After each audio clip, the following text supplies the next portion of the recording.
some good coffee.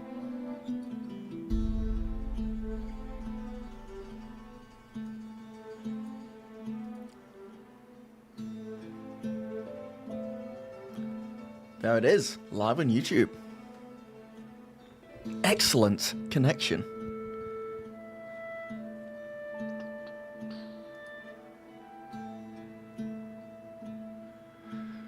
Nice, King Meatbox, nice. What'd you have? I am... I'm doing good, I'm fine. I went to the dentist today because I've had tooth pain, and then I've got to get a root canal, which is just so, it's like it's like over $1,000 of money I don't have right now. And I'm going to Japan, which is partly why I don't have the money, in 10 days. So the dentist was like, I can either get the root canal after I come back and just be taking antibiotics between now and then, but I won't be able to like drink or like anything in Japan. I'm like, I want to drink in Japan. Let me drink. I'm going to have sake. So he's like, oh, the other option is that the root canal's 2 operations, and I come in for the first part, which is where they go in and actually like sort it out, and they put antibiotics into the tooth apparently, in which case I can like go on holiday and drink and have fun, and then when I come back I'll have a second operation where they like, I guess, finish it all off. So I'm like, okay, I guess we do that. So I've got the operation, the first one on Friday. The only downside of that is that like I can't apparently the tooth can get quite fragile, so I've got to be careful with it. Because what I do not want to happen is me getting sake drunk in Tokyo, biting something that's too hard for my teeth shattering, and me just being in Japan with nothing I can do about like my broken tooth. So that's Canada prices, can't imagine USA, but yeah. I don't have insurance or anything right now, which is the annoying part, otherwise that would have covered most of it, but it was like the initial checkup there, because I went in with pain, cost $200 because they did like an x-ray. Then the operation, the actual root canal itself cost $800, and then they put a crown on it, and I think the crown costs like couple of $100 more as well, so it might even be closer to 2K, all said and done. But I don't mind too much. Like, obviously it's annoying spending any money, but when it's for health stuff, and I'm also in pain right now. I'm on Advil, so it's not too bad, but like when I'm in pain, I'm like much more willing to spend money to stop the pain, which is why they can take full advantage of me in this moment.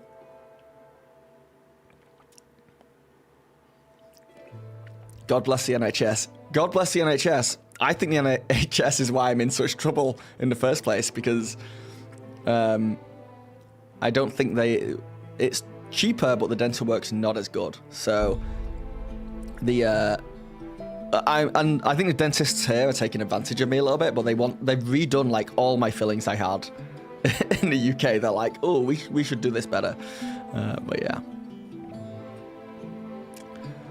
But what can I do? What can I do about it?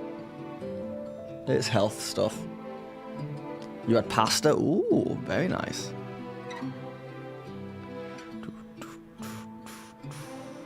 Greetings from Alaska. Greetings, Blaze. How are you? But yeah, I've got to say, I do think dentists here in Canada, like the whole thing is better. It feels like better funded than the UK.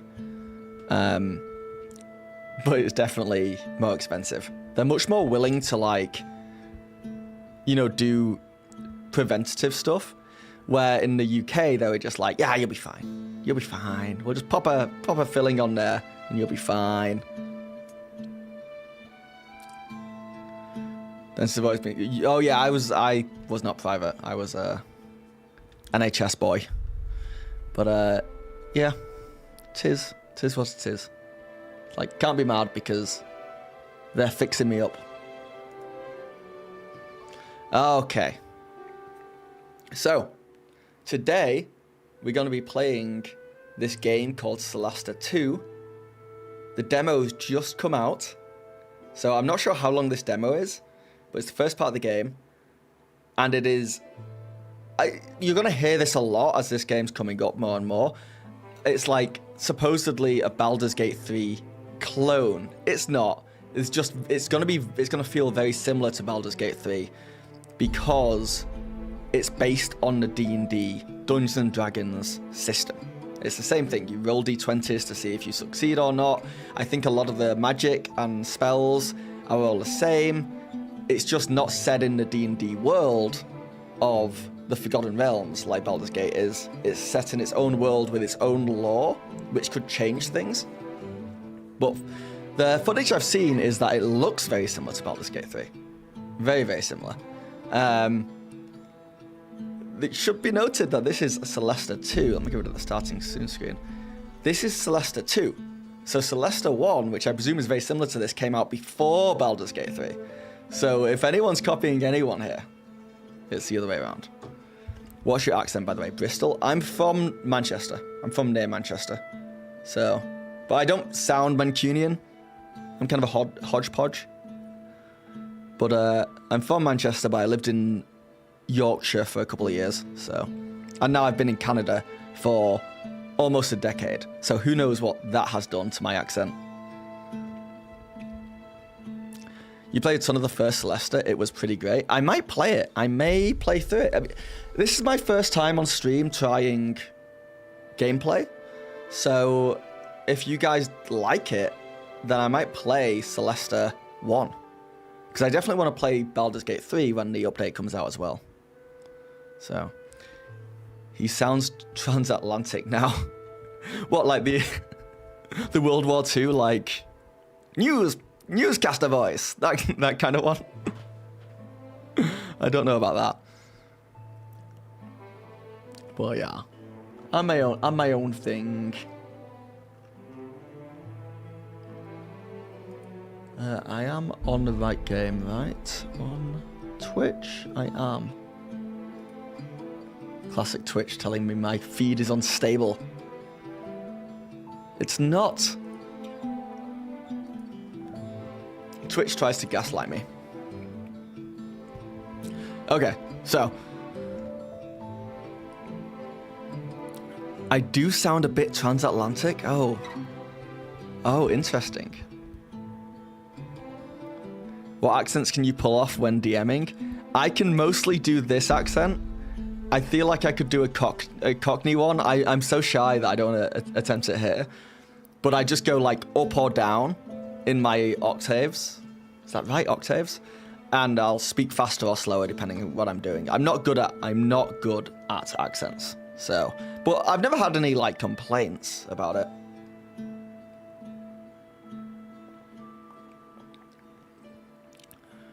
Twitch is actually slightly ahead of YouTube, so I don't know why it's saying that. Yeah, I don't know. Demo, please. Demo of Solasta, not demo of my accents. No. You already tricked me the other stream into showing you my awful map that I drew. That looks like a child drew it for my games. I'm not doing an accent. Alright. Looks like a skinny Brennan can't do impressions. Yeah, I can't. Maybe if I was bigger. Have you ever heard a Canadian complain, though? Yes, I have. I absolutely have. But they do it in a unique way. But when I came over here, I first realized how weird the English are. Like, we rely so much on talking about the weather. It's untrue. Like, that meme is real. And I do that over here, and I'm constantly trying to talk about the weather, and it's like, yeah, we know it's snowy outside. We are aware. And I'm just like, yeah, but do you want to talk about how snowy it is for a bit longer? It's like my go-to thing is just to talk about the weather whenever, like, I don't know someone that well or there's small talk involved. Ildor, hi. Ildor, I keep calling you Ildor. I just want to double check. Is that an I-L in your name? Because it could be two L's, or it could be two capital I's.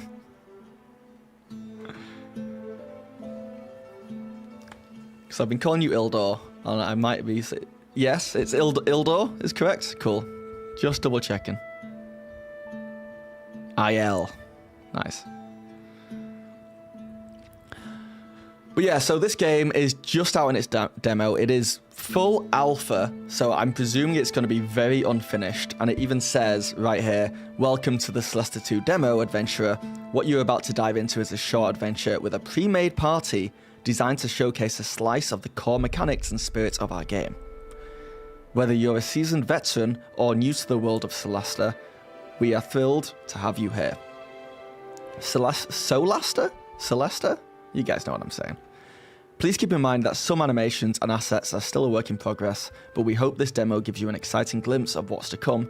Thank you for joining us on this journey. Have fun. The Tactical Adventures team. Understood.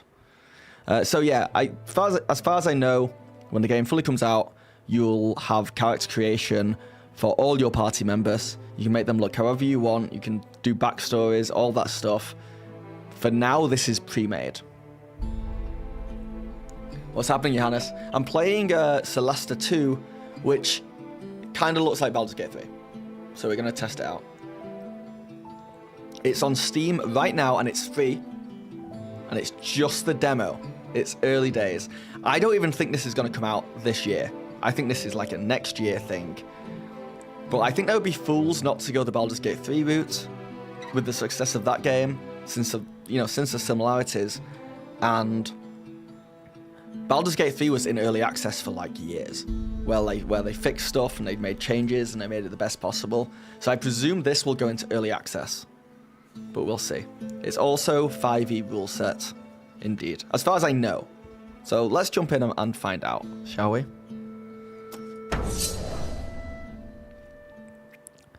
Spell slots. Casting level 1 or above spells requires spending a spell slot. Cantrips level 0 spells can be cast indefinitely. So that's D&D rules. Also, you may see me lagging a little bit. It did it when I first loaded up the game. So let me know if it affects my voice at all. I think it's just in loading screens. What's up, Lethal?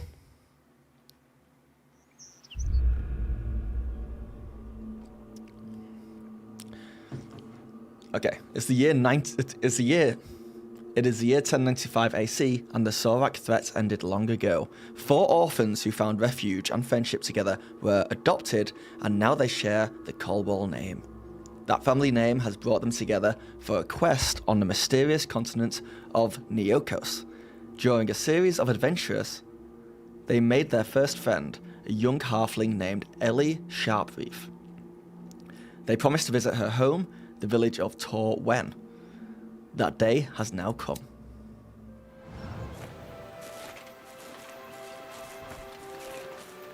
Finally, this is it. Tor Wen. Can't wait to see Ellie again. I'm curious about the giant statue she told us about. Gods! She wasn't lying about the mana flows everywhere. Okay. So immediately, very Baldur's Gate 3-ish. I'm going to stop saying it's like Baldur's Gate 3, I guess, because it feels unfair to it. But it's very, like, tabletop-ish, I guess?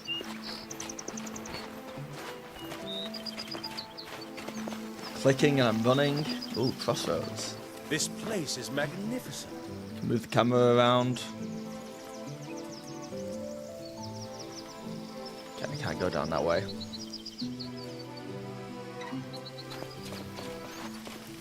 I can zoom right in on the party. Can I turn around? Ah. So what are we thinking? Like a fighter, a mage, a paladin, and a rogue? Is that the party right now? I wonder. Oh, a town. Seems a bit like Hogwarts Mystery, does it? Damn, this is like Solasta 1. I wonder if they shared a developer or something. Yeah, I bet they probably did.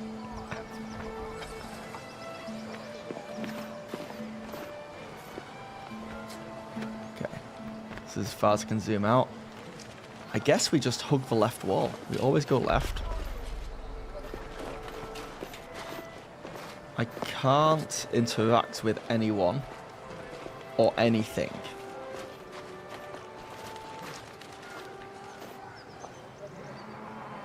Oh.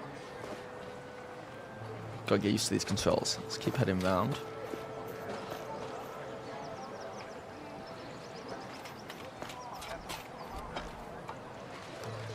Oh, I can go inside here?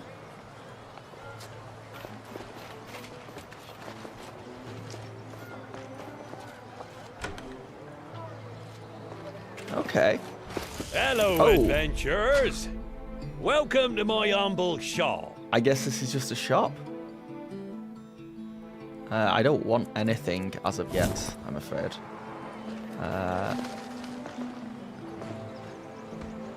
Oh, I guess I clicked on him without realizing. Okay, so it's just him in there.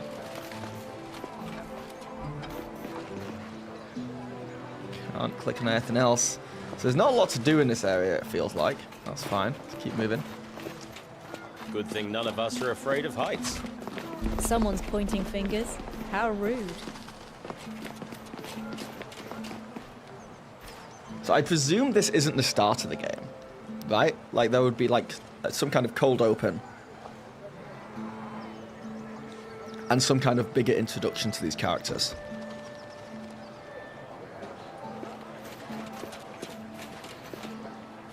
And that's Ellie who we're supposed to come and find, I guess. Oh, Jabori, where are you? You should be here by now. Hope it ain't that stupid dragon again. Hey, Ellie. Are you okay? Oh, bless my furry feet. Fancy seeing you here. Welcome to Torwen. Okay, we've got dialogue. What was that about dragons? Who is Jabori? And insight check success. You look worried because I guess it rolled behind the scenes for me and I succeeded. So let's try that one. What's the problem? You look worried. You know you can tell us anything. I've got a bad feeling. Something's gone terribly wrong and I'm not allowed to do anything. Mayor Badnotch restricted everybody's movements. I feel like a naughty child who's been grounded. They did what? I know. It's embarrassing. I'm not allowed to leave the village, except to go fishing. The mayor says it's not safe. Always overreacting. Okay. So the interesting thing is, anybody can ask questions, right? Like all my characters here have their own dialogue trees at the same time, which is not something you can do in Baldur's Gate. What was that you were saying about dragons? Oh, Did not there's a expect big that old voice. dragon comes down this way every year to nest. Mostly leaves us alone if we leave it be, but it takes half our pearl harvest for the trouble. Reckon it likes the fish and crabs down in these parts too. It's been acting fierce peculiar of late. Don't know why. That sounds really dangerous. It is. We're used to it, but still, it could wipe us all out if it wanted to.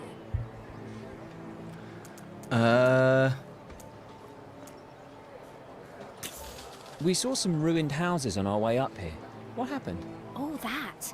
We've been getting lots of earth tremors and had a visit from the dragon. So the dragon attacked the village. Sounds like things are much worse than you said. And what do you think is causing the tremors?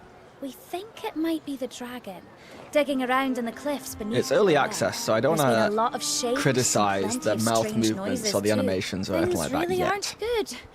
I wish I could have given you a better welcome to my home. Do I have to go through all these just to... Who's this Jabori you're so worried about? Oh, he's an old sickless. Lives down bottom of the cliffs in a little house. Likes to pretend he's younger than his years. Doesn't fool me. Must be well over 300 years old. He comes by every day to sell fish, pearls, and seashells. Or just to say hi. But I haven't heard from him for too long. Something's wrong. Have you checked his house? Okay. Wish I could. But it's not that easy right now. So we can do a roll. We could check on Jabori for you, which I want to do. And we have a +4 to persuasion. Or I presume like our little dwarven fighter here has a +4 to persuasion, and he's the one asking the question, which is very interesting that it will pick and choose who's talking. And I guess there's a 75% chance of success. is what that says. So let's give that a go. We could check on Jabori for you. Try to find out what's going on with this Success. dragon, too. Oh, that'd be great. I would have gone myself, but, well, you know. Oh, I guess I should mention, we've got a bunch of kobolds nesting nearby too. They worship the dragon, but so far, they've never come close to the village. Considering everything else, well, best keep an eye out for the nasty little critters. They can bite. Good to know. Thanks for the warning. Anything else we should know about Torwen? Well, don't you fall down the cliffs. Before you go, Oh, you let me can go. meet the mayor if you like. Actually, it'd be nice if she knew that I invited you. Sure. Skip some of these. Well, we'll see you later, Ellie. Okay. Jumping in late, is this a BG3 mod or a new game entirely? Looks very similar. It's a new game entirely. It's called Solasta 2. The dialogue feels a bit like an illusion of choice. Future dialogue will be direct AI voice chat, will be sick. Is that true? Is that the plan for AI voice chat? No, it is. It's a new game entirely. So, but yeah, there's a lot of similarities here. So we're gonna go check on this jabroni guy.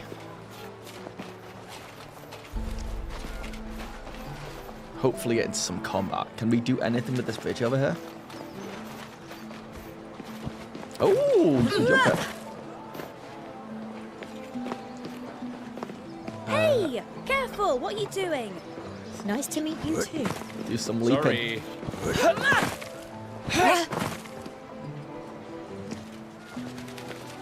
Go on. Watch your steps.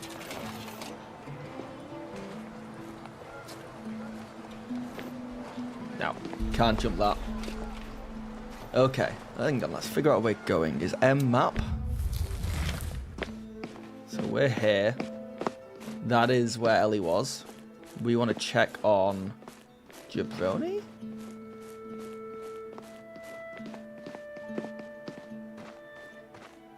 Ah, I guess that's up here. Yes. Can I put a marker on there? Not that I know of. But if we just follow this round, we should find it.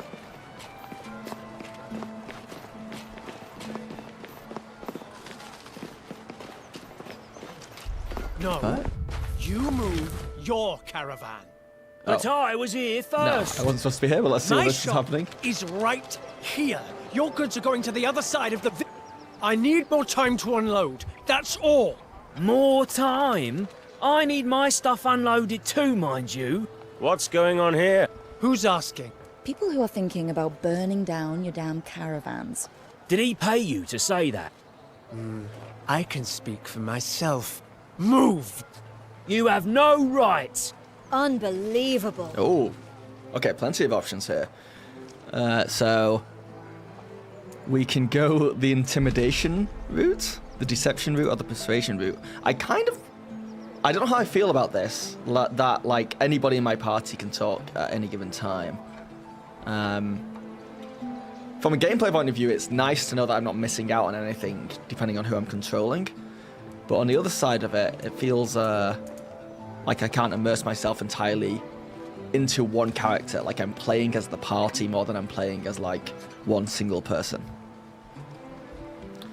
Is it weird you want one of them to fall? I'm sure we'll see that eventually. Like every time they jump, they should have to roll for it.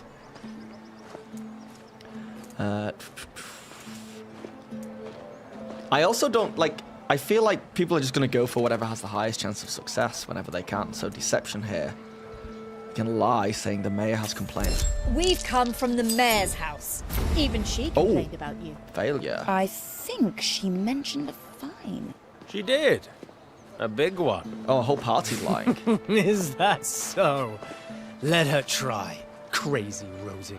I'll sue her for abuse of power. Do intimidation? You. Move your caravan. or break your 21. legs, so that you'll know how it feels to be unable to walk the damn Oh, road. we like her. Wow. Calm down. I'll move the caravan. No need to get so inflamed.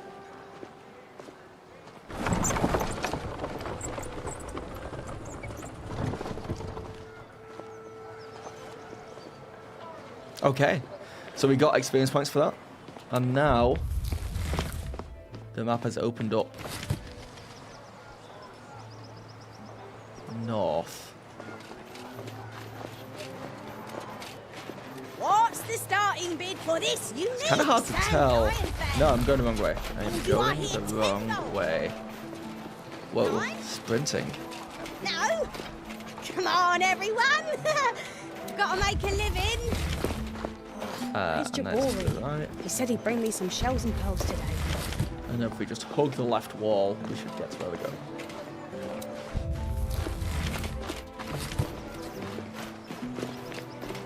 The map's slightly disorientating, but it's fine. I think it's more a me problem than the game problem. What is Whoa. happening now? Hold on to something. This can't be natural. Okay. What is that? What's going up there? Harvest. Oh. Some plants.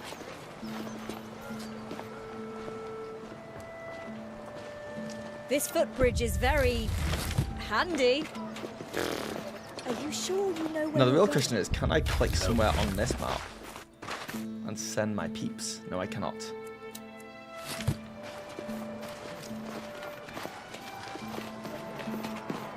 Head up to Jabroni's house.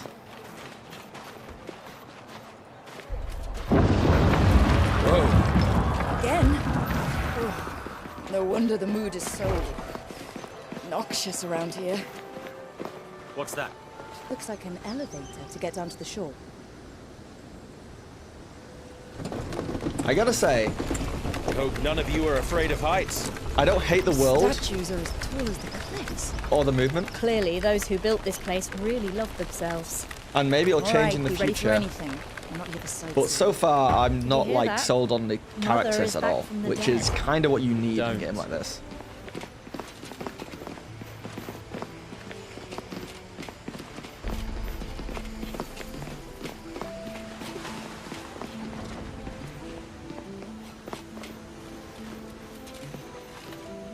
It feels a bit more, from the point of view of the characters compared to like Baldur's Gate 3.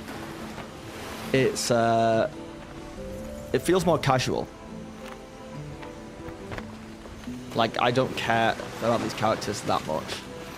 Once again, this is very early days, so Whoa! Everyone, look. Something massive. Swimming under the bridge. what?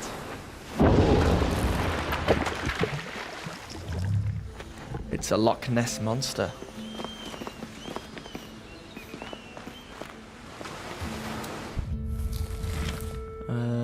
Oh my god, okay. And there's also a lot of clicking without much.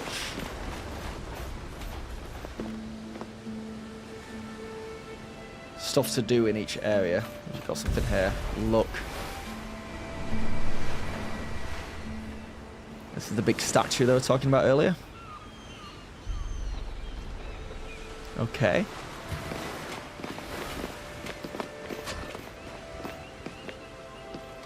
Looks abandoned. We can probably take a quick Failed a look perception inside. check. Kind of annoying. This has clearly not been used in a while. The kobolds Ellie mentioned, maybe? Sorry for that. Those villagers probably prefer Take letting them all. use their fishing spot than having to fight.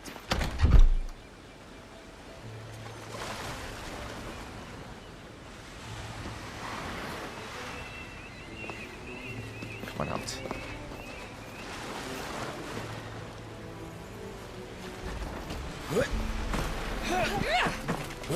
Oh, they really just be jumping around the place though. I feel like in Baldur's Gate 3 you'd have to make them jump. Oh. By all the gods! Mind your heads. We have to find what's causing these But queries. honestly, movement is pretty smooth in this game. Look at those crabs. There's food for a week in one of those pincers. There goes the free meal. Little cowards.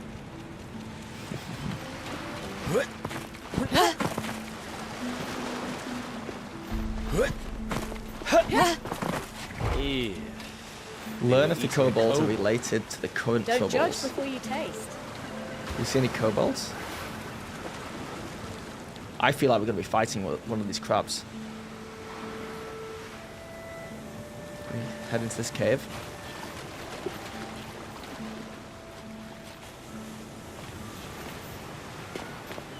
This is a peculiar house. Not if you're a sickless, I suppose. No one home. He didn't just stand Ellie up then. I see no trace of Oh, violence. did you go in his house? Yet.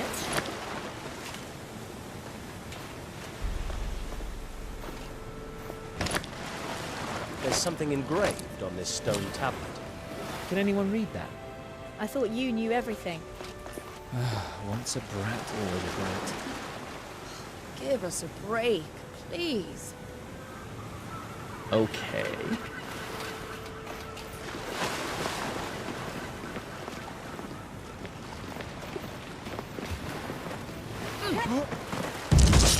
A battle starts. Okay.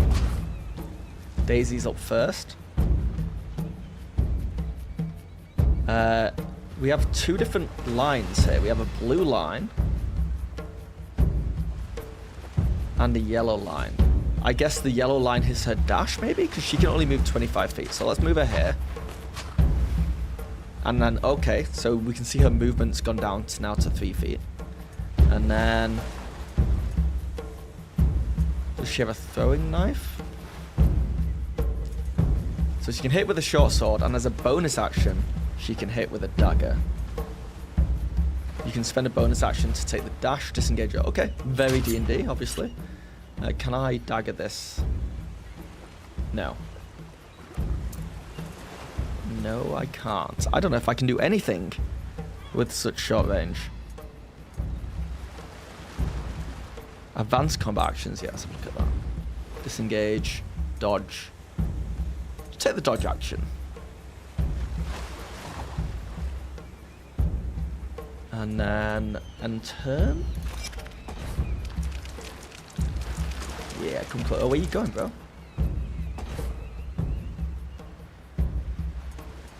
Do you have any range attacks? Cast spell as a bonus action. Shield of Faith or Healing Word. Okay. Caster spells. Ooh, now we're talking. Spare the Dying. Guiding Bolt. No quarter easy. given. And then you can move up here. And then your turn. You can push forwards against that big guy over there. And you can cast spell. Bless or heroism? Heroism? No.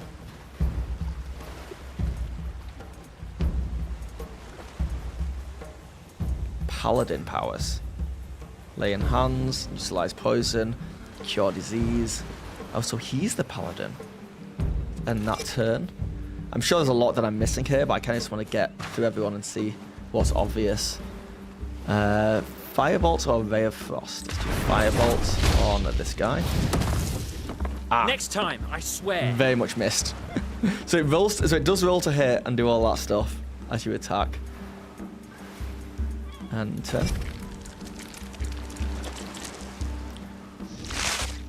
I'm playing these guys like I play my creatures when I DM, which is just do something. Speed. Get through the go as fast as possible. Oh. Yes. Opportunity attack. With Smite. Whoa. I take no prisoners.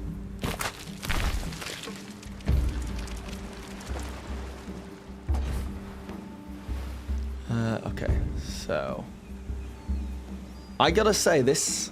Maybe it's because I played Baldur's Gate 3, and because I know D&D, but this game is explaining all the things I'm doing really well.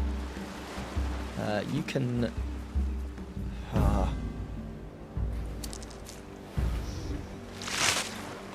Oh, I didn't realize that one was there.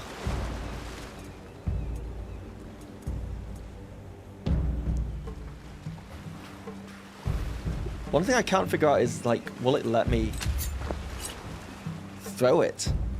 But no, it won't.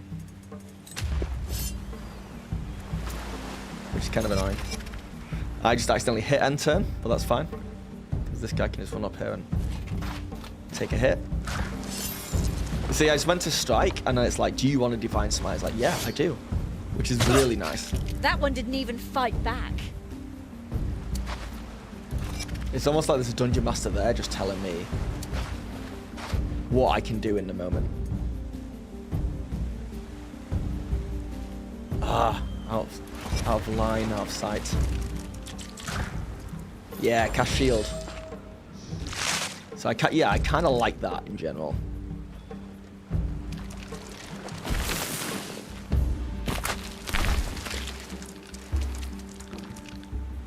The spell animations and sound effects are cool. They are, yeah.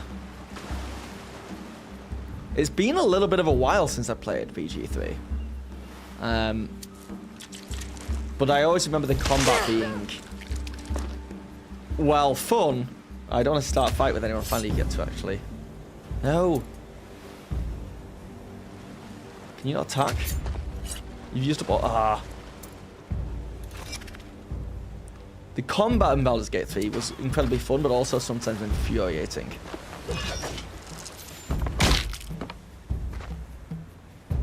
Oh, bonus action.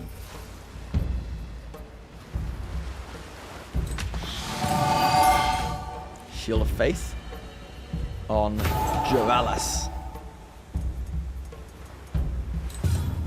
Oh, I can action surge. Nah, I'm okay for now. I'm kind of annoyed with that I don't have any range stuff, but maybe that's just because it's hidden away somewhere and I don't know where it is.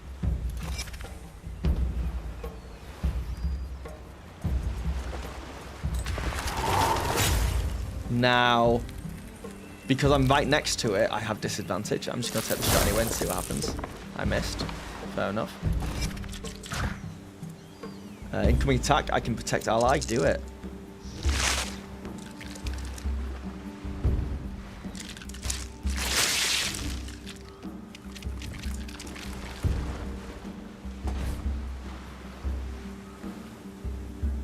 Go on, get slashing finally. Sneak attack, indeed. Hey, okay. that was mine. I forgot about sneak attack.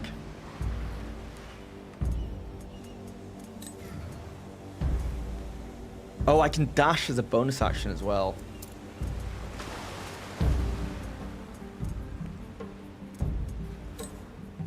Okay, turn there.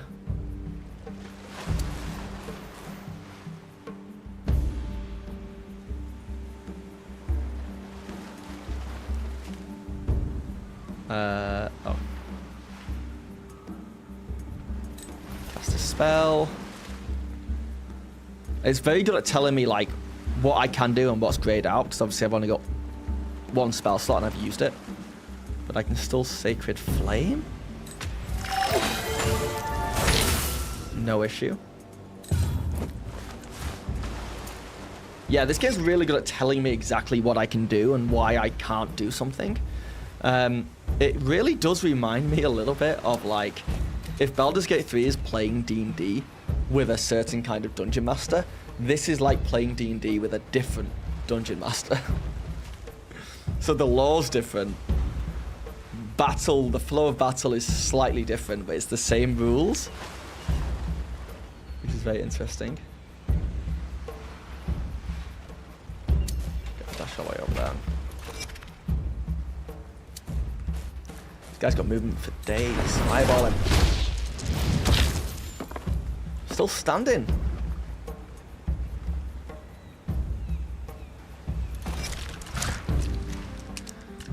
That's a really good comparison. Yeah, it's a weird one, right? Because really, it's just it's the same genre of game. It's like comparing like Apex Legends to Call of Duty. It's like you wouldn't say, oh, it's like a first-person shooter with a different. It's obviously.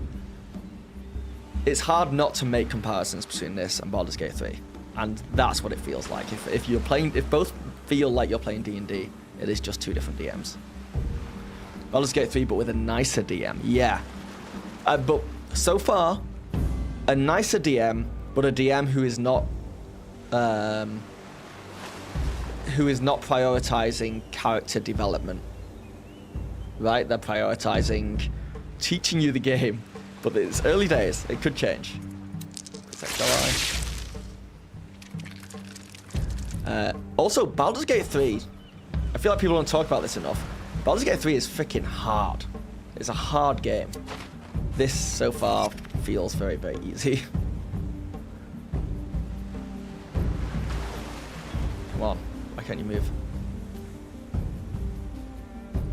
DM, why can't I move?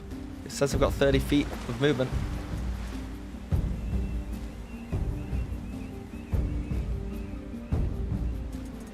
So I'm not entirely sure why I can't move, but let's just end that go.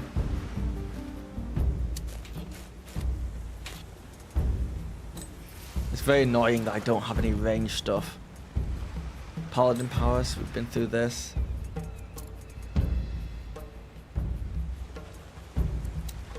Maybe I've got to go into my inventory and like actually get some kind of ranged weaponry, but whatever. This guy right now is really the only one who can do kind of ranged stuff. Oh. Oh, damn it. Did I use my action to loot? Okay. Very annoying. Come on, crab, what you got? Yeah, this crab's terrible. Stop running away! It is playing smart against me.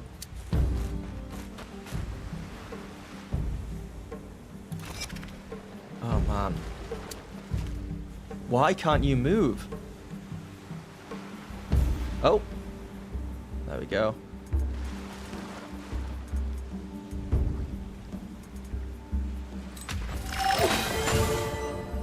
Okay. Okay. They missed. For the love. Right, you know what? Let's dash. Get right next to them so that they can't just run away. They'll take an opportunity attack from me. And then you can get stuck in there. Shoot with your short bow. There we go. Okay. Take that! Okay. I think I'm missing something, because I feel like some of these characters should have more ranged options. My rogue can bonus action dash, then attack. That's incredibly true. That's incredibly true. Yes, next time I'll be doing that. Looks like I'm a bit late to the game. Haha, get it? Very good, Cap Bros. Very good. I know exactly what you mean, though my first DM was very much raw, whereas our current guy taking a turn at DM is much more rule of cool. Yeah. And both these games are going to be very homebrewed as well, obviously, because D&D does not translate well to video games normally. If anything, I feel like I know what's going on more from like a D&D point of view in this game than I did initially in Baldur's Gate 3. Once again, I've played Baldur's Gate 3 before I played this, so like Baldur's Gate 3 has kind of conditioned me a little bit to know what's going on. Alright, let's keep heading around this corner. I'm supposed to look for some kobolds? Aha! There's an opening here. They need to make the characters better looking and more realistic. I feel that was a big part of the success of BG3 also. You say better looking, you mean more attractive? Or you mean like graphically better models and stuff?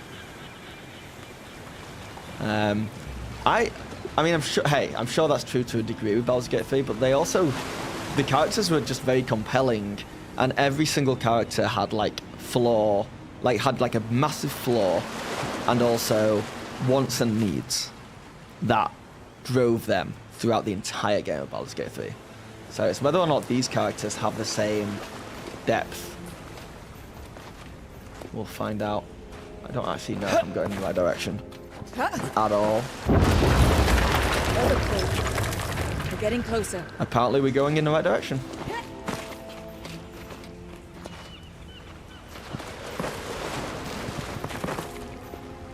The temptation to collect stuff is so strong, but I'm like, there's no point. This is just literally a demo. I can harvest all the flowers I want. They're going to be useless to me. But yeah, just moving around, look at them go. It's very quick and very smooth. I think we found Jabori. Who feels like a little chat with the critters? Waste of time. Let's smash their skulls up. We could tell them we're part of their dragon cult. Even a kobold won't believe you. We need proof. I could sneak by and take some of those dragon scales. Make it look like we belong? If you pull that off, your next drink is on me. Deal. Okay. Try and grab some dragon scales.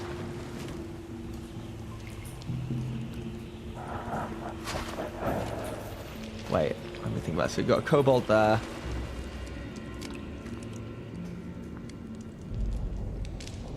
Where were the scales?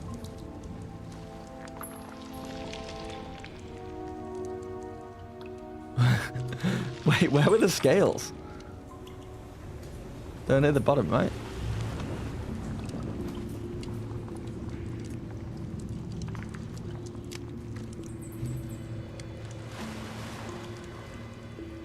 Oh, were they? Ah, there's a secret. Let's go this way.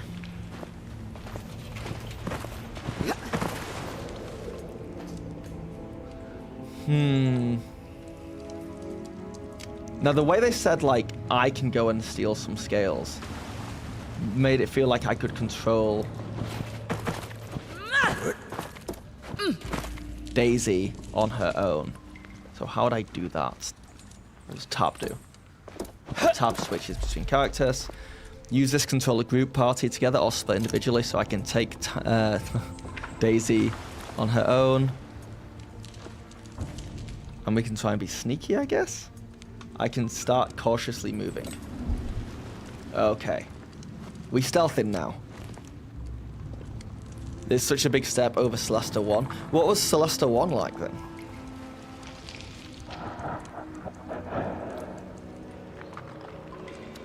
Okay, so this guy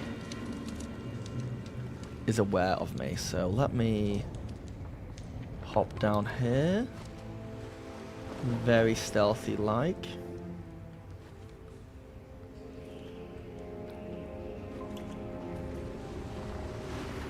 Sneak, sneak, sneak.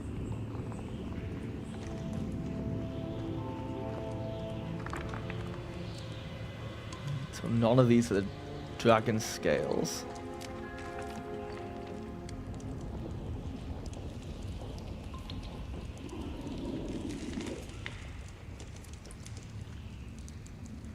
I presume eventually I'm going to have to... that's the same path.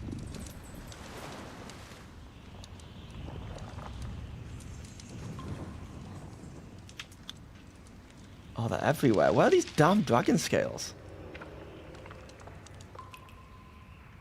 Because she said it like she could see them from up there. Oh crap, did I just accidentally click?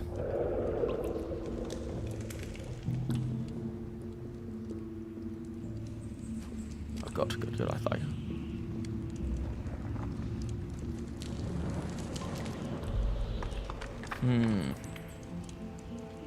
So they were stood up here and they were like, look at those dragon scales over there. And they were looking down.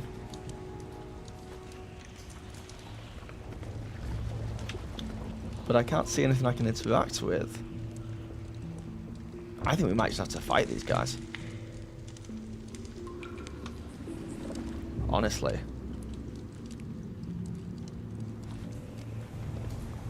Well, they kind of be everywhere. Seemed like a budget version of BG3, right? And this seems like a higher budget.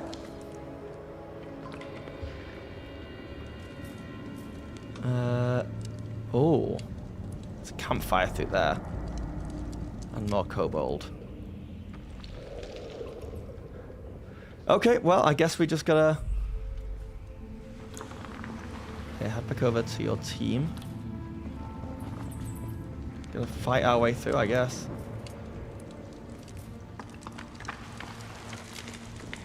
Unless it's Good these. to go. Oh, All right, people. they did Let's not make do that this. obvious. Oh, maybe I'm an idiot. So now head back up to your team.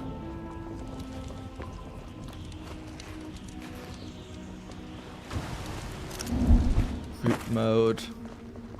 And now what? We just go down and talk to them?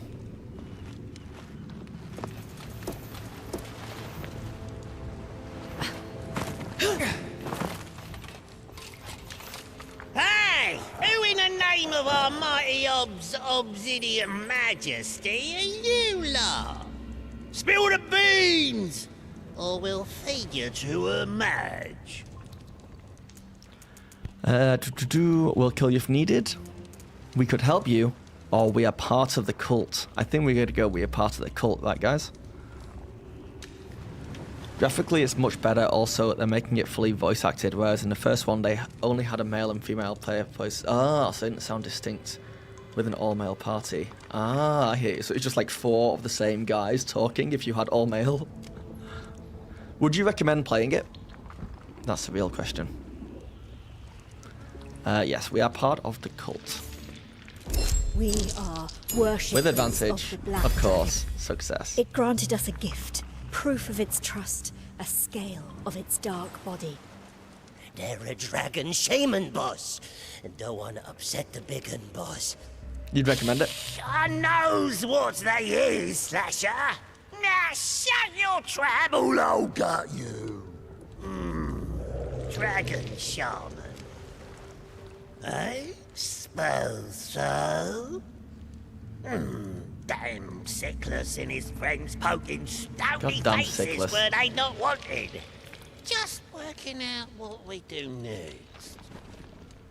Who do they sound like? They Tell you sound like what, a character. Don't bother us. We don't bother you. Understood? They sound like that pirate duo from Pirates of the Caribbean. I'm playing it on Steam, yeah. Let's find out what Sickless did. What's going on here? What's the Sickless done?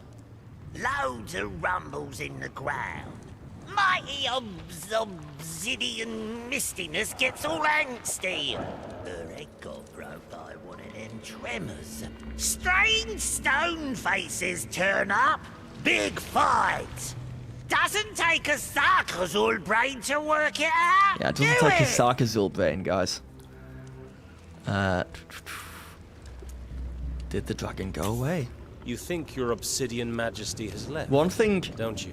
I'm definitely What if she noticing doesn't come is back? the dialogue she trees. come back. It doesn't She feel the like they're branching off into obsidian random mistiness. directions.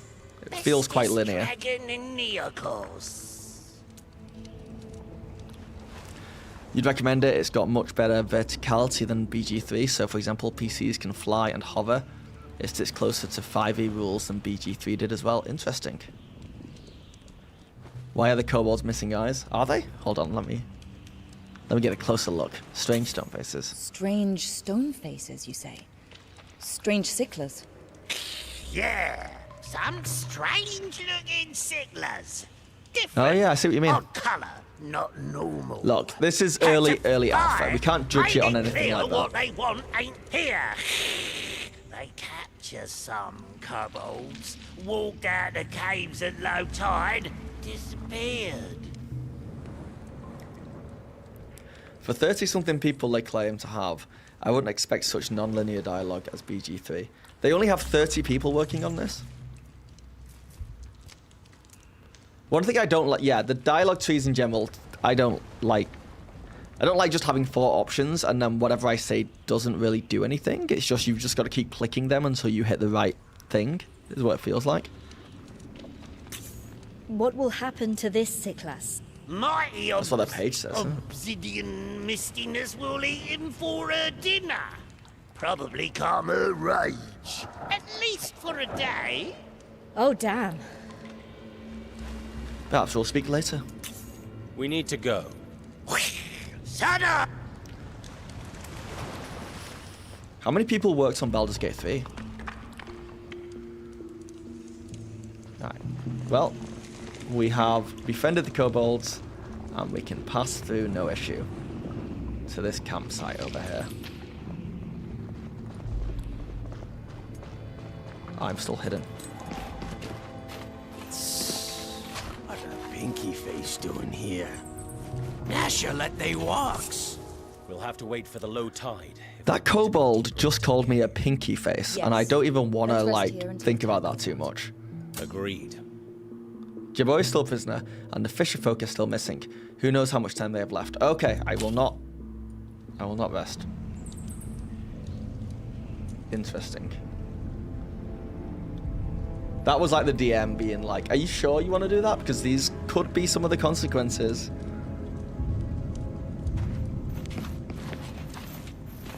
Up here is nothing. It's just harvesting that.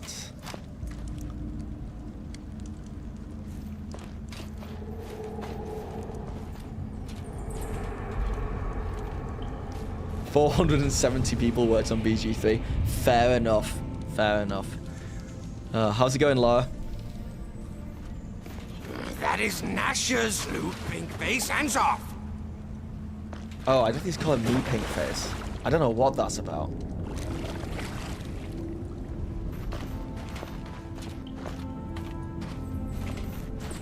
I'm kind of in my phase of just like wandering around until... Yeah, no way I'm... Oh! I was about to be like, there's no way I'm making that jump. There. Fishing platforms. That looks like a pretty bad fall. If anyone survived, they should be over this way. Okay.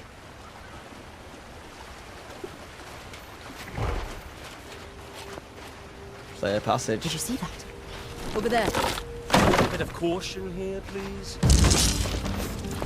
Crabs. I don't have any range stuff still. Okay. Wait, who is this? This is my one range guy, so you can head over here. You see the lines coming off him showing the line of sight? I didn't realize there were tons of crabs behind me until I followed those lines. So if he goes here, he can see everything, but they can all see him. So you know what? Sure. Fireball that jerk. Okay. And turn. Oh! I forgot that feeling of Baldur's Gate 3 where you just have to wait for all these to move around. Wait, who are they? Oh, they're the people I'm trying to rescue. Oh, boy. Okay, then. Protect ally. I shouldn't have used both shield and protect ally there, but it is what it is. Yeah, maybe those guys are fine. Maybe they've got it.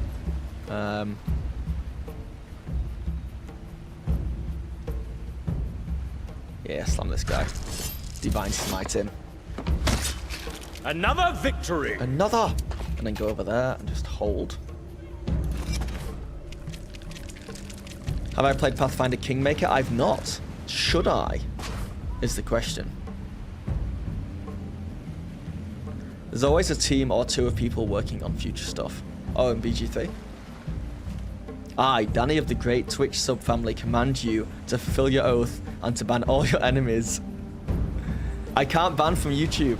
I don't know how to ban from YouTube. No, Dan, I'm gonna be a jerk, and I might take it back because I don't know how to ban for like a short amount of time either. But I did promise Dan that I would ban someone of his choice. But you can hold that till I figure out how to do it easily, Dan. Hold it. I'm worried about banning someone forever who does not deserve it. Okay. Yeah, you get through there actually to help Rose and Dash.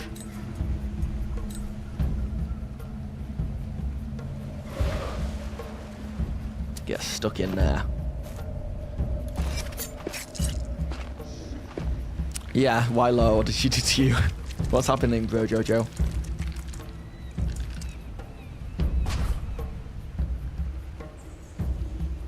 You know, I don't think I've ever managed to hit twice with this character, so joy.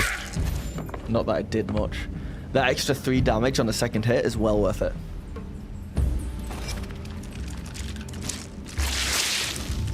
Yeah, you're bad at the game. You're bad at the game. I like that this guy's called Nut. Knut.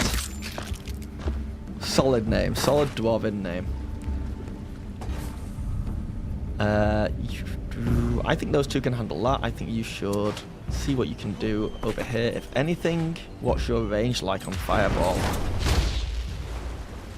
Unfortunate. Dash. For next go.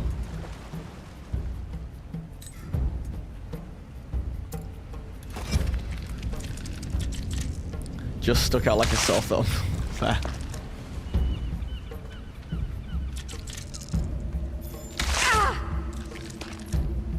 Looks playable, but would be epic if you could choose design your own character and even pick your other teammates. Yeah, I don't know what they're planning to do in the future, but I presume you'll be able to make these characters. Like, you'll make every single one. Like, you'll make the full party, potentially.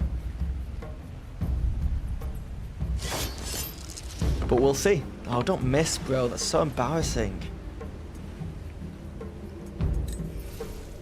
You do anything else? Nay.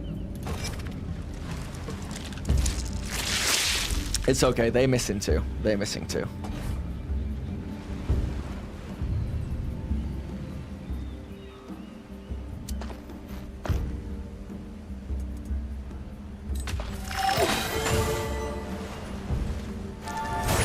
Oh yeah. Oh yeah. That feels good.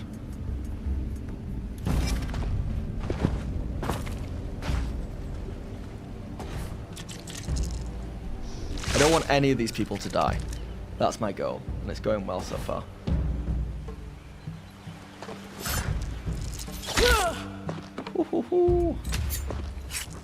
Finish him.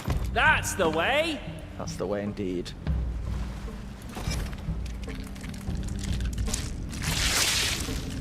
I always forget there's other things off in the distance like that. Is that one as well? Oh, man. It's fine. These things can't hit anything.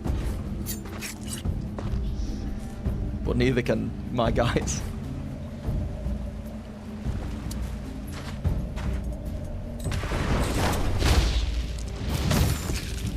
Bleed.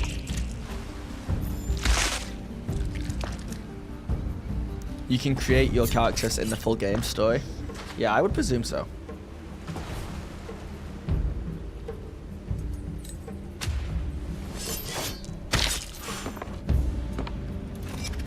Kind of sucks he can only do one thing. Oh yeah, you should move yourself. I didn't think about that. Miss. Okay, good. Good. These guys are terrible. Uninstall the game. Perfect.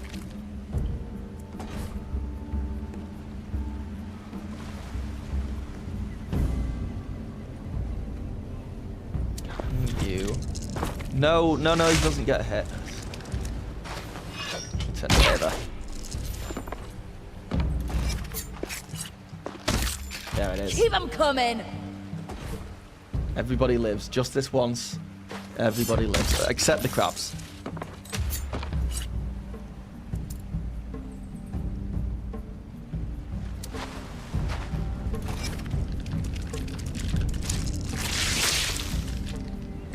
Oh, this game is a lot easier than Baldur's Gate 3. I feel like even in the tutorial of Baldur's Gate 3, the game's not easy. Pathfinder is closer to BG3 in complexity, but basically only isometric, where BG3 and Solasta offer a little bit more wider range of camera options, also obviously different rule set, time intensive. Right. You guys can just all chill over there, to be honest. Right, he's off. But we got this. Ah! What? Dude. Dude.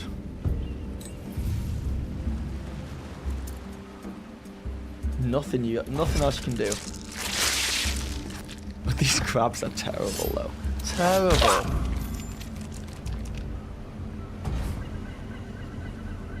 I mean,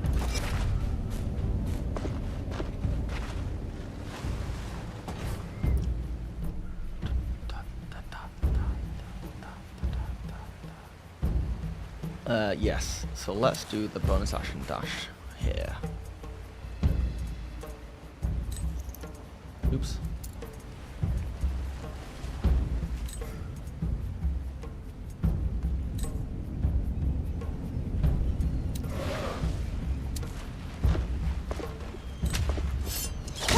Oh, yes. You lose. Perfect. And now just like take a step backwards. He's gonna. Oh! Daisy is on 1 hit point.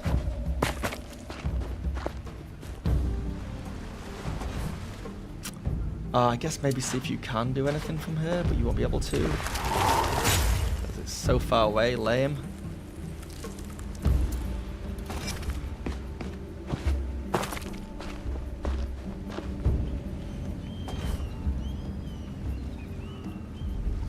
Yeah, I guess dash all the way over there. So he goes for you, if anything.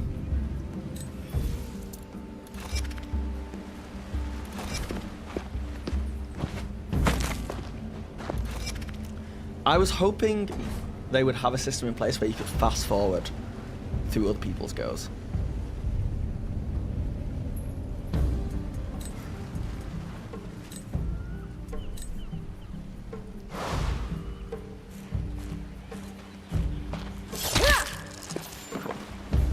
Cool, cool, cool.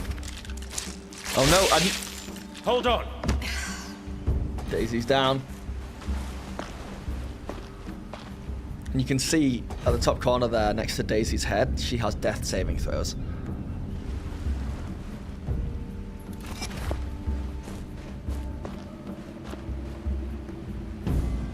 I just need not to... Oh, in fact, can I heal? Like, not finish this. No, no. I said finish it. I'm gonna regret not moving my people back.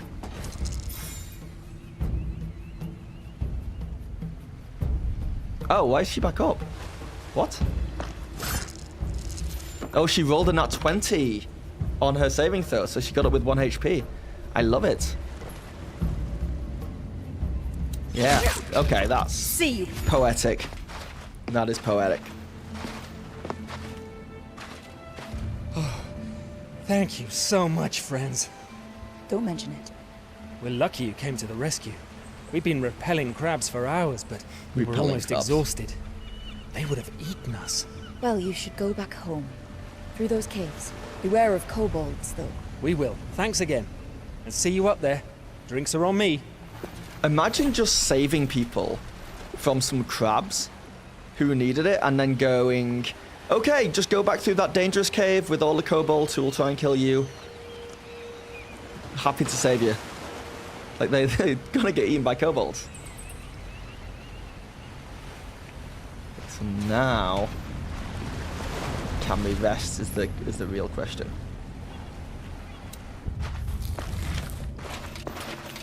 I could take a little break.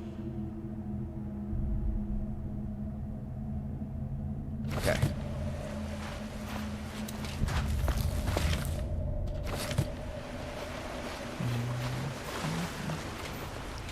Is it up this way? Yes. Oh, that's a leap. Okay. They're fine.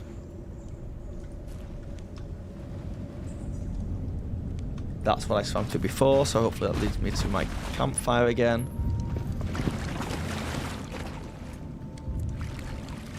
But it's going to tell me again, are you sure you want to do that? Javoy's still a prisoner? Okay. Okay, do I have any magic potions or anything?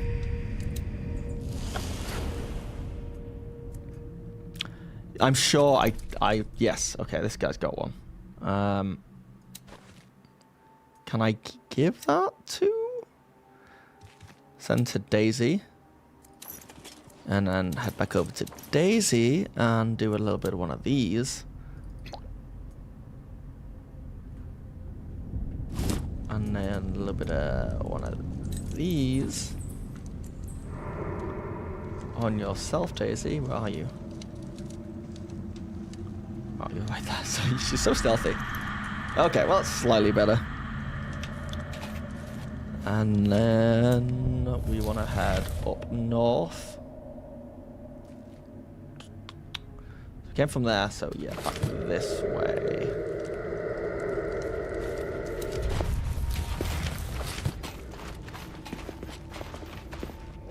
Game logic. What was game logic? Oh, he's up here. He saw me come walk past him earlier and did do absolutely nothing. Okay, jab. Hey there. Are you Jabori? I am. Who are you? What is that? Is he Dragonborn? She told us about you going missing. Stone at sea. Fortune smiles. What species is that? Can Is you that help like a me? Solasta special? A Cyclus?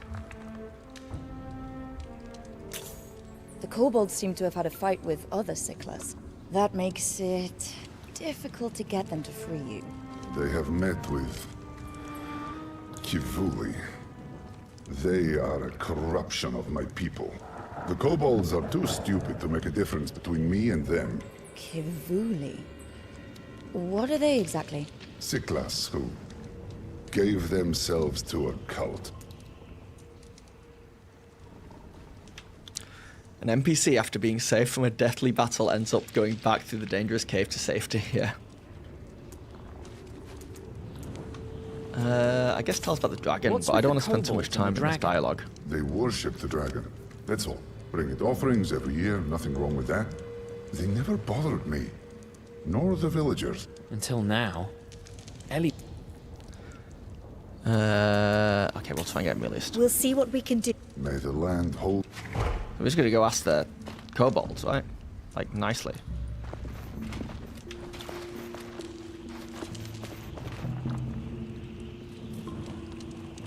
Gonna go ask Nasha the Mighty. We wish to parley. Parsley? Don't know about parsley. This is a Pirates of the But Caribbean weekends character. talks. And this one isn't a bad Cyclus. This is gonna be useful. This one isn't one of the bad. Okay, Cyclus. success. Proves it. Remember when the other strange Cyclus attacked you? You said it yourself. They were not normal. This one is a normal Cyclus. Oh, what? He hates the strange Cyclas too. He wanted to stop them. We'll go with him and kill the bad Cyclus. They won't bother you anymore. So they're talking to Okay, children. Let that stone face go.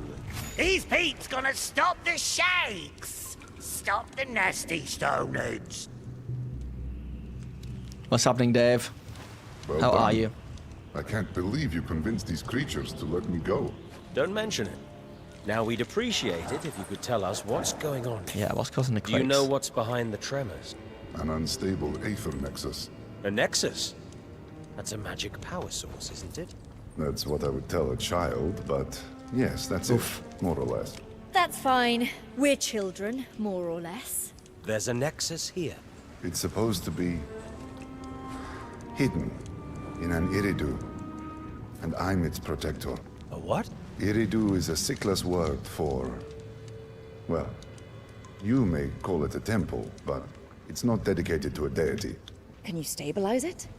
It would probably help with everything. Yeah, can this The guy fisher join folk my party? falling to their death. Help me find my bag and come with me. I would like this I guy to know join my how to party. He's fix the freaking nexus. awesome. Is there no way out of the conversation? He's like, come with me, help me find my bag. And then it's like, I have to ask, who are the bad Cyclus? What do you know about those bad Cyclas? The Kivuli, they gave themselves to their dark prophet, Shadwin. That name rings a bell. She is a powerful witch. Some of my people believe she's a goddess sent to restore the Cyclus Empire's ancient glory. Typical. Actually, Shadwin was the name of the first Fallen, but she was destroyed by the Cataclysm. She's a mythological figure. This Shadwin enslaves our people, takes their soul. Feels and like a makes lot of them exposition. corrupted. She craves the power of all Nexus. If the Kivuli are here, meddling with mine, she can't be far away. Okay, let me out this To sum it up, conversation.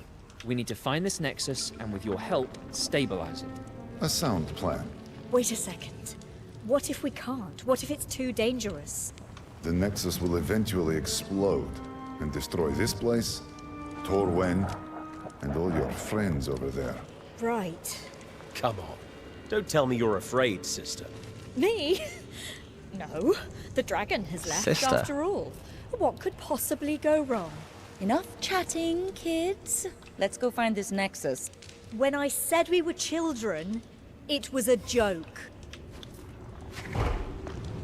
But I don't know if I like the extended dialogue between the characters, because I kind of do. It kind of reminds me more of like a home game of D&D, where like, you know, people are just getting into role playing, but at the same time, it feels a bit forced. Okay, I wish there was a better indication of where to go next.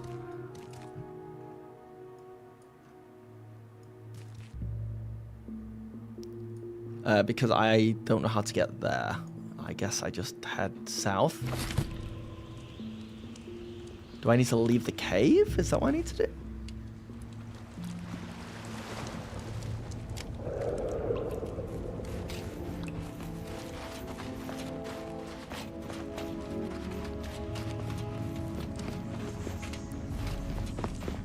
Oh no, that's the wrong way. That is the wrong way. Oh boy.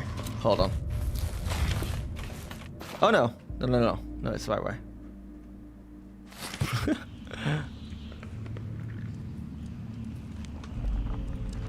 But to know exactly what I'm doing, I'm gonna... This mini-map is not... Can I click on the mini-map? Nope. I guess it's this. That is the Stony Faces stuff. You take it. It all stinky poop. Okay. Got a key, some pearls, a dagger.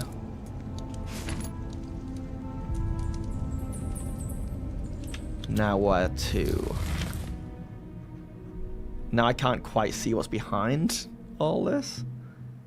But I guess this is the main quest. It'd be easier to know. I would, if I was giving feedback, I would like to know which way I was facing from this map. But I guess there's the north, east, south, and west on the bottom there. So we want to be going west. Sorry, east. The Assassin, thank you for the follow. How's it going? You heard it here. Phil hates roleplay. No, I like roleplay. I like it when my players roleplay. Just in a... I don't want it to feel like that in a video game that only I'm playing. It's asking me to go through the...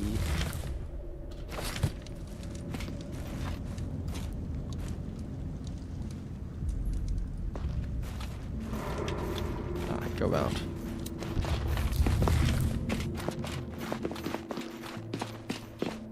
Oh no, how do I get there?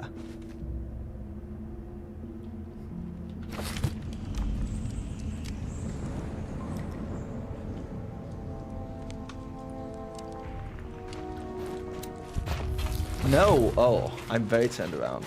Yeah, if I could give feedback to this game, right now the most pressing thing would be the map and questing situation. It says there's something around here that I can do. But I don't think that is. So then I think it's probably this way, right?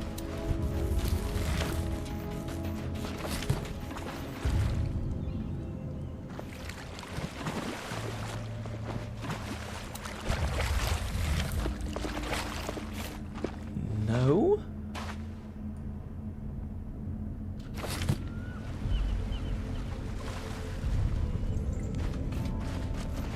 Is there another path up here?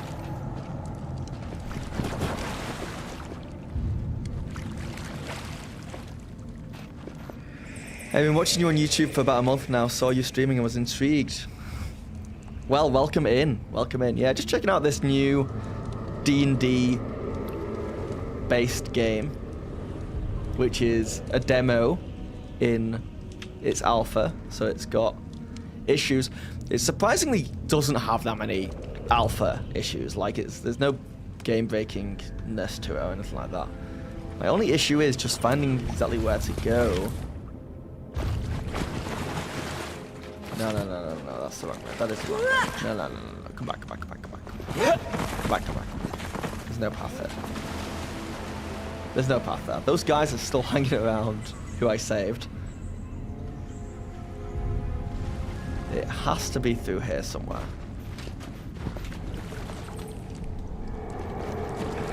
It's like up here. Can I just click there and make them run there? Use key. Ooh, use key.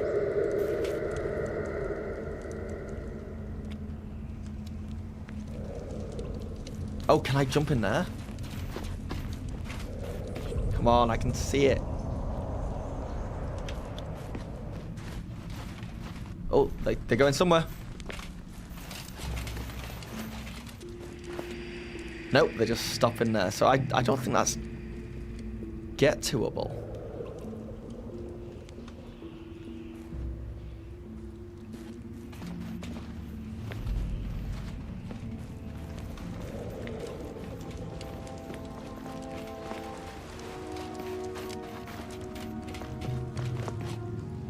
I'm not really 100% sure.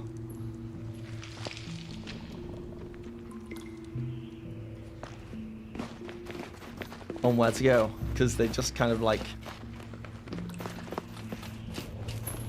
they're as lost as I am at this point.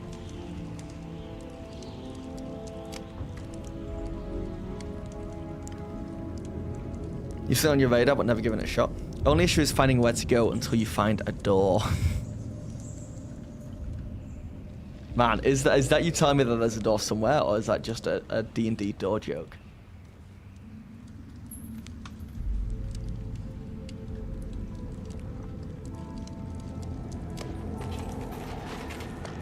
Oh, guys, you can't get up there. Don't try. Yeah, now you're stuck.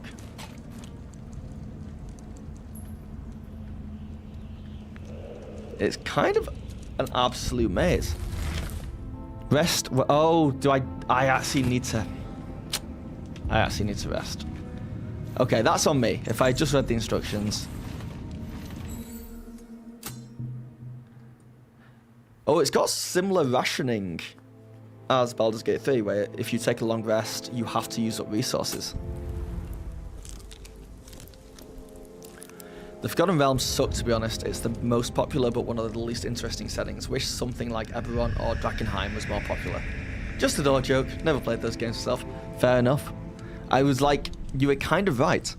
It's not a door, but I had to like go through this action first before I could move on. I guess end rest. They sleep in Nasher camp.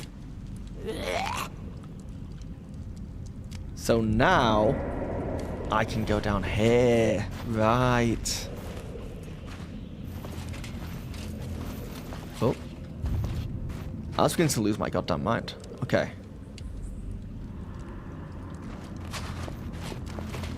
That was the first time I've met kobolds. That was interesting. Very, very dark. Am I heading in the right direction? Would appear so.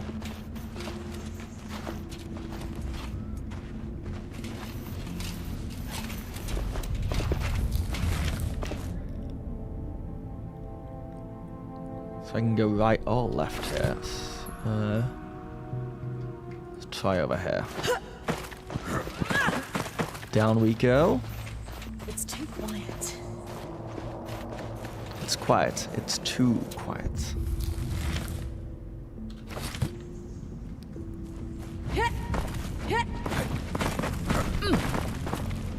I'm getting giant spider vibes. I just feel like that's what I'm gonna get. Okay, so this way's blocked off. Classic.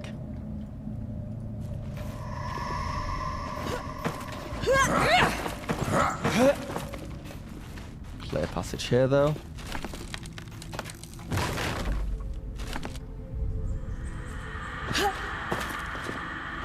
This ladder. Yeah, I feel like there's a lot of illusion of choice. It's like, You can go any way you want, but they'll all lead to the same place.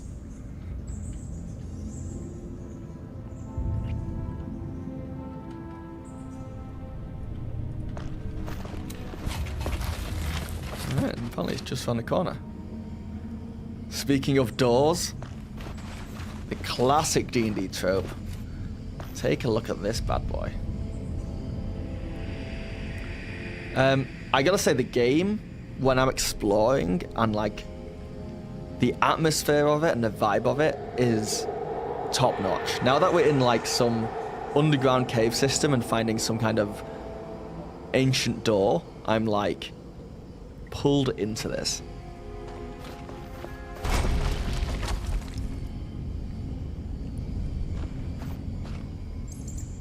Let's head through.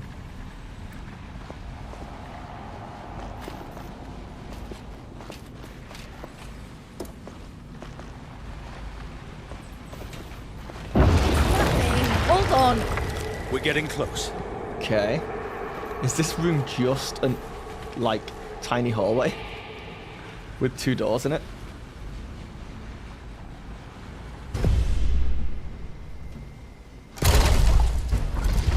Speak friend and enter.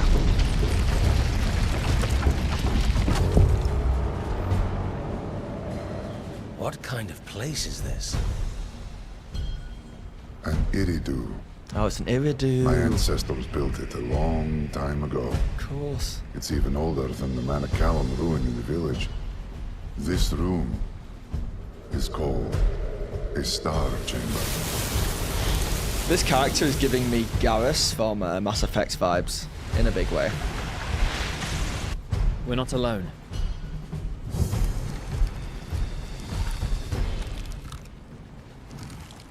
Are they Sickless? They are Shadwin's followers. Kivuli. Okay, let's go.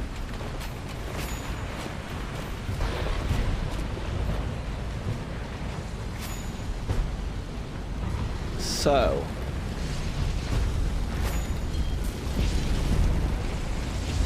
I guess we just jump in there. Oh, okay. Okay. Okay.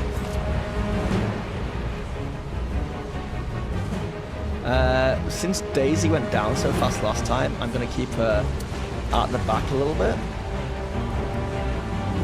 She can dash here. Position, yeah, I'm like, I'll keep her at the back and I've thrown her at the front, but I just want her to be able to do stuff when it's her turn. And I'm going to try and position other people in the way. Alright, can you hit one of these guys with a firebolt?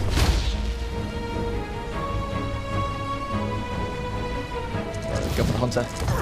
Oh, solid 10 damage. I like it. Alright, and you'll go there. Oh, I can control this guy. Well, this guy can double click to Varde dash. Yeah, this guy can get in there next to Daisy and just take some of that flak. Bonus action. Healing word. Expeditious cheat life. Take dash action as a bonus action on each of your turns. Yeah, no, you're good for now. Just go stand in front of Daisy.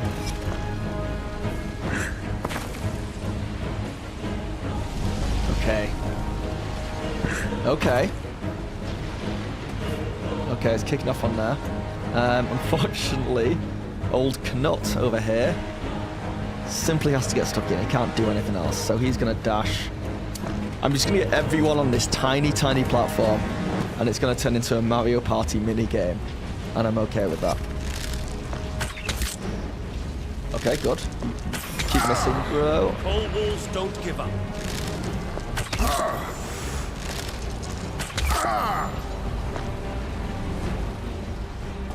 Okay, he got absolutely bullied. It's Neighbor's go. I guess I gotta keep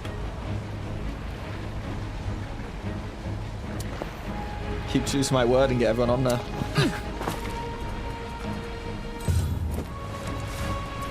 No, don't use that yet. What can you do here? You can use healing word on Jabari. We like Jabari. And you'll go. And now we can start doing stuff.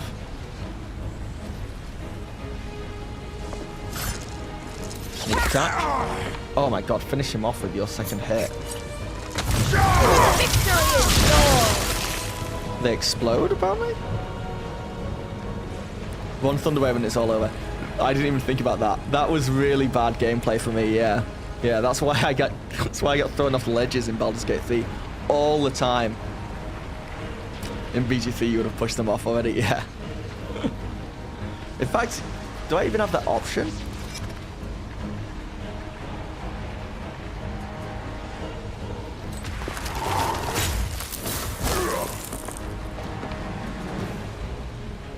Join them. So dumb. Yeah, Jabari, can you push this dude? Wait, what can you do? Cast spell. Advanced combat actions. Any shoves going on? No.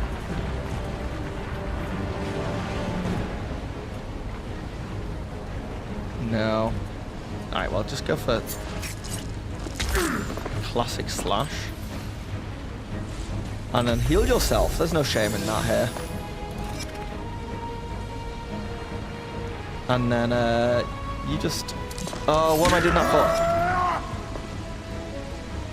for? I wish a thing came up saying, are you sure you want to move? Because you will get an opportunity attack on you. Protect the ally. Shake it off. Oof. Okay, Knot. Get in there. Hide him. Yeah, they fully explode. We gotta be careful about that.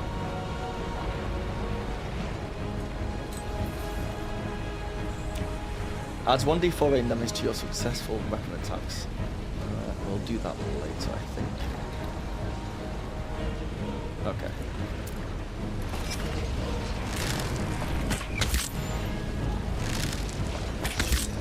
Okay, let's go. Yeah, I like how bad these other characters are.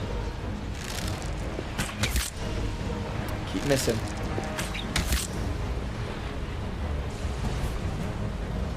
Okay, so...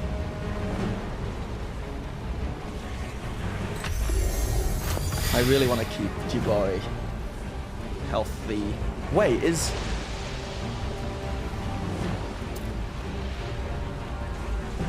Daisy down again? Where is she? Oh, she's right there. Oh, Daisy. Okay, well.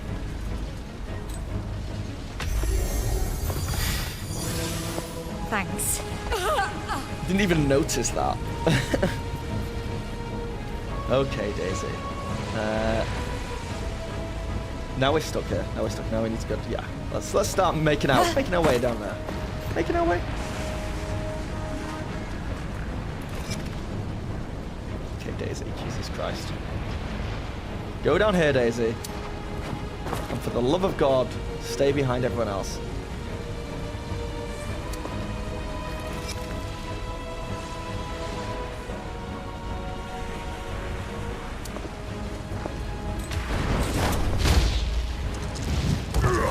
Nice, nice, nice, nice.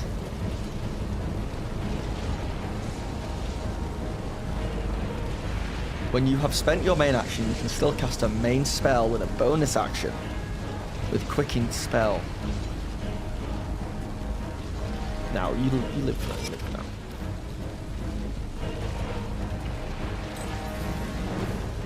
Spare the Dying, Cure Wounds, Scorching Ray, don't mind if I do. 1, 2, 3. See? That wasn't so hard. Some 1 health over there. You're not Dad, remember? Go on, cannot. Frickin' stand right next to him.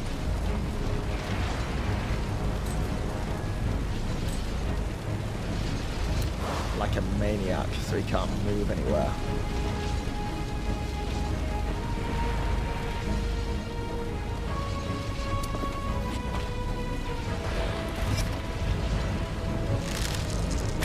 Oh, gave him disadvantage. Okay. Still standing.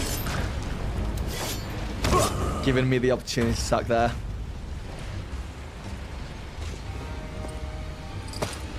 Those Kavuli are terrifying.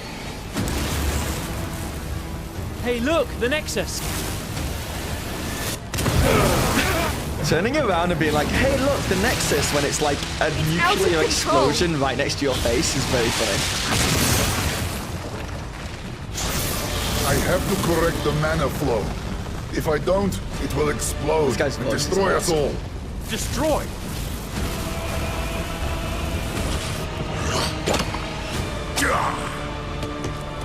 God's teeth.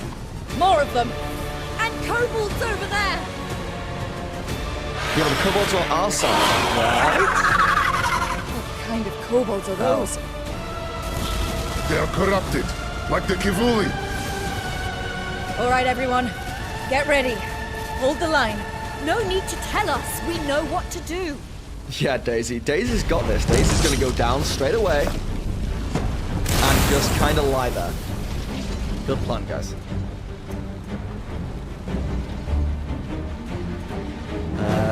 Where are we looking? What's happening? So over here is the corrupted Kavuli, and up here are the kobolds. And then delay explosion. So Daisy can be the one who delays the explosion.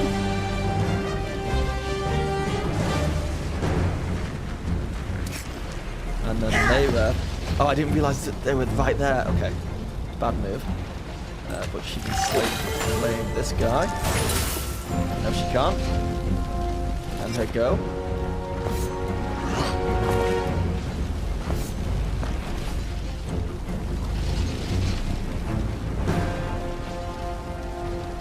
Canuck can... He can go around here and he can hold the line from these kobolds.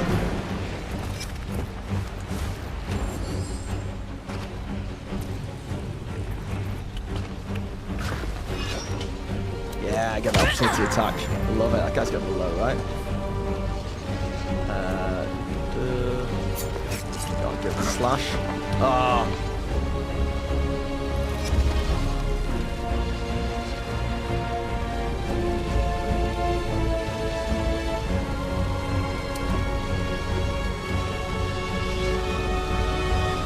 Oh no, am I at disadvantage? Oh, I didn't think I was that close. Well, let's see what you can do. Okay, not bad, not bad, not bad.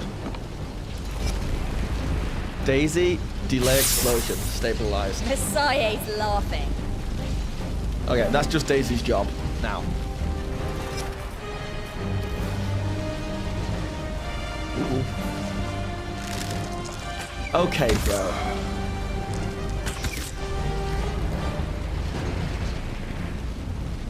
Was that Jabari down and out? Curses. That Nexus really doesn't look good.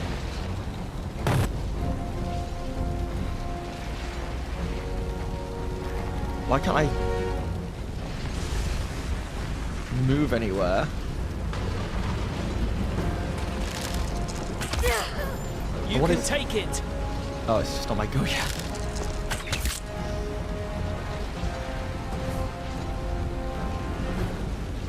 Whew, okay.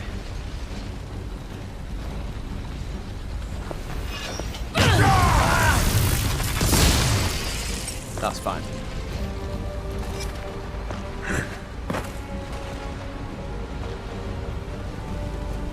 So is that are they trying to kill this thing? Is that what's happening here?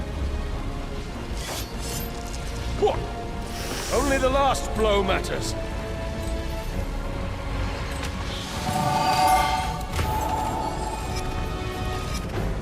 Oh, so many of them.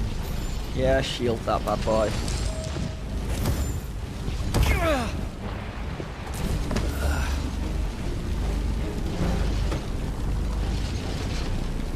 Okay, 2 people down. Daisy's low. Gotta delay the explosion. That's the way. This is a good combat. I've really got to think about this.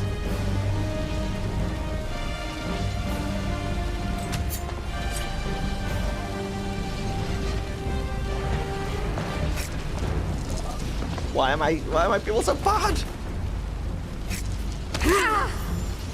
Okay, so it's just Knut and Nera left.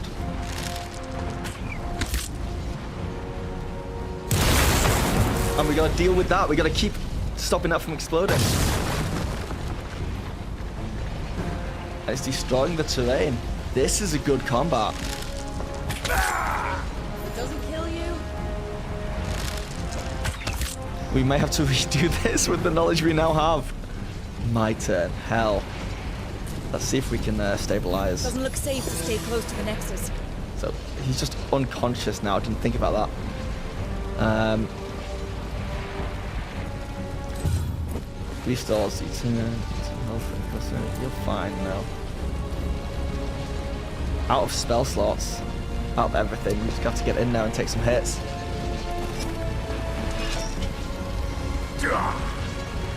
Okay.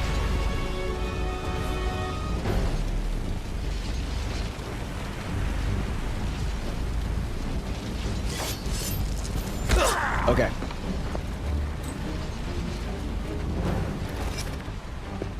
Where are these people coming from now?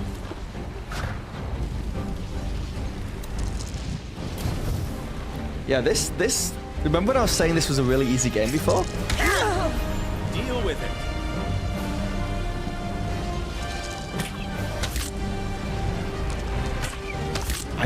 I don't see a world where I get out of this alive. Maybe I just... Curse it. Oh! That Nexus really doesn't look good. I just let the Nexus deal with them, I guess.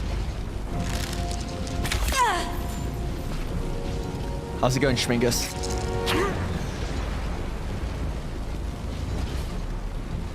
Alright. Okay.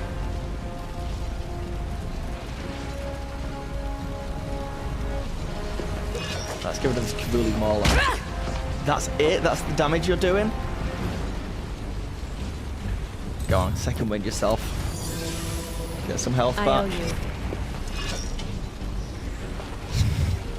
We'll see if I can do this. Oh, okay, brutal. That's it. That's all I can do. What's this down here? Are you sure you want to? No. Okay, so it's no.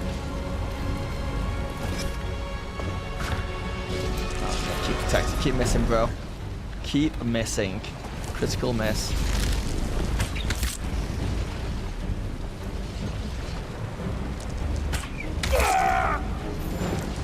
He's still up. He's still up, bro. No, he's down. It's just Nera left. Even if she can, like... Oh, shit. Can't reach the Nexus yet. It's not my go yet. So many kobolds, so ranged. This wasn't even Daisy's fault. This was operator error. I got too cocky.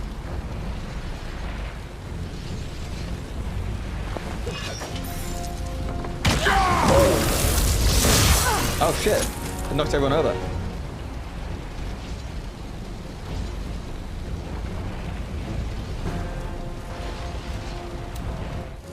Do I have anything in my inventory that's useful? Scroll of Bless.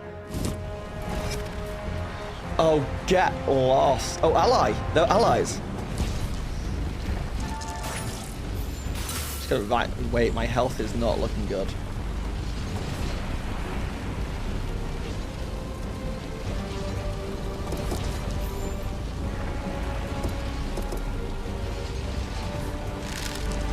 Comeback is real.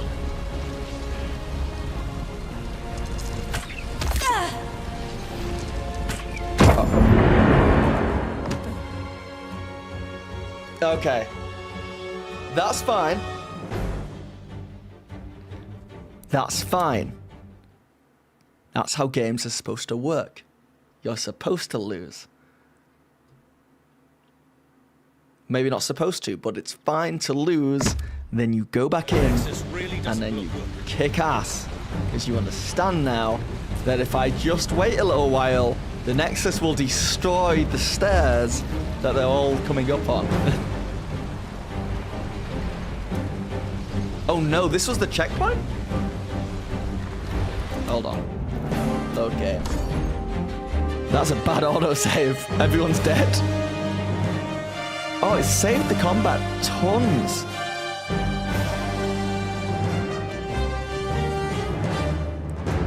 So 4 minutes ago. So let's go back. How long have I been in this combat for? No way. When was this? That's metagaming, bro. Hey. I can't argue with that.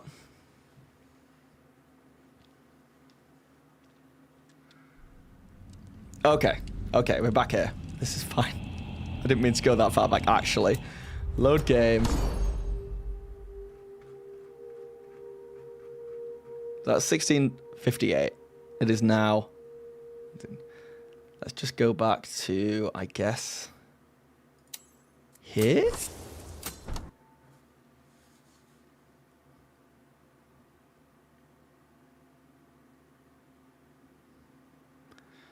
Not the Steve, thank you for the follow.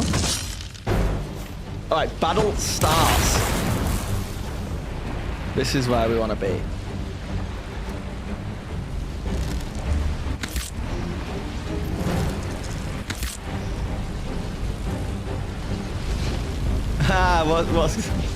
How's it going, Steve?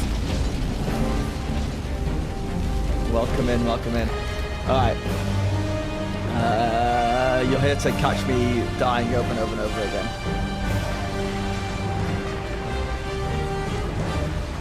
What went wrong last time? Well, it's because we lost Jibori pretty early on. Death claims you. Okay.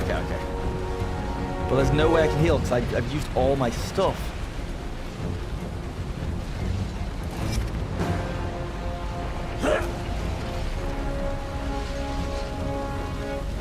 Yeah, it's out. It's the free demo is out right now. It's well worth playing. I've got to say, I'm really into it. This bit at least. The start of it I was really unsure about, but now it's got me.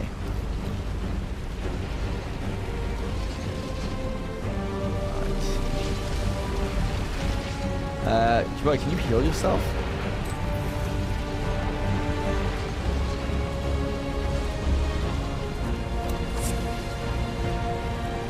Oh, cast charge.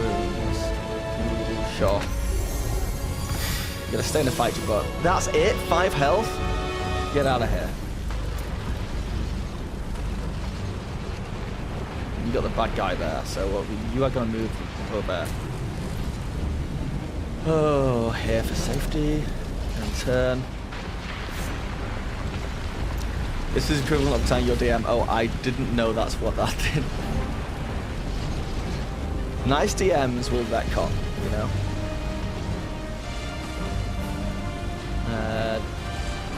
Let's not touch the explosion thing yet. The problem is, we don't have any ranged attacks, really. So, could get screwed over here.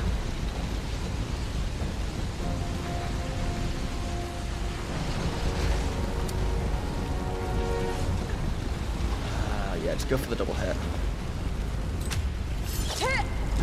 You'll die anyway. You've gotta actually hit though. Hey! Our kobold friends are coming to help! Let's hope their aim isn't too bad. Okay, get in here, kobold friends.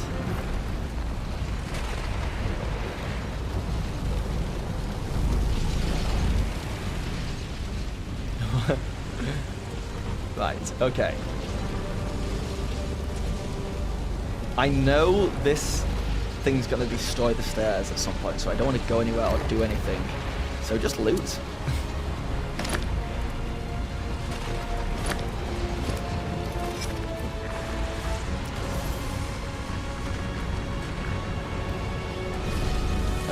Okay, we've got a ranged attacker now.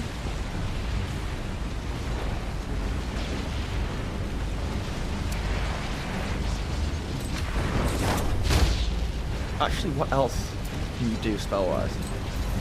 Any heals? Shadow's pretty solid. Magic Missile. Sleep. Magic missiles have range of 120 feet, which is not long enough, unfortunately. I just want to see what magic missile looks like against this guy. Solid.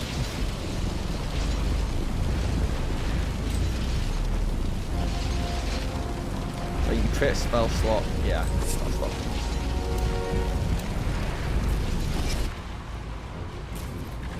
Yes, kobolds, get in here. Look to your left. Deal with that guy.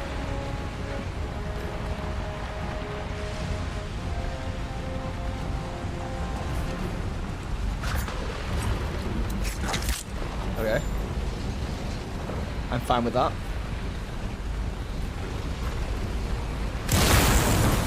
Is it going to start destroying stuff yet?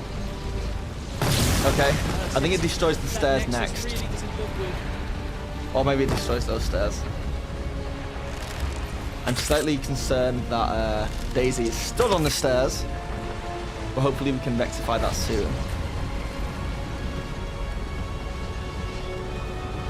And also this for this. Good kill, as they say. Get back. Doesn't look safe to stay close to the Nexus.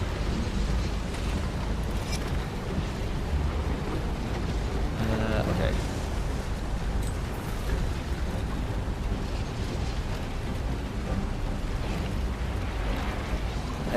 Anyone sick? Just yourself.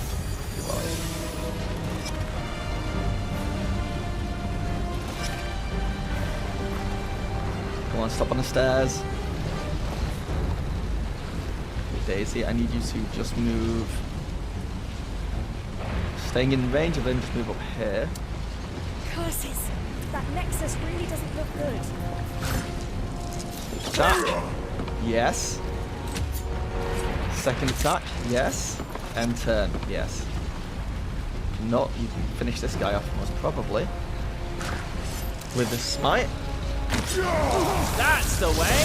This is a lot easier than last time. I don't even think the kobolds are hard carrying.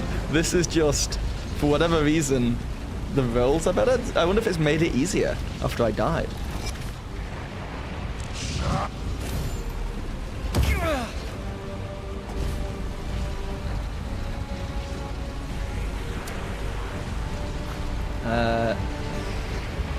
I mean, it's looking way better. I'm going to delay the explosion. Well done. Yes, kobolds, get in there. Wreck him. You love to see it.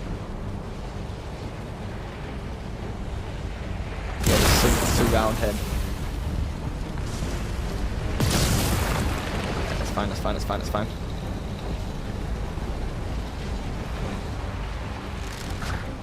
I don't know how we got to deal with that guy. Just do both. I really don't want him to get hit. He's pretty low. Yeah, you shoot that wall, bro.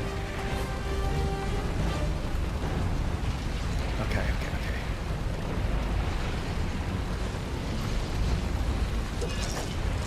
Finish it in. That's annoying.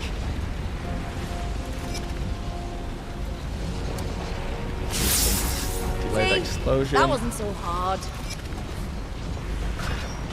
Protect ally. Daisy. Daisy. You gotta stop.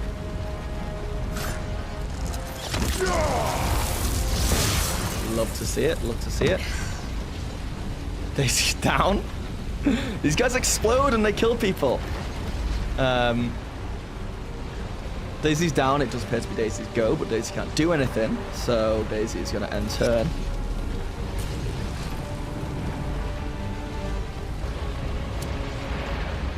I guess. Just wait for these kobolds to do their thing. The red embers tell you what's going to explode next. Ah, good eyes. So it's the stairs now. It's no good to know. You go stabilize her, please. And then, for the love of God, get off the stairs. Curses.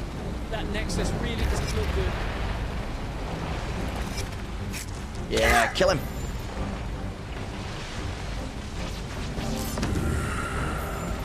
Perfect. Now we just need to wait for these kobolds to run around and clean up.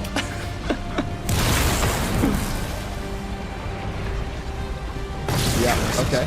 No, That we knew that was nexus gonna really happen. doesn't look good.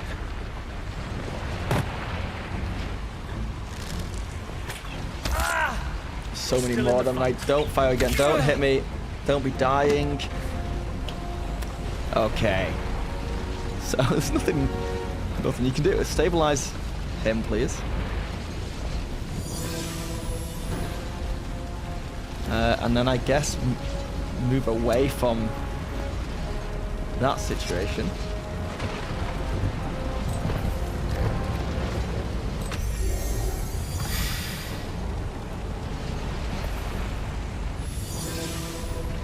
Good. Move away from that situation.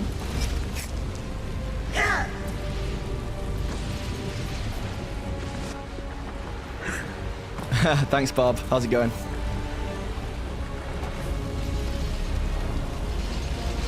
Alright. You can just keep delaying this explosion, I guess? That nexus really doesn't look good. Curses. That nexus really doesn't look good. The nexus looks fine. Once more we prevail! Yeah, it's all good. Okay, spells.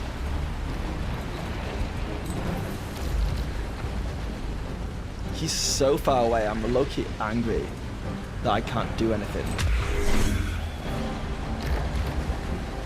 Can I drop sleep over there? Oh my god, look at that.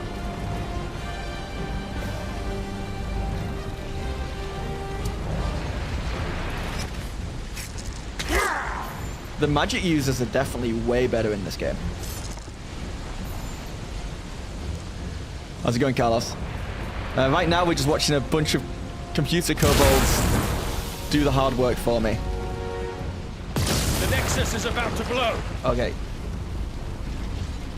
Look. Am I supposed to be getting out of here? Or, like, what's the nexus deal?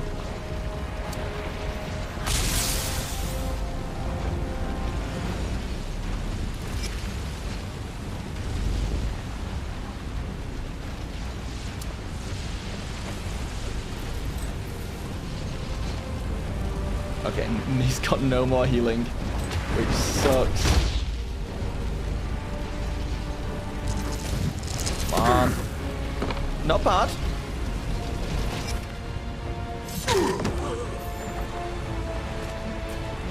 I love what these kobolds are doing for me. Big fan.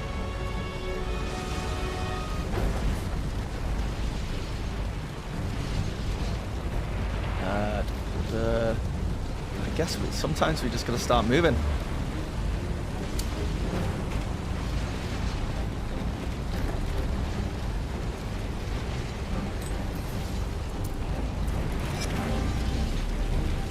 I wonder if they'll apply the new 2024 rules and add stuff like Nick and Cleave. Honestly, I wouldn't hate it.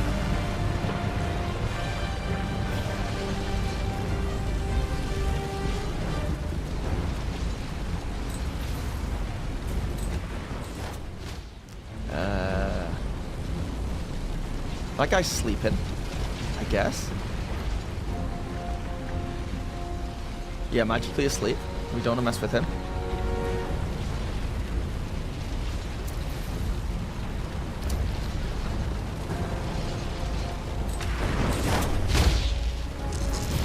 Oh, you gotta love it. You gotta love Never had it. a chance.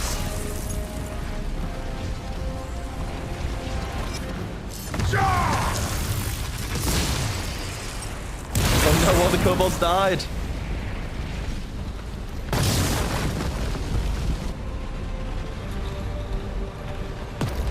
What am I looking over here for?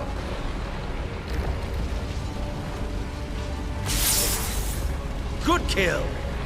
Right, at this rate, there's only one left and it's a sleeping guy.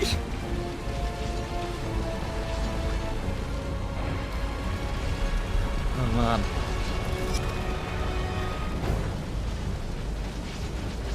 And I don't know if these guys, my ranged people, can hit them.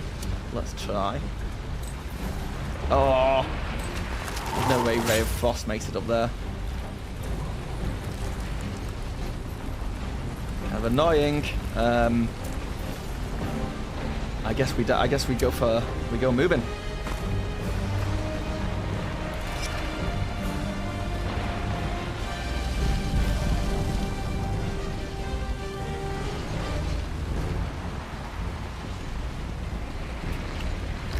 Some distance though.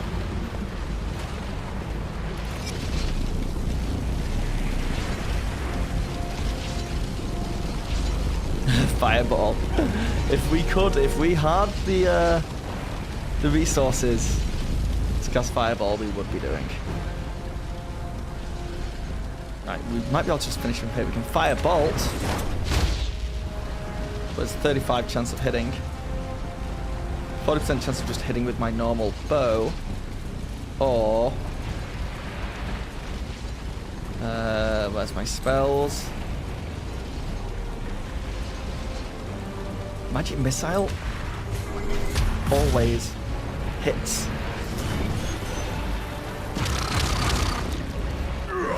Okay, now we're talking. Now we're talking.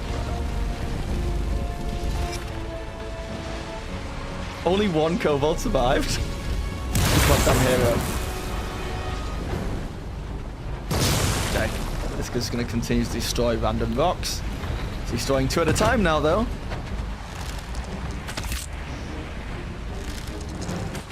Okay, yep, keep missing. Delay that explosion.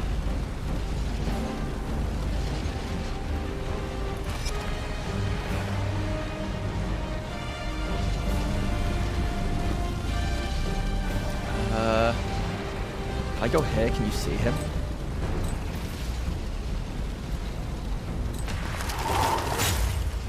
Of course not. Of course not.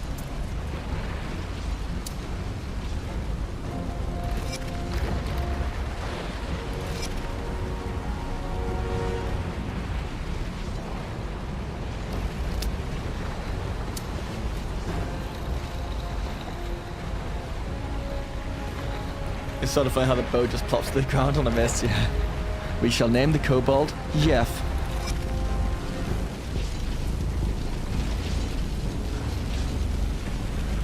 Alright. I've got to say, Duralis is doing a lot for this team. Doing a lot.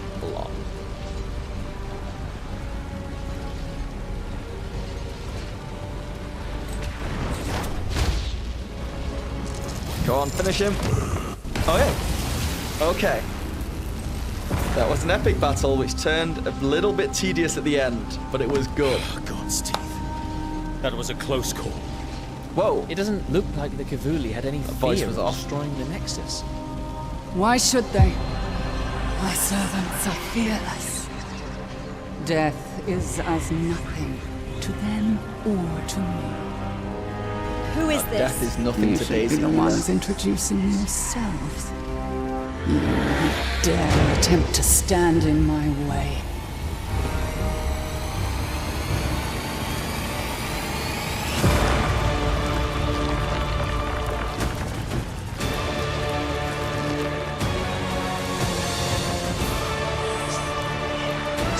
Okay.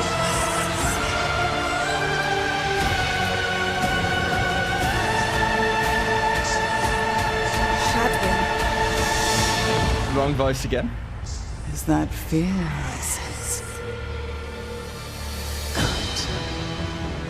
Now, let us see how well you fare when faced with true. Oh, we just survived that. Curses! That Nexus really End of doesn't demo. look good. The Nexus is about to blow! Doesn't look safe to stay close to the Nexus. Thank you for playing the Solasta 2 demo. This marks the end of the adventure for now, but there's much more on the horizon. Solasta 2 will be entering early access later in 2025, so don't forget to wishlist us on Steam and join our Discord community to share your thoughts and connect with fellow adventurers. Thank you for the follow, Sharky. How's it going? We're excited to hear what you think. Your feedback means the world to us. Until next time, may the dice always be in your favour. We'd love to hear what you think, the Tactical Adventures team. Yeah, you want feedback? Give Daisy more health, and give me more abilities to hit people at a distance at the start. But that was good. Genuinely surprised at how much I enjoyed that. I thought it was going to be... And at the start, it was touch and go. I want to play this only as Kobold, yeah. I also would like to see better indications on the map. But that was me. That was me. Like, if I just opened up my journal and looked at my quest list, it would have probably made things a lot more clear. Oh no, Silence, you had ads and you missed the ending. I'm so sorry.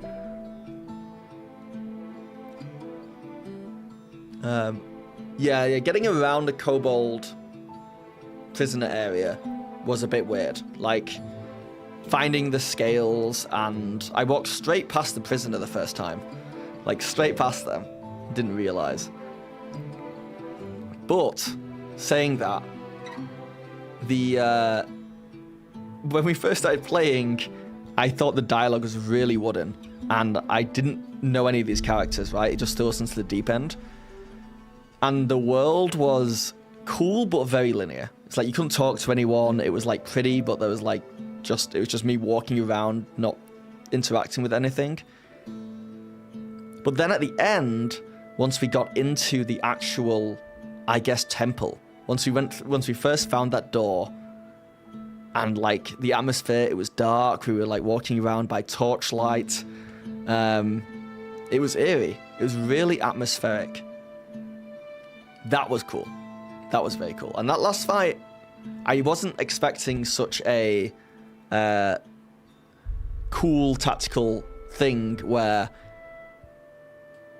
the warp drive was gonna explode, and I needed to use one character to stop it from exploding every turn.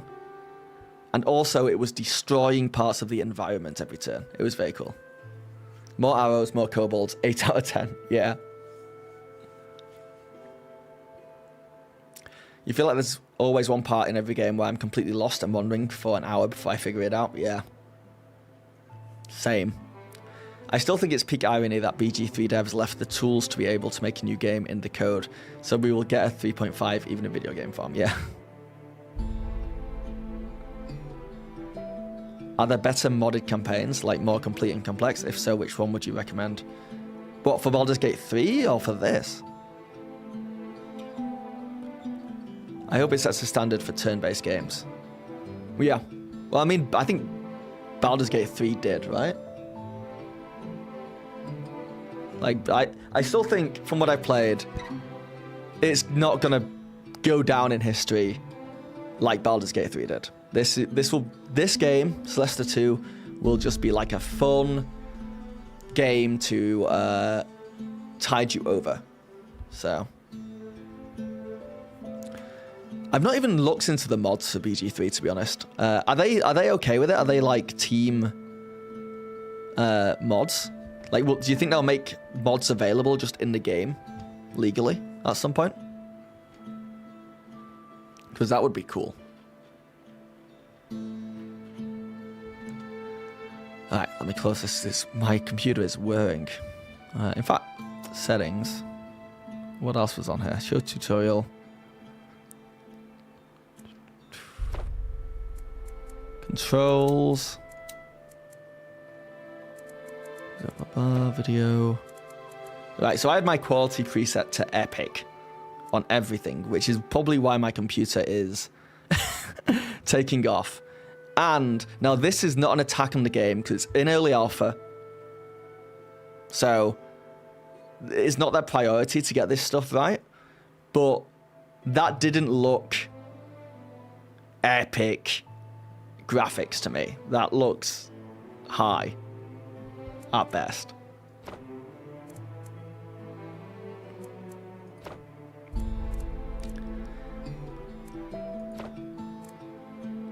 With the dice, you can show your attack die rolls, you can show your damage dice, you can show ability check die rolls, show concentration check, yeah, you can just show everything.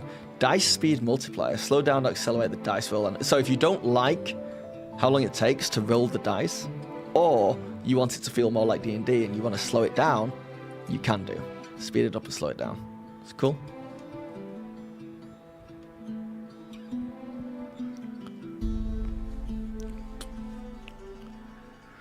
They specifically opened API, I believe. That's cool. Yeah, nah, BG3 was peak, but this looks cool. If they make modding easy, it might be really great too. Yeah.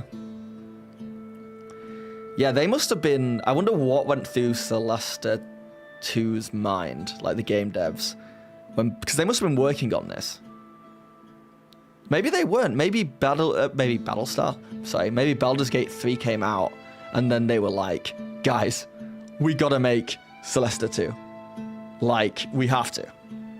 Look at the audience now. I bet this came out. I bet Baldur's Gate 3 came out, and then Solasta 1 saw like a big influx of people playing.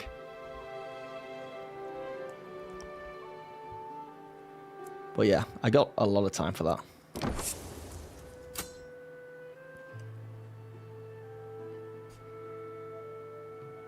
Okay, yeah, but it is driving my PC crazy. Let's close it down.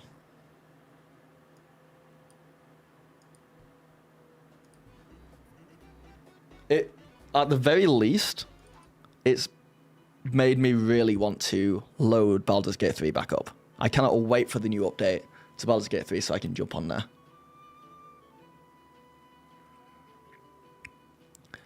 Bet it shows up on those games like BG3 lists on Google. Yeah, well, if anything as well, I think we're going to see a lot of these games over the next few years. I think like there's going to be a lot of people trying to ride on Baldur's Gate 3's success. In the same way that Breath of the Wild, like Zelda Breath of the Wild came out, and we saw like Genshin Impact and like gotcha games that were like, you know, very inspired by Breath of the Wild, whether it's graphically or whether it's the way the combat works or whether it's the way the world works. It's going to be an interesting few years. I'd love to see a playthrough of BG3. Yeah, I would love to come up with a system where chat helps. Like you guys choose dialogue options and stuff. That would be really cool. Like more of an interactive thing. Because I want to stream this stuff, but I simply don't know how fun it is to watch me play games. I think it would probably be more fun. Like if I was watching a playthrough, I would want to be able to like interact with the game somehow, which would be cool. Hot take, Breath of the Wild should not have had durability on its weapons. No, I agree with that. I agree with that. I don't like weapons breaking in any games. I don't like it. I don't like it. It's a bunch of fun to watch me. Thanks, Bob.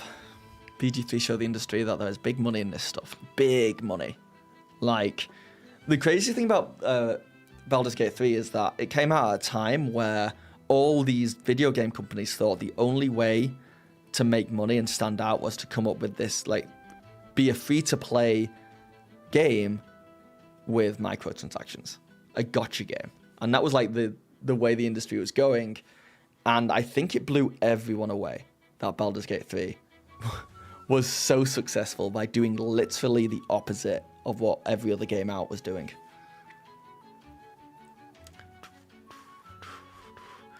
You enjoy watching other people play, especially if it's a game you don't play yourself? Fair. Bob speaks for all of us. Oh, thanks, guys. Thank you, thank you.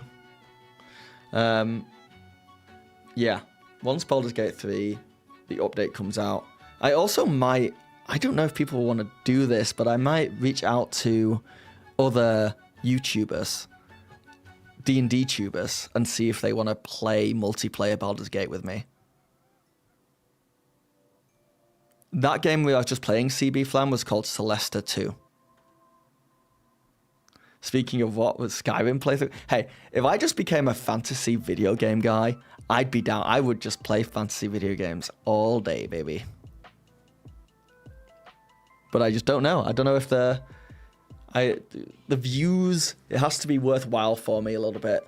Just right now, while I'm trying to get full-time money, I need to prioritize like audience first, which is what I'm trying to figure out what people want now. What does my mod list look like? I've not got any mods on Baldur's Gate 3. Or in general, I'm kind of scared to mod stuff.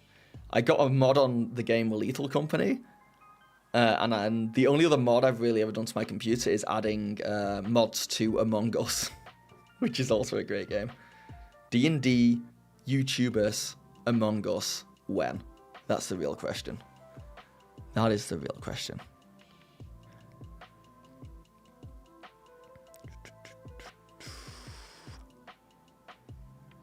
11 playthroughs on in the background when I'm editing, especially when a creator has a good voice such as yours. Thank you.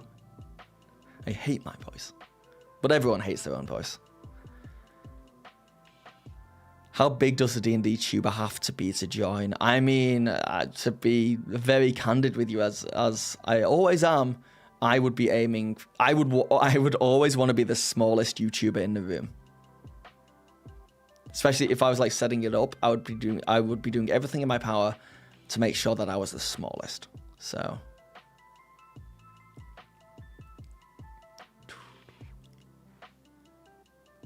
Dungeon dudes are down the road. Yeah, that's 2 people right there. So that's almost a party. Busty Withers mod is canon, so I'm sure it's allowed. Yeah. The intention of playing, it would be like collabs to try and grow my channel. I think that is the phase I'm in now. So if I could get people, I mean, my size would be perfect. If I could get people around between 50 and like 70k subscribers on YouTube to play some fantasy games with me, I think that would be perfect. But it's also not about the. It's more views. It's more views, honestly, than subs, because I've seen people out there with like double my sub count, and like they just don't get any. They barely get any views now. So the sub counts are a bit of a lie.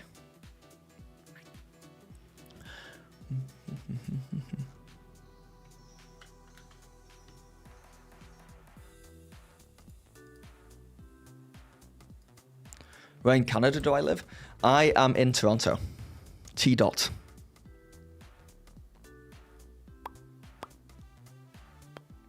The real question is, what good fantasy, almost D&D adjacent, because it's got to be somehow D&D-ish right now, with the state my channel is in. What, like, good multiplayer D&D-esque games, or fantasy games in general, are there?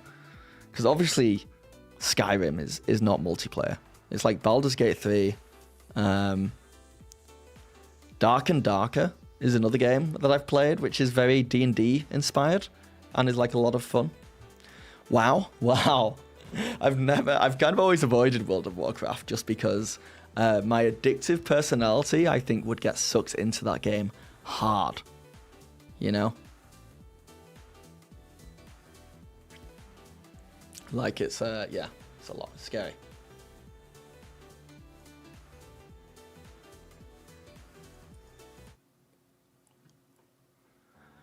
But WoW is one of those games. You've been playing since the very beginning, man. Also, the games would have to be like I should be able to cut them down into YouTube videos. And I'm not sure if WoW is good for that. All right, Blaze, have a good one. May the dice ever roll in your favor too. So I've got my finale coming up, my D&D campaign on Friday. It's the last session of this arc, and I want to make it a complete thing where if people want to drop off, they can do. And if new people join after that, it's like brand new.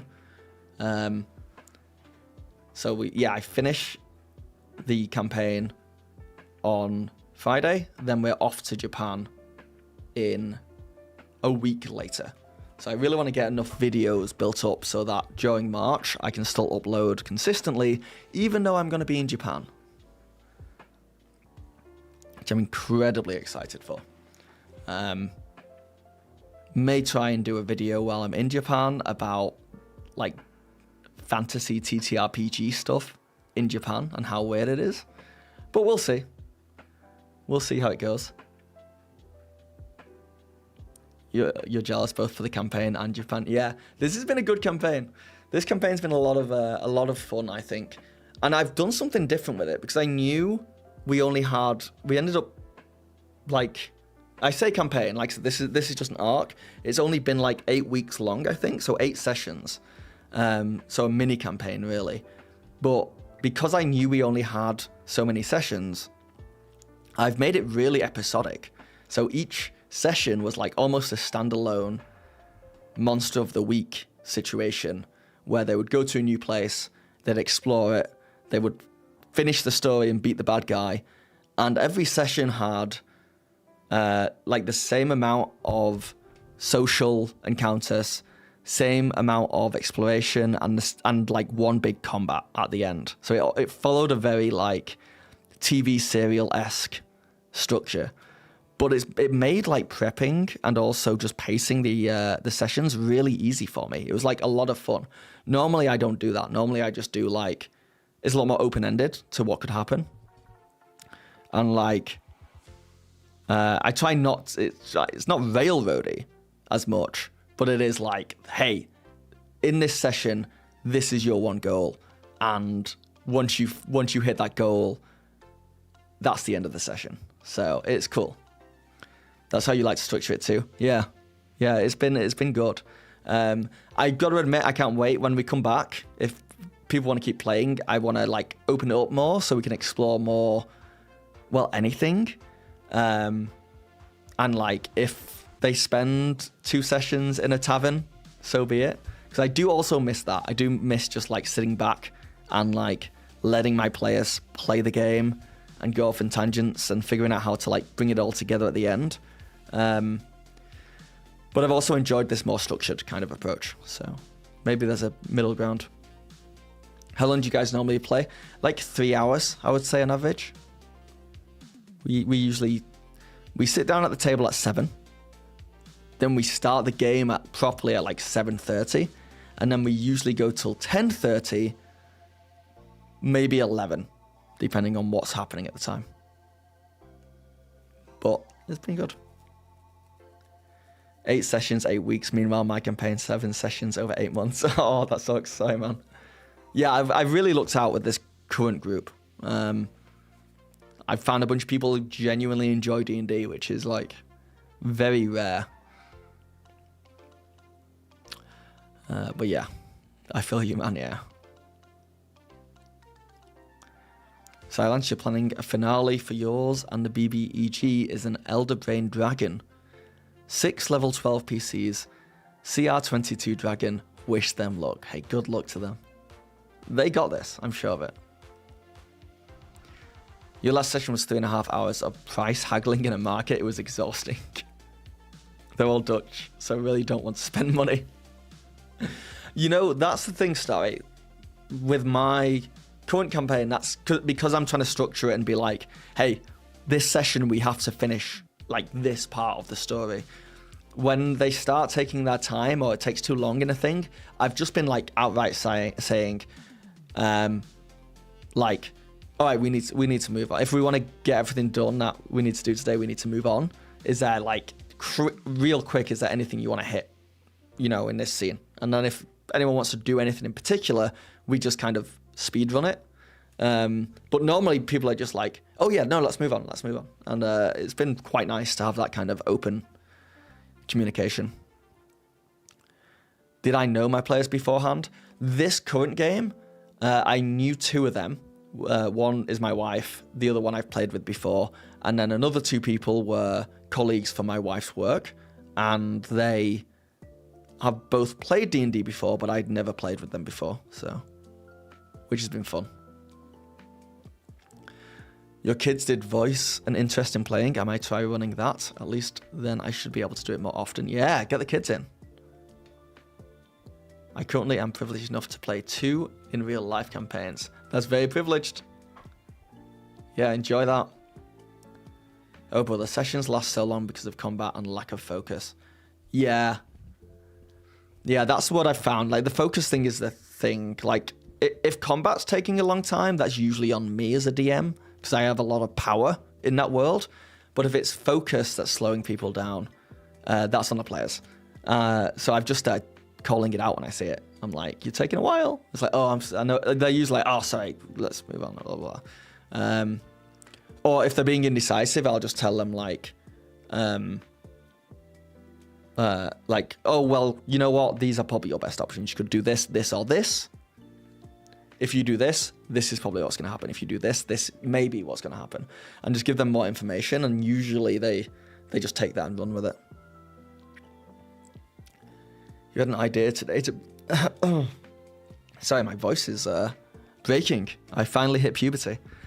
I had an idea today to break my group into two and ask them if they would be willing to run a couple one-shot tests of a new idea. Then after the second one, bring them both together as two rival groups. That's cool. Going in against each other. How many people will be in each group, Rogue? Oh, let me just get some water. Hold on. Be right back.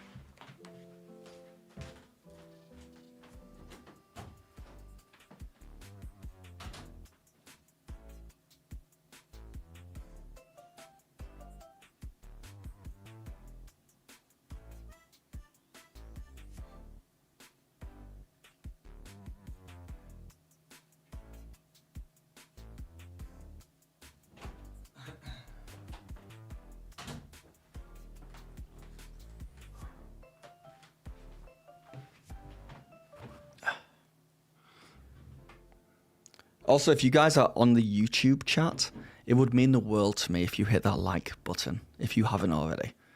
If you have already, please don't hit it again because you will end up unliking the video.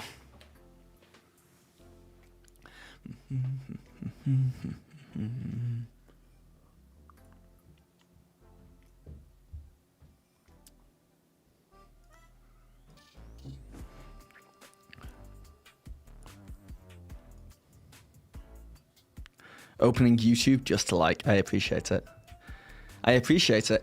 I wonder which, I mean, do you guys, I often wonder which would be better to get more people viewing me on YouTube or getting more people on Twitch. Because Twitch, the more viewers you have, the higher up you appear on the list of whatever game you're playing, right? In fact, I should change my Twitch to just chatting because we are just chatting at this point. The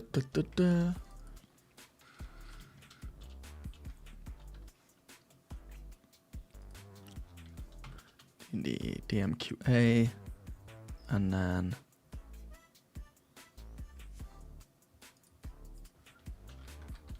just chatting.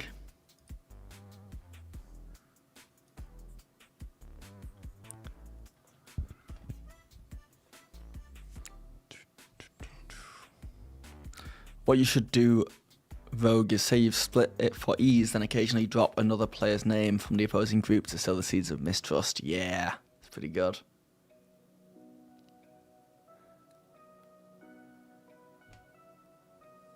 Joke's on you, you're running both. Ludwig did a really good analysis on the two. Yeah, I like done a bunch of research into it, but it's theoretically you'd want both. But I don't know. I think I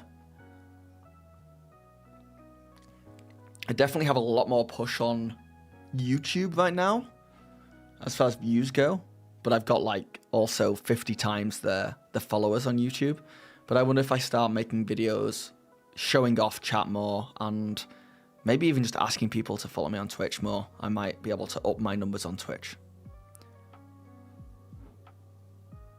Maybe don't let Jeff the Kobold die next time. Just a thought. Okay, bro. Did you see what I was dealing with there? That was a hard game. Okay, we're lucky we only lost Jeff and the other Kobold that was also there. But still, one Kobold survived. Pretty solid. Pretty solid.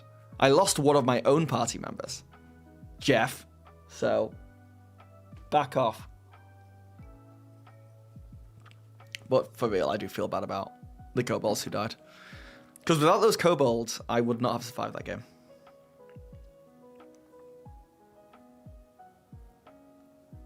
Good game, though. That was the process of playing that game and streaming it was just like me streaming it, being like, oh, we'll see what it's like, to me being very invested by the end. and it was just a straight up chart of my interest. So hopefully if they can get the main party characters to really mean something to me, then I could very much enjoy the hell out of that game. End credit or mid-roll saying, if you want input in the videos, catch me on Twitch so people know you have one. I didn't for a while, thought it was YouTube only. Yeah, fair. Hopefully, I have a slew of videos, like the one, I put one out today, which is talking about the immersive experience on D&D, and I've got a few more coming out in the next few weeks where Twitch chat is just on the side, like it is now. It's just the streams themselves. So hopefully that pulls in a few more people, but we'll see. Do you think you DMing people who you don't know is easier or harder than with people you do know? Oh, I thought DMing was direct messaging for a second. I was like, why am I direct messaging people I don't know? Just asking them to come into my streams? No, I get you. I think DMing people I know is easier, but DMing people I don't know is more fun, if that makes sense. My ideal situation is an absolute mix. It's the same with, like, I think DMing people who have played D&D before and have some experience is easier, but DMing players who have never played before is more fun. So, unless you only meet for game, interesting. Because you probably get to know them enough after 2 to 3 sessions, unless you only meet for the game. Yeah. That's how I stream it. Just DM strangers and beg them to watch. Yeah, I mean, I have 29 viewers on YouTube right now. I could message 29 people I know in real life and just be like, hey, tune in. And I could get that up to 60, you know. Pretty crazy. But I don't want to do that because I don't want people watching me unless they genuinely are interested in my stuff. Because I think that negatively affects the YouTube recommendation system.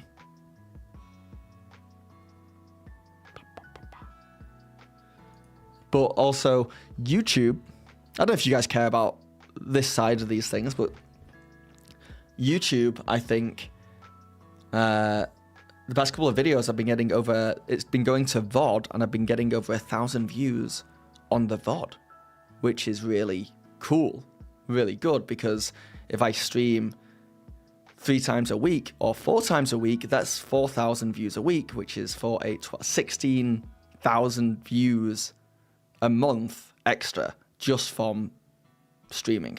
And that's ad revenue. That's like $20 right there.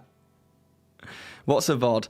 A VOD is video on demand. So it takes the live stream and it turns it into a video that is being recommended to people. Like as if I just uploaded a video. It just goes straight to that.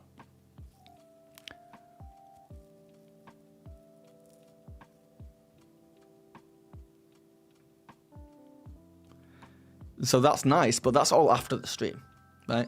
The benefit of being live to people is that I might get memberships and I might get super chats, but Twitch is way better for that. So it's like, I would rather have more numbers on Twitch for money, but then for like overall discoverability, YouTube is better. Why don't you just run games and start playing and stream it? You think I can do that? Like, charge money for people on start playing. I'm going to yoga now. All right. Enjoy. See you later. Yeah, I don't know. I could do that. I don't know. One day I want to DM on camera.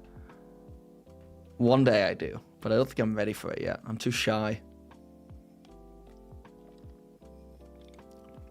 You can upload a VOD from Twitch to YouTube, I think. Yeah, I played around with that, but I wasn't working as well. I don't know. Like, I wasn't getting as many views on YouTube. I think this system's the easiest. I just need a way to grow my Twitch, and I think you guys are right that I just need to like talk about my Twitch more in videos.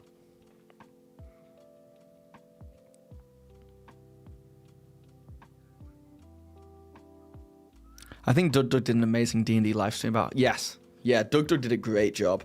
But it's telling that he only did it... I think he's done it twice at this point. I think he's done 2 D&D streams. And I feel like with Doug, if it did really... If it was worth it, he would do it more often. If you're asking so nicely, I'll switch. Oh, hey, man. How's it going? Hey, if you have any free Twitch Primes from Amazon Prime... You can just give me the money for free, but it's fine if not. Yeah, D&D has been it's such a weird thing in the zeitgeist, if you will, because most Critical tried a D&D actual play. Most Critical tried a D&D actual play, didn't do very well, and it's still going. And he's kind of turned it more towards Magic the Gathering now. And a big package? Really? Yeah. Oh, 1 second, guys. I might have a D&D package that I could open. 1 second.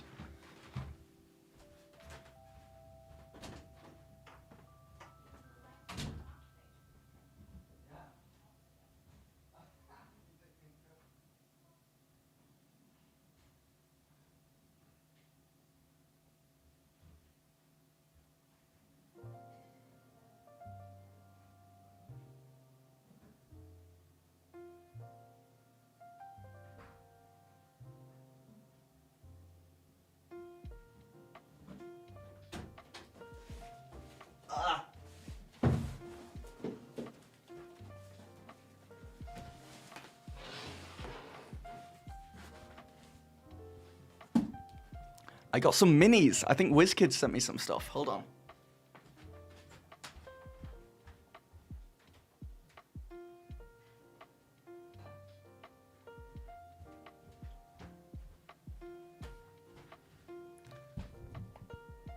Yeah, I was not expecting this. I want to make sure it's safe for stream. 1 second.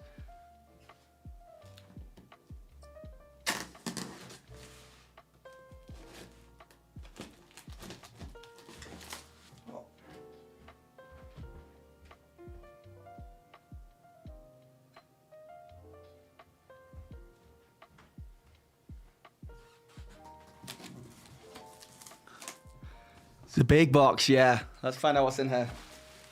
Oh. Oh. Alright, so. Let's see now what the best way to do this is.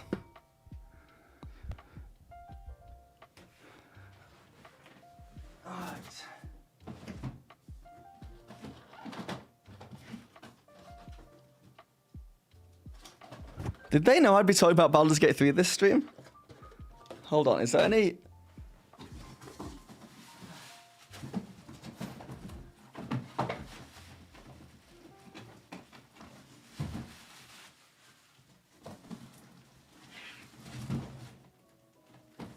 So there's 3 things. One of them is pretty insane. I just want to make sure they didn't send me an email about anything. I might just go to open it on stream.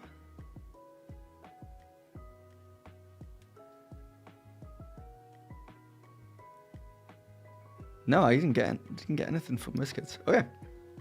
WizKids are freaking awesome, by the way. They're freaking awesome. So, the first thing they seem to have sent me is literally Baldur's Gate 3 characters, minis.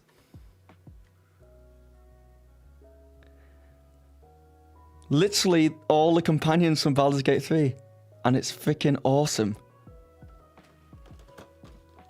Yeah, hello YouTube, unboxing video. And Withers is in here as well. So, love that for me. Then, they gave me 1, 2, 3, 4, 5, 6, 7, 8 of these mystery loot boxes, which I'm gonna have to open. And then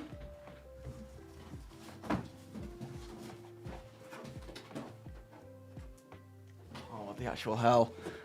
They got me adult black dragon corruptor. I don't know if you can see that through the plastic. So, what do you guys want to do first? Do you want to do the loot boxes, or shall I open up this dragon?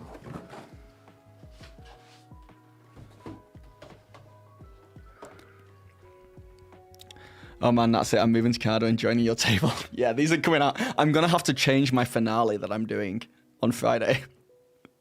They're going to be fighting a black dragon, baby. Loot boxes? Okay.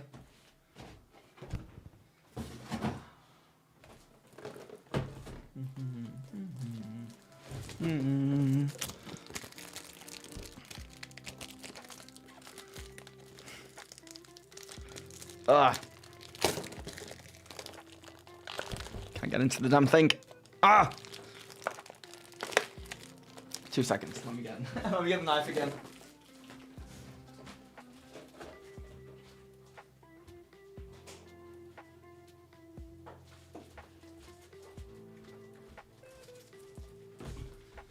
I'm in. This is so crazy. Alright. Okay. I can I feel like I should get a photo of these before I rip them all open. So I'm just gonna put them all together. Oh, I love some loot boxes.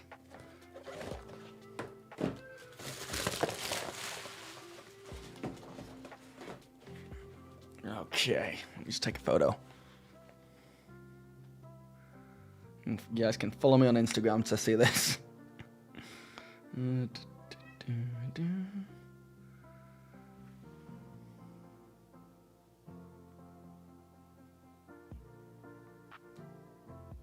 Okay.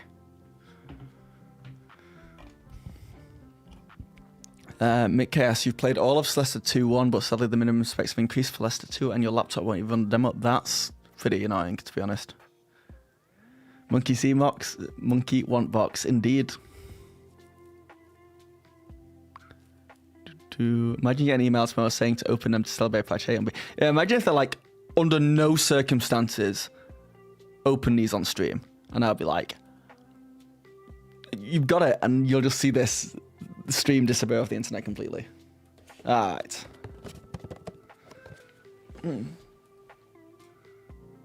Okay, so, box 1. So it looks like we've got a few options on here, to be honest.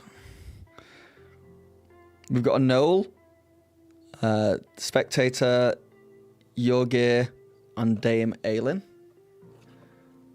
We have, I guess... Oh no, those are sold separately. Yeah, those aren't in the boxes. I've got those already.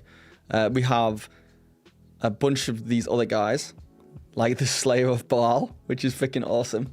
And there's 40 altogether. 40 different options. So I could have enough here just to literally do a Baldur's Gate campaign.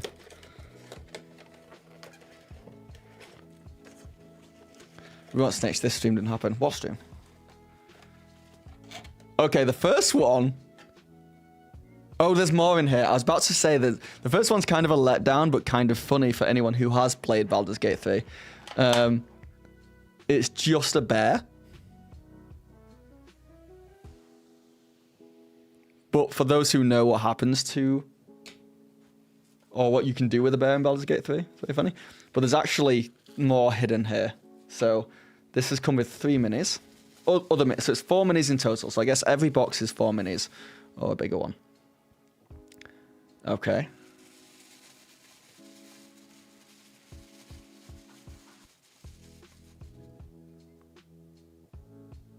Okay. I will show you guys in a second. I just want to look.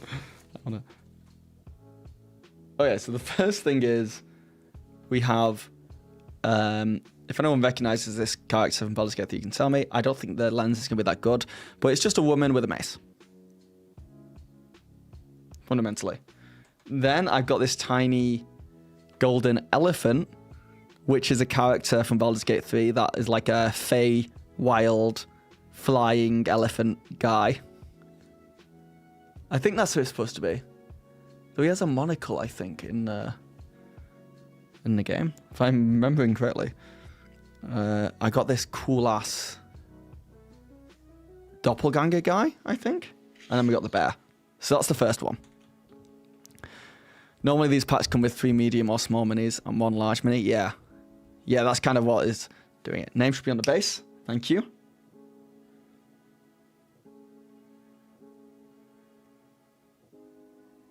Yeah, that's a Hollyphant, apparently. This is a doppelganger. Yay me for my D&D knowledge. And then this one is... one of the Fist of Banes. So it's one of the people who are... They're hunting Karlach, I think. Oh, I'm almost stopping. Okay, next box.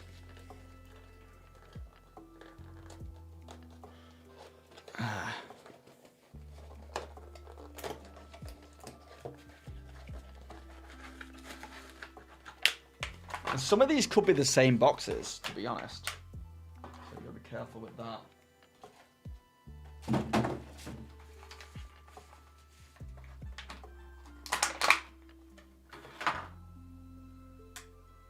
Okay, we have a warg.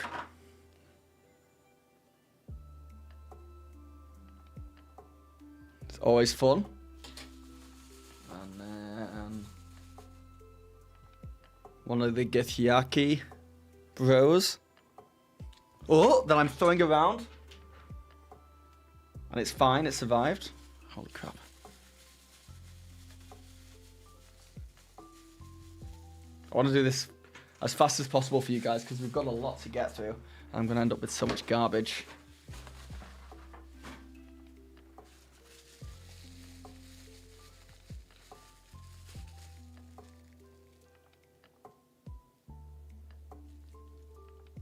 I've got a wizard...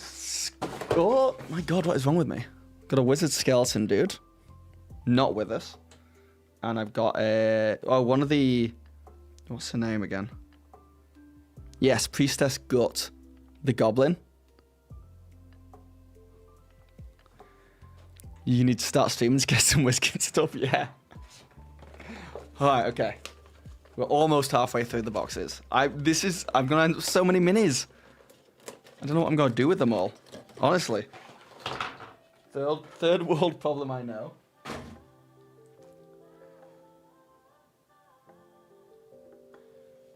We got Lump the Enlightened. As well as...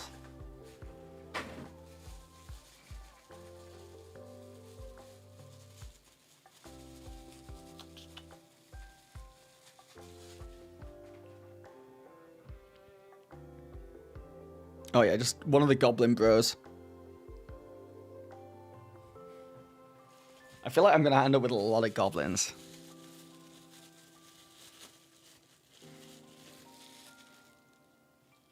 Whoa, who's this? Sarevok Anchev? I don't actually remember this guy from the game. But he looks cool as hell. They're like dice, you can never have too many. I'm fine.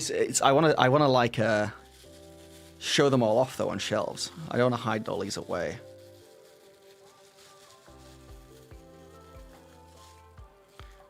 Yep, another goblin.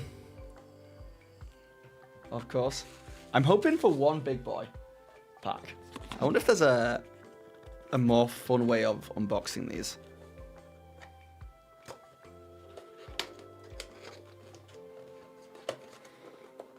Are the BG enemies in the 2024 Monster Manual? Good question.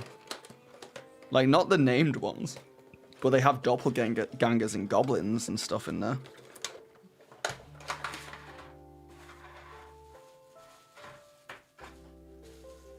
Alright, this might be the worst one we have got.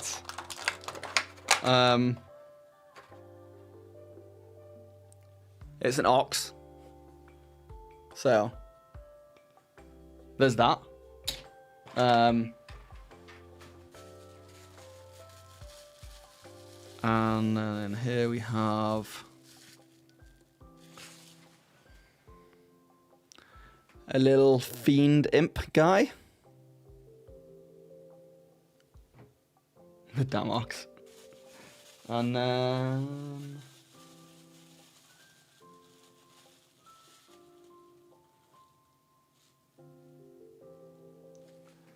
Meregon.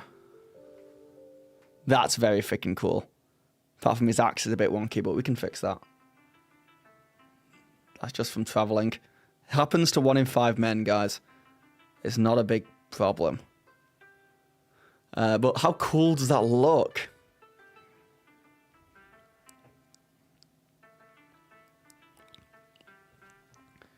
Onwards and upwards. Bugbear Assassin. I cannot believe how good my... how good, like, combat mini... the combat mini side of my games is going to get. I'm so happy with this. Also, like, one of my players is a huge Baldur's Gate 3 guy. So he'll love this.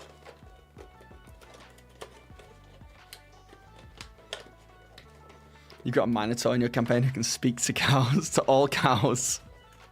Makes sense.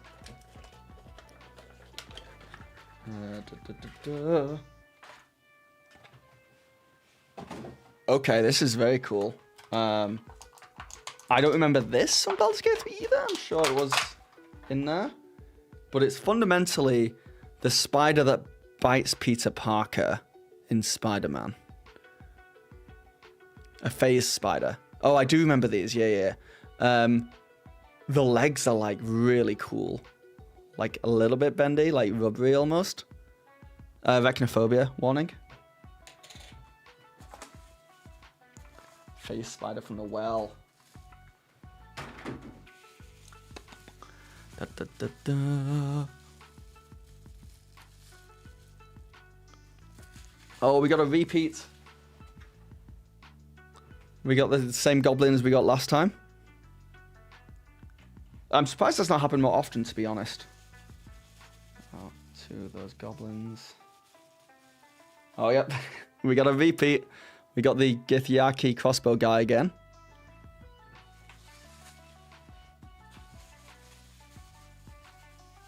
And...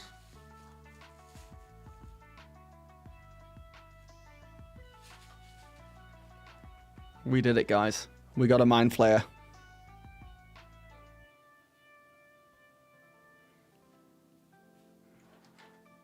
And 3 more left. This is crazy. Okay. Thank you, WizKids.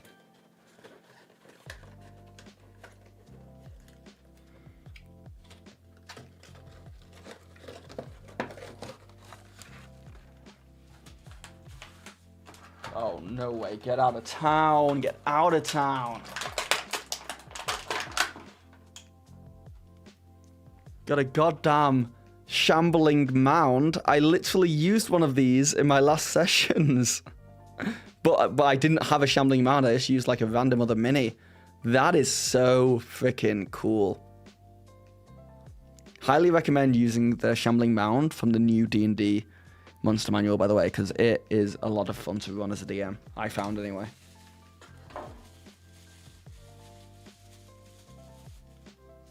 We got another doppelganger. But, you know, these all could be doppelgangers, I guess. As long as we don't get another ox, we should be okay. What are you? We got this fiendish guy holding a hammer. Always fun. You feel suddenly urged to purchase WizKids minis. I think that was their goal in sending them to me and hoping I would have them on camera, but I say do it. I highly recommend.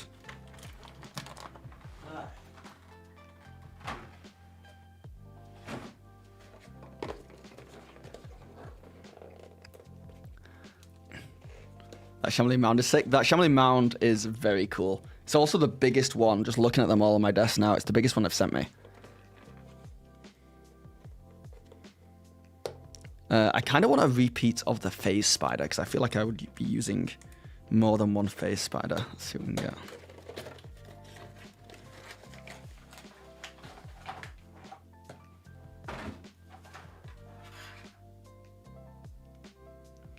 We got a goddamn Minotaur.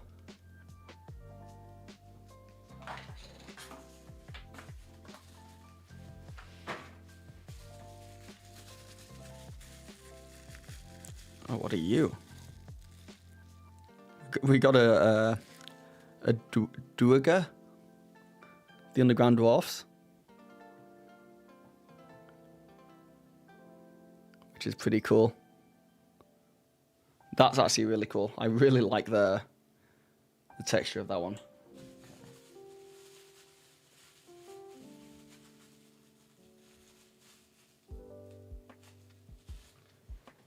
We got a random assassin guy, which I'm not going to lie, you can never have too many of these. Like, they're very... You want a lot of those kind of guys.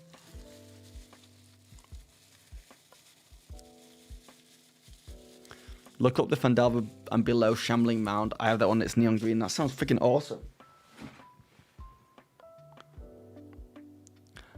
Volo! Hello, my name is Volo.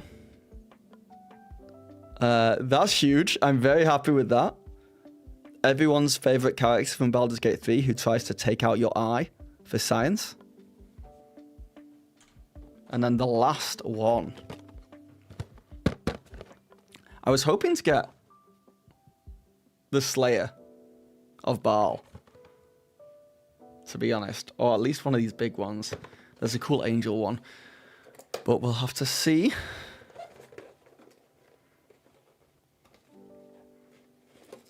You hated Volo. Volo was there to be hated. I thought Volo was going to get the worm out of my head, Act 1. Did not go to plan.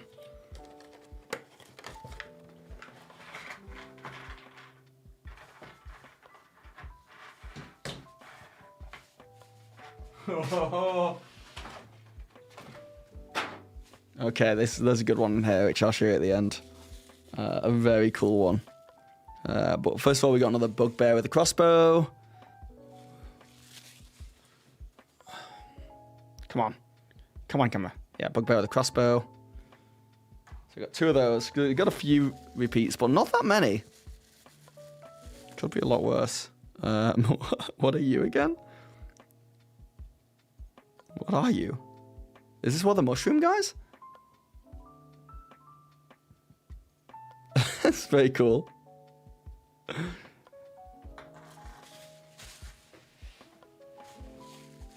Okay, and...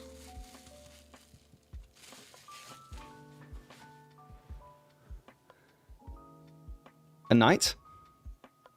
Once again, one of those things that you can't have too many of. I might have to, like, I've got so many minis now. I might have to put them in, like, order of, I don't know, where you would find them. Where you would find them. And the last one I got, which I think is the best one, it's the coolest looking, is this.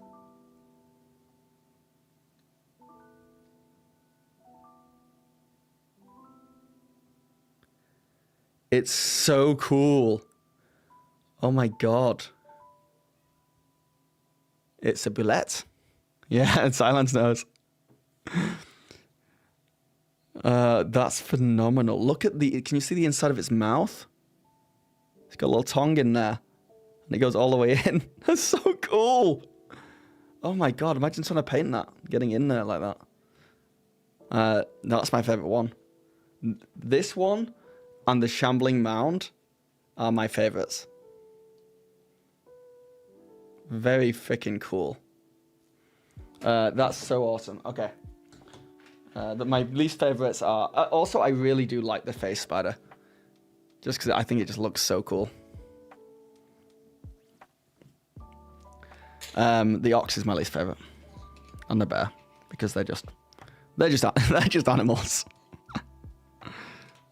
But everything else, solid. I've got a lot of the repeats, like, I can repeat, no problem.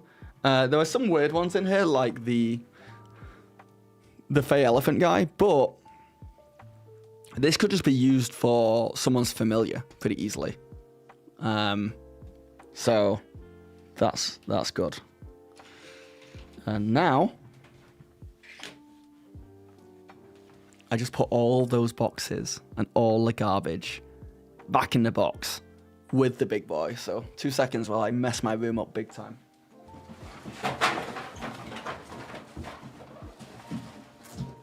Let's get stuck in. I'm very excited about this now.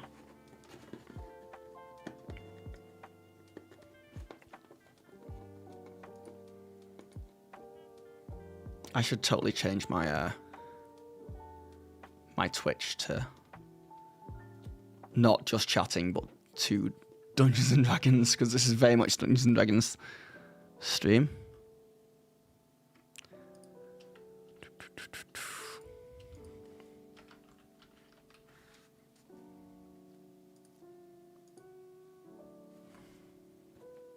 Okay.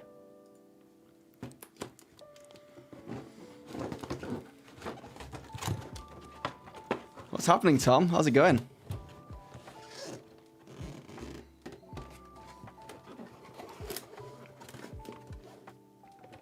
Oh my god.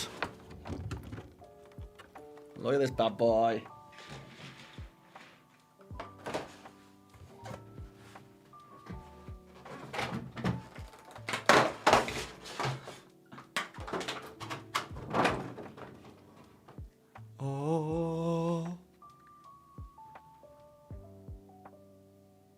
So this is like the new design for the dragon as well, I believe.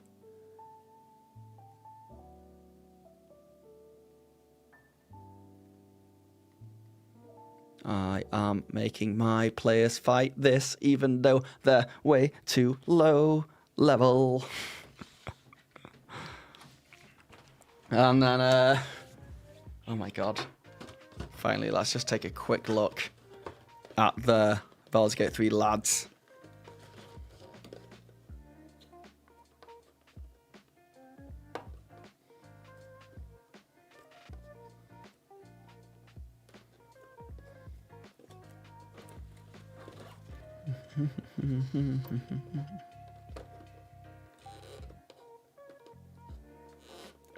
Cannot get into this one. There we go. This is such a great little package to... After I was having such a bad day because I went to the dentist and have to have a root canal. It's nice to get a present. Okay. Pop these guys out. The lads. What was everyone's Baldur's Gate 3 main party? Like, who's everyone's favourite companion? I presume most people just like Karlach, right?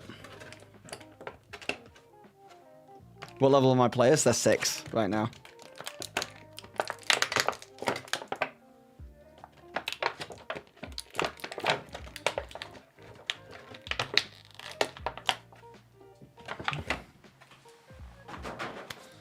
Okay. All right, I'm going to show you them in the order that I think are people's like popular votes. So, I think I really like Will, but I feel like out of everyone, he got chose one of the least. Oh, Luke. Sorry, Luke says Will is in there. My bad, I take it back. I think next up is one of my genuine favorites. And the first romance for, I think, most people, even though you don't continue it on throughout the game, is Lae'zel, who is in such a good pose. Just mid-slash.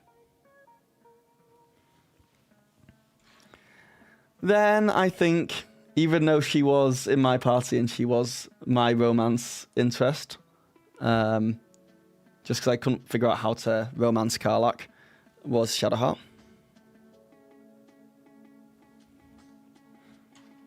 Then I think up next is probably Gale. I think Gale is he grows on you in a big way, and he has some really cool moments in the game.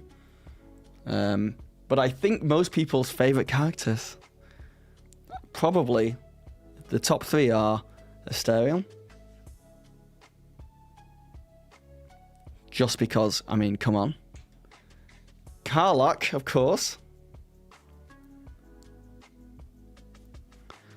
And the number 1 favorite, Withers.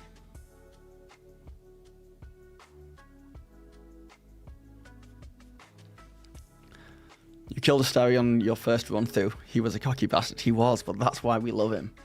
Right?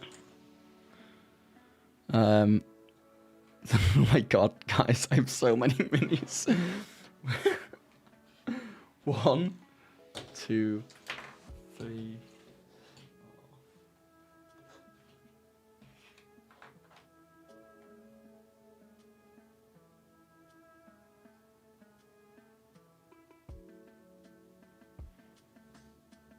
I got like 40 minis just now.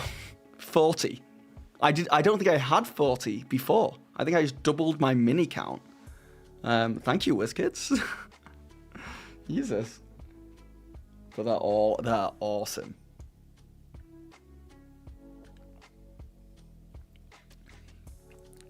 Well, there you go. That will be an unboxing video going on YouTube then.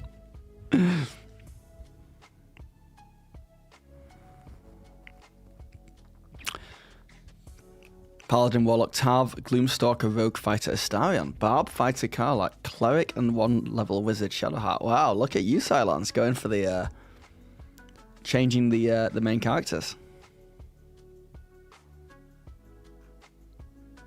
I think I tried to make my my Shadowheart a Paladin, and it just didn't work. It just wasn't working for me.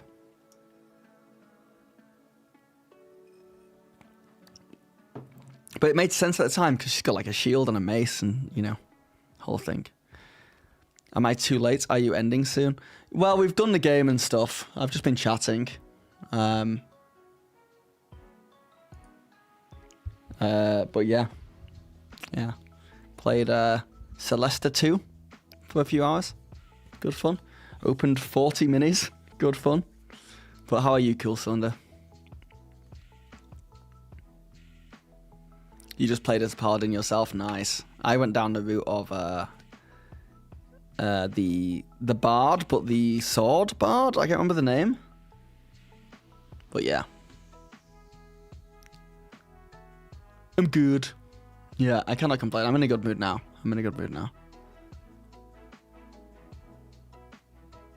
You got 2 sessions of D&D this week. Lost Mine session 4 with fairly new players tomorrow evening. Then your next session of Dungeons of Drakenheim on Wednesday. How are you finding though? Yeah, they're 2 very different groups and vibes. 2 very different campaigns as well, right? Are you enjoying the Drakenheim campaign? I've been interested in that, I've got to admit.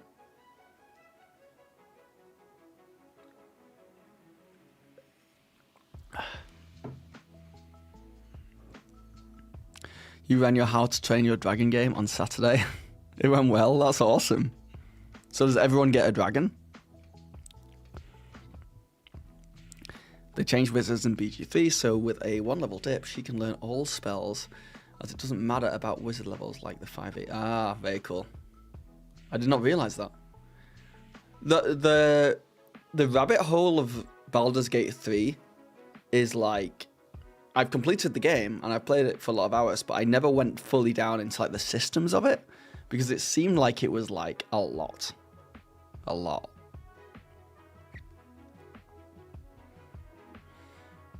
Half the party has become evil and they have become the PPEGs.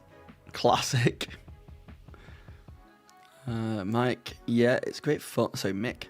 Yeah, it's great fun. We're about 34-ish sessions in and they're still only about 75% through. That's very cool.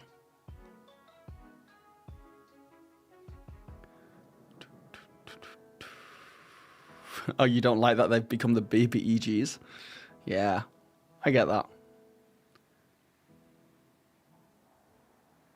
You're just starting DMing, Adam? With family next week? You're nervous? Nah, with family is the best way to start, I think.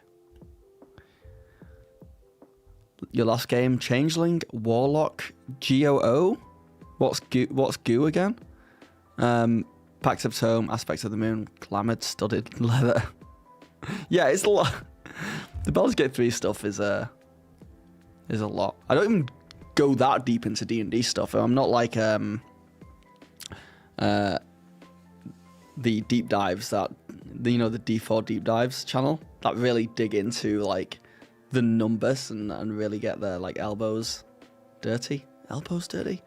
Get the arms deep in elbows. I think I'm losing the plot completely, guys. I've lost it.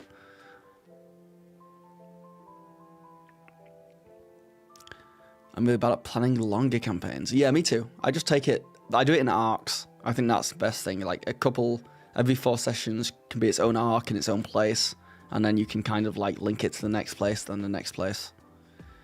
Have you ever ran an evil campaign or participated in it? No, I haven't. I've never had players who have tried to go down that route, to be honest. I think I've been quite lucky. I won't even do it for my birthday. Great Old One. That's goo. Got it. You have about 10 sessions homebrew as a start. Have about 10 sessions homebrew as a start?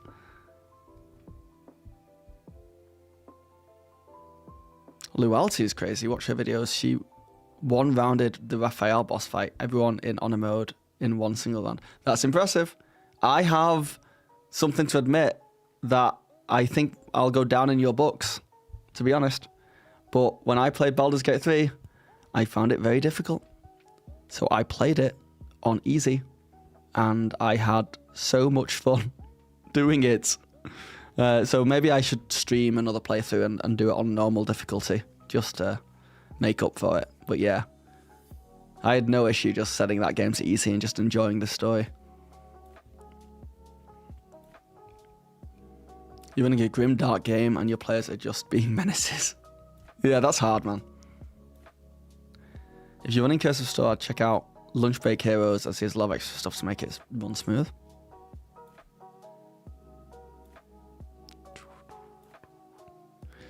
No, you got it. They get their arms deep in elbows. It's something like that, man. I almost said got their elbows dirty. It's like, no, that's very much mixing two phases. I run an evil one shot, then the players went up against the evil characters they played previously.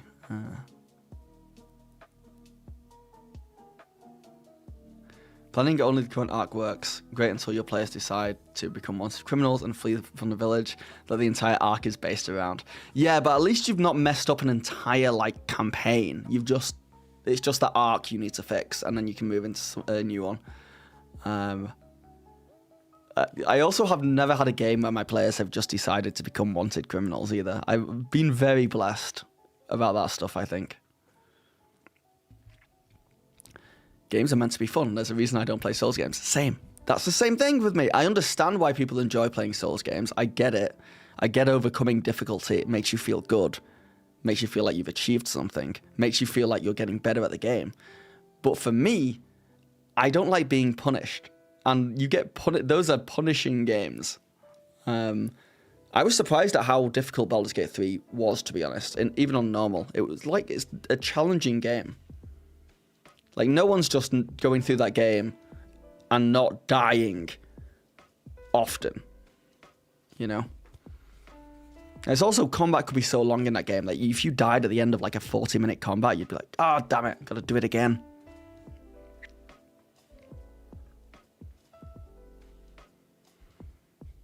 You're also running your other homebrew campaign this week. Cool. Your favorite campaign that you've ever done. Oh, very nice. What's the setting of that one? Bloop, bloop.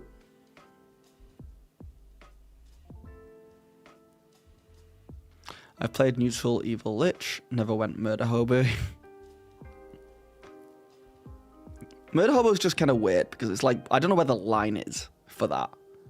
You know? There's Murder Hobo-y that I like. That's like, the easiest way to get out of this situation is to kill them. and then we move on, right? It's like the easiest way to progress is murder. I get that murder hobo type. What I don't get and what scares me is when it's like unprovoked or like there's no reason to do the murdering. So if they're just like, is there anyone else in this shop with us? No, I murder the shopkeep. And it's like, why? Why are you murdering the shopkeep? That's not what is your goal as a character here? What obstacles do you want to overcome from murdering this person? Because you don't want to be on the run, because that sounds like hell. And like you don't want to just get away with it, right? Or do you? You just want to kill someone and get away with it? That's the goal? That's what you want to feel? It's odd, I think, personally. Was that my Discord? It was mine. I apologize. Probably someone asking to play. Yeah. People wanting to game. But not right now. Alright, cool cylinder. Catch you later. I'm probably never again doing campaign driven through character stories. Yeah. Was it primarily character stories? Well, it was an accident, but they rolled so poorly when explaining the situation to the guards that they were placed under arrest. Yeah, the dice have spoken. Have you seen the Human Fighter sketch? I've not. Murder hobos I'm familiar with is kill everyone for no reason. Yeah, I don't like that. I feel like as a DM I would step in. I don't really know what I would do, but like I would make it very clear that I didn't like it. Even above the table, I'd be like, hey, this isn't fun. This won't make for a fun story, so, you know, stop it.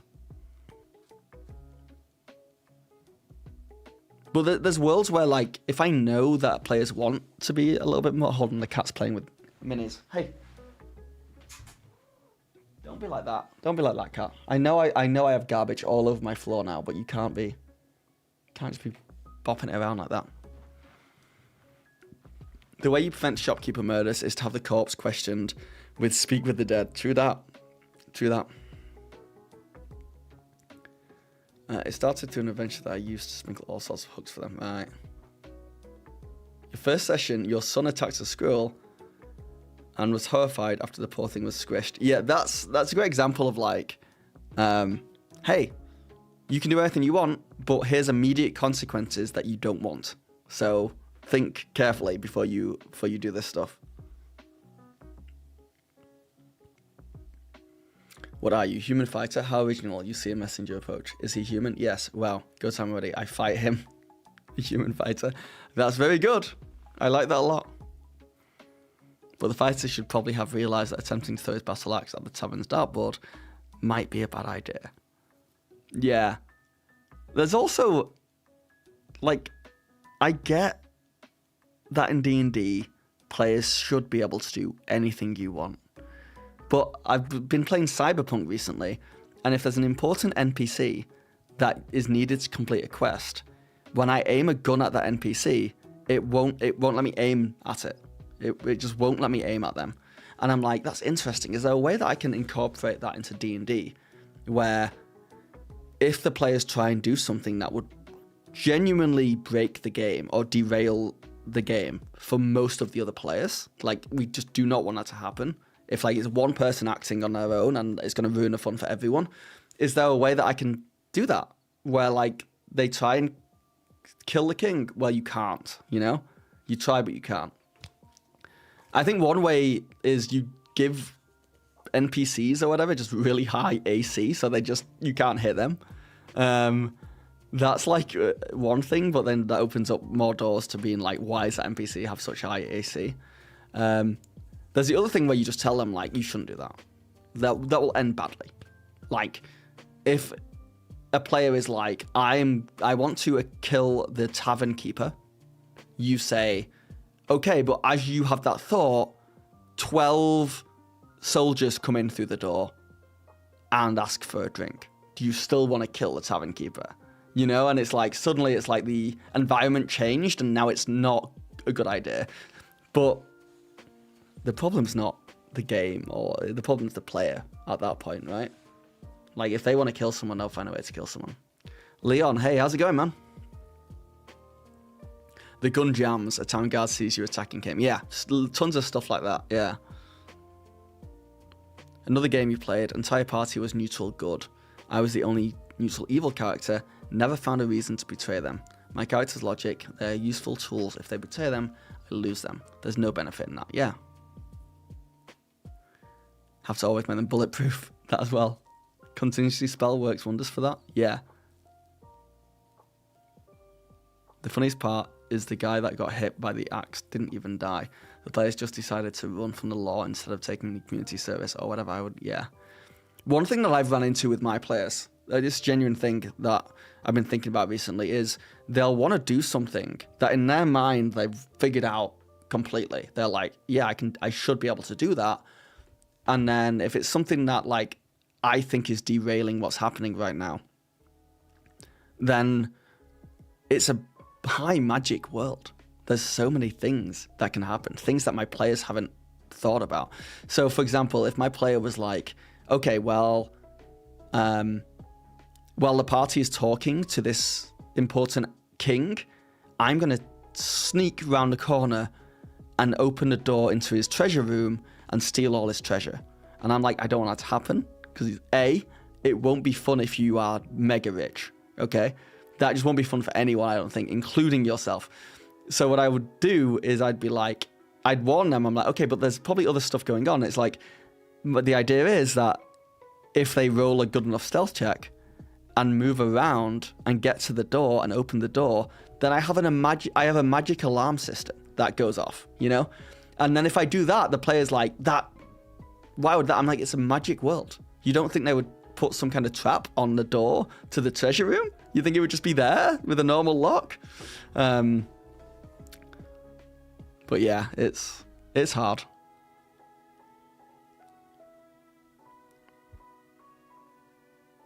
A simulacrum is a good way to have a clone instead of a BBEG get killed too early on. That's true as well, yeah. Yeah. You faced a problem with one of your players wanting to attack a merchant that was running a huge magic item shop. I made sure to sprinkle descriptions that gave away the fact that people did try to steal from that show and that the merchant is powerful. In fact, there was no attempt to come after that. Yeah. Yeah. You just make it clear, like, this isn't worth it for you. I was a murder hobo in my first one-shot. Tut. And the DM actually let me do it. Then I realised that wasn't much fun. And then my next one-shot, I was much less stabby. Yeah, that's fair as well. It's just like some people... I think a lot of murder hoboing comes from new players who just want to test the limits of what they can do. Because we're not used to having complete and total freedom in a game. We're not used to that. There's no boundaries. There's nothing holding you back. You can do anything you want. So when new players come in, they're like, okay, can I do this? Okay, can I do this? Okay, well, I'm just going to play unhinged. I kill the guy, and then they do it, and then, like you said, they kind of realize, that didn't do anything for me. That doesn't... Why am I playing the game? It's not to just do anything I want. It's to tell a good story and use creative thinking and challenge myself. And just stabbing someone isn't doing any of that.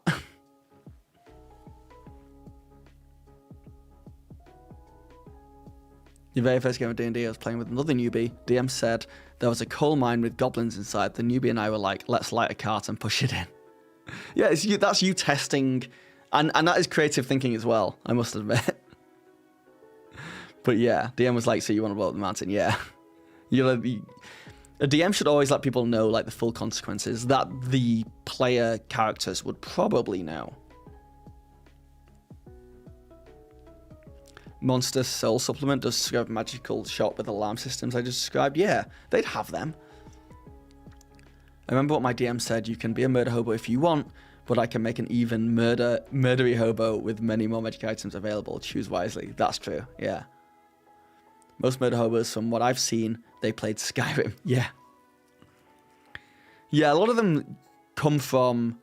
It's not just murder hobos. There's like a much lighter side of murder hobos, which is people who just want to break away from the party and do criminal things without being noticed. It's mostly rogues, let's face it.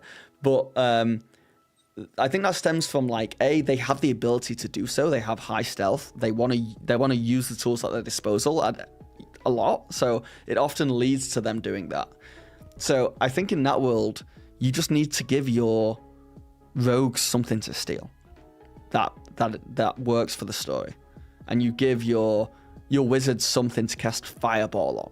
You know, you let them get it out in a way that is good for the story, and then they're much less likely to do it otherwise. Some statues that have a telepathic connection to shop employees, and some big statues that actually golems to protect. That's cool.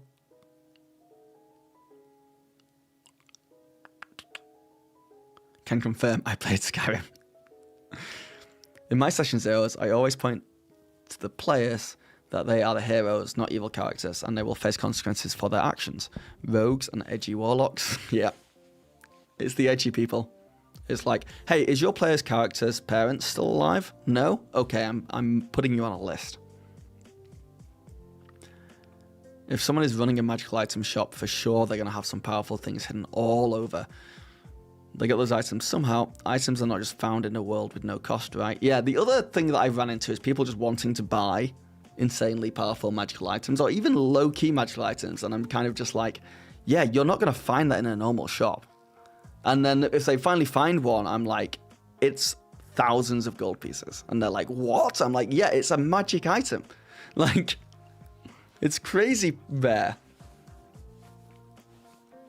So yeah, get like making people realize they can't just have anything they want for free like that has been something I've been working towards doing better. There's a critical, oh man, if I remember correctly, there was a critical role thing in campaign 1 with Orion, who's the player who's no longer at the table at critical role. And he would say to Matt, I remember this very specific moment where he asked Matt, they had downtown, they had downtime in a city where they're hanging out for like a few weeks, I think. And Orion asked Matt, Matt was like, does anyone want to do anything? And Orion was like, I want to buy some mirrors. And Matt was like, okay. And he's like, you find like a mirror or two and it costs this much. And he was like, no, I need like a lot of mirrors. I can't remember what he said, but like it's something insane, like 40 mirrors or something like that. And Matt was just like, well, they're not readily available in the city. Why do you want them? And the guy was like, no reason. Can I just get as many as I can find and stuff? And it was so weird. It was just like, you tell me what you want to do and I will help you find the items you need to do it. How about that? Or I can tell you like it's not possible. It's that very weird moment of just like, can I get these separate items together? And I think he was making some kind of magical device or something that he didn't want Matt to know about. Like he wanted it to be a surprise for the whole table, but you can't really do that in D&D, I don't think.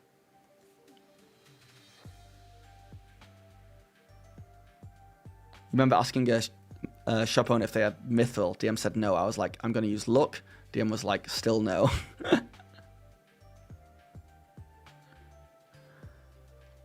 Only ones that don't understand that I'll be mega antisocial, hide in the corner, act cool, pretend my super dark story validates my actions, and dodge any attempt at getting to know people type of characters. Those make me wonder why you are going to play a very social game with a truly antisocial character. Yeah, I like it when they start off playing that, but they have a goal to overcome and like grow as a character.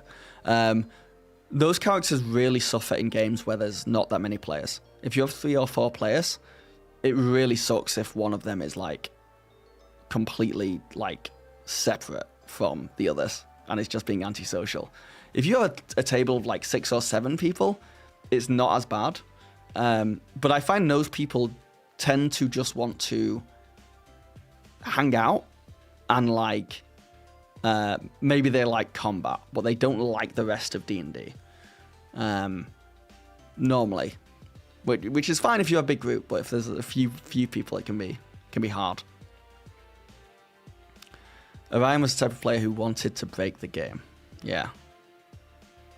The way you run it, magic items are only available to buy in special shops, but they are expensive and most magical item shops won't have anything more powerful than a couple of rare magic items at best. Yeah, the way I like to see it is like, in my worlds, there are magic items, but if there's a magic item, it's like not in a shop. That's been snapped up by someone real quick and it's being used somewhere. They're not just for sale. Like, it's not, there's not some powerful sword, some powerful fire sword on a shop shelf somewhere because some guy is using that sword to fight monsters. It's not just sat there in a shop.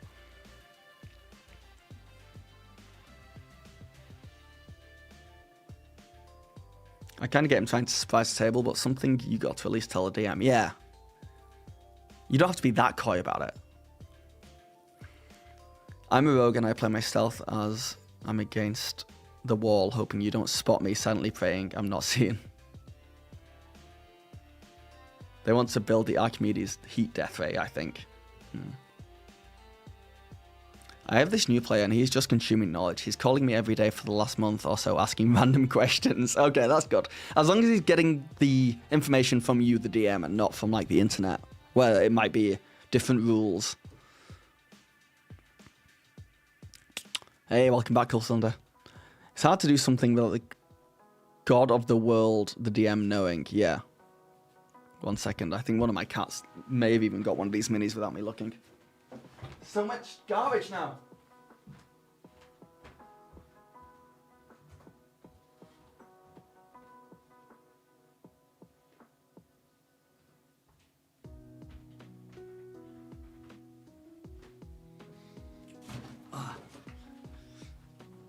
Cats and D&D bits and bobs don't always go together.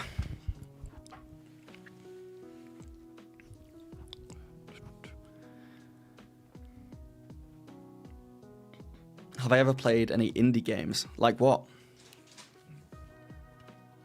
I've made characters with dark pasts, but they've never let their past rule them or define them. They instead grow to be better than they were. Yeah, I think that's the way you do it, Xander. I like that. Yeah, all the really good stuff belongs to collector noblemen and experience adventures. Yeah. Jingle Jones and his traveling collection of very real magic items, no refunds. I do like the idea, Mr. Cuddlefish, of selling magic items to the players and them just getting completely conned. Because I don't think my players ever sit there and would be like, they'd trust me. But, you know, they would trust me to not do that to them, but maybe I will do that. They just get something that will break. It works, but it breaks after like the third turn or something. Or cursed items as well. Though I've never known what to do with cursed items because I use D&D Beyond, and I guess I could like homebrew the item and not have the curse in there. But whenever you give an item out in D&D Beyond that's cursed, it says it in the description. It's very annoying.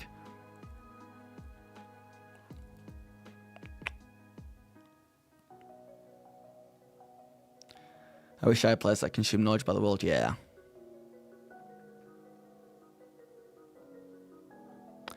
How can you handle those types of players? What, people who don't, who want to surprise the DM, you mean? You just tell them. Whenever, like, I did this for a while. I learned this from someone. I think it was Dungeon Dudes. I think they talked about it. It was like, literally, if you have a player who starts that line of questioning of being like, you know, is there anything metal in the room? And you're like, yeah, there's a few things. And they're like, what exactly? Is there anything long and metal? And you just, what you do at that point, you just be like, what do you want to do? Let's skip the foreplay. Let's just like forget all that stuff. You tell me the end goal and I'll try and make it happen for you. I'm a DM. I want you to succeed. And Dungeon Dudes, I think they nailed it perfectly. They were like, the reason why players do that is because they still have it in their mind that it's like a fight between you two. Like, you're the bad guy. You're the game and they need to beat the game, so they need to beat you. And they've not realized yet that you are like on their team. An example of that I've done recently with a player, they were like, they'd just beaten a boss. They were in like a storage room with a bunch of weapons, a bunch of items. I gave out some cool items for them winning. And then one of my players was like, okay, I want to go shopping though. I want to pick up some stuff. And I was like, what do you want? And they were like, I would love a flail. And I was like, just a normal flail, just like a normal weapon. Not a +1, nothing. You could just go to a shop and buy one. And they were like, yeah. And I was like, oh, there's actually a flail here in this storage room. That's yours. And the player was, they were just like, what? You're such a nice DM. And I was like, it makes no difference to me. If you want a flail, you take a flail. Like, if you want a sword, you take a sword. I'm not going to make you go shopping for something and like do all that rigmarole for no reason. And then, yeah, my players keep calling me a really nice DM, and I'm like, what are other DMs doing that aren't nice?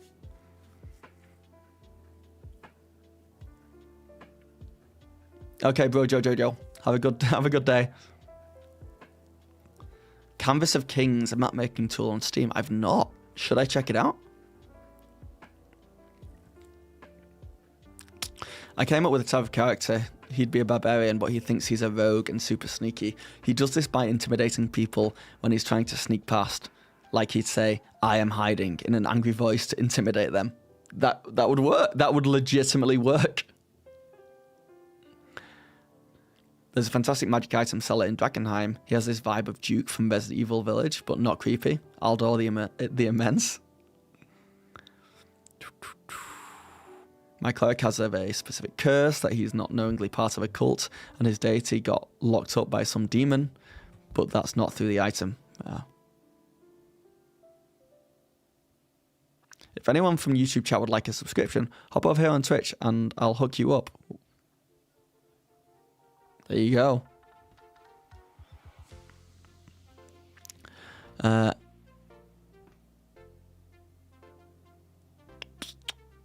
Haha, skip the foreplay. Yeah, that's what it is, right? It's like, because there's 5 other people around the table waiting for the story to continue, and you have one player who's just like doing 20 questions. Yeah.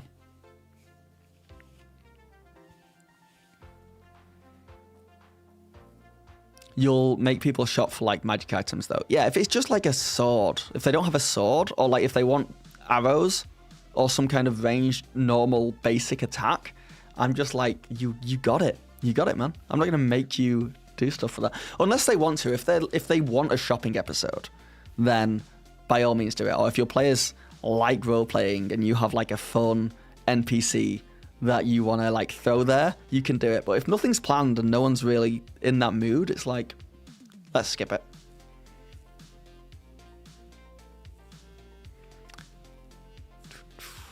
Check it out, there's a free demo I can install. Yeah, okay.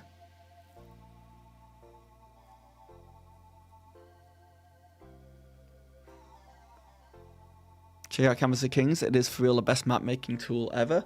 You really have to check it out. Okay. So it's like on Steam, like an application you buy, but then can you export the maps and like print them out? Is that how it works? Or is it more like a VTT?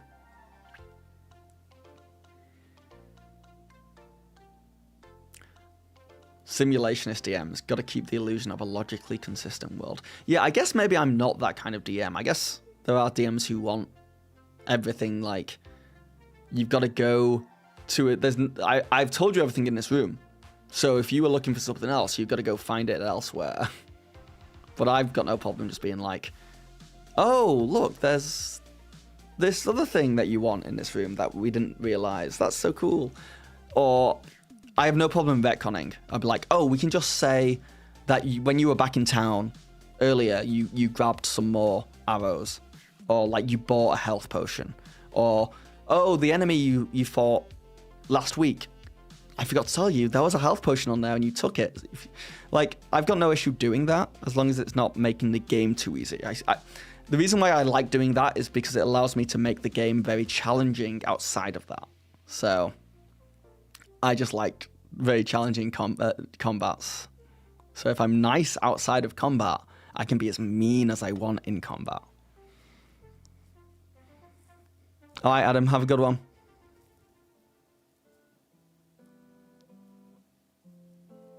I think they consider it a nice game because you already established a setting and items, and that's what they... Yeah, maybe. Oh, you can export maps. You can do both. Very cool.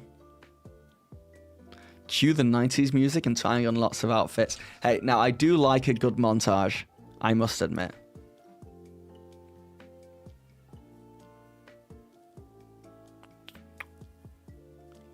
Yo, Bob, what's his name on YouTube? Knows what it is. Exactly. Have you played the Kingdom Come Deliverance games? I can't remember. No, I have not. I have not. I'm down to clown now. Cool cylinder nose. Oh, Twitch and YouTube. Friendship. Do I counterspell healing spells? Are you trying to figure out if I'm a nice DM? Like, there's like a scale of where I am. I think I'm a nice DM. I would not counterspell a healing spell. I don't think. Beholder Soptometrist. Beholder's Optometrist. Thank you for the follow. How's it going? Who here is a time-lapse fanatic? Oh, me. Me, bro.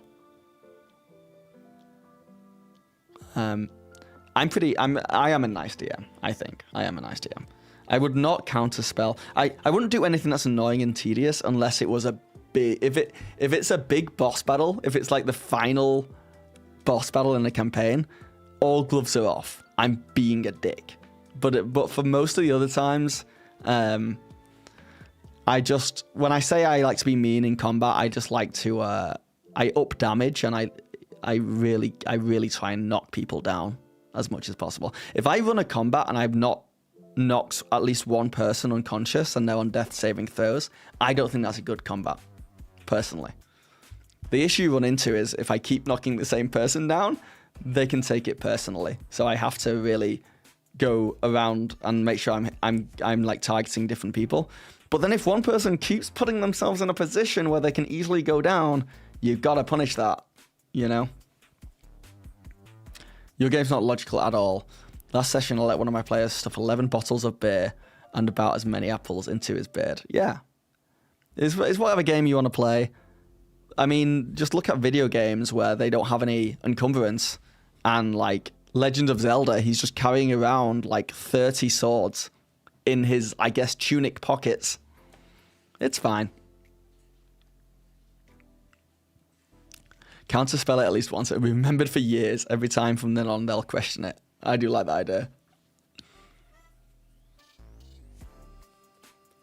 You should give them a try. The Kingdom Come games.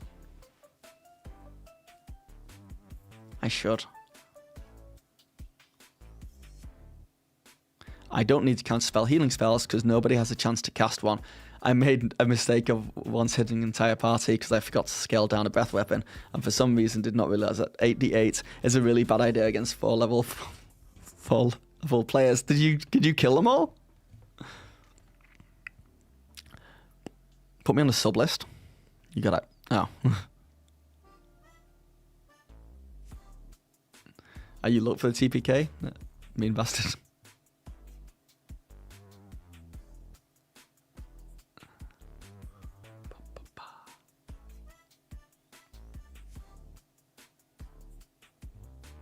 They then use the same D6s to roll new characters. That is rough.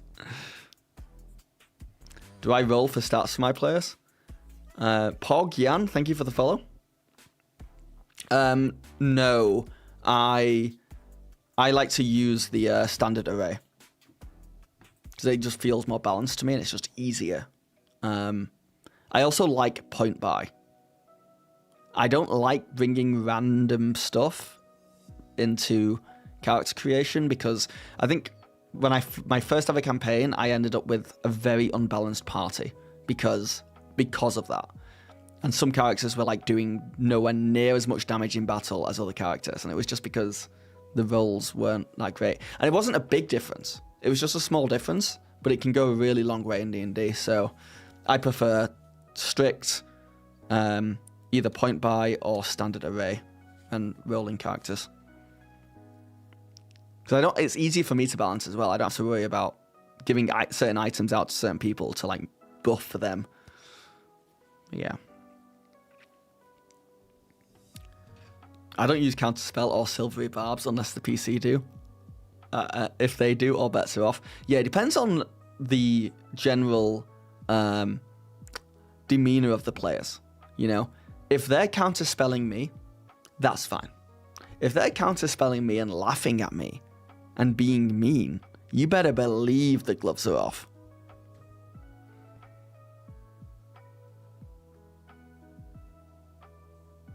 No, we play with homebrew encumbrance rules. I just made an exception because it was funny. I will use encumbrance as well.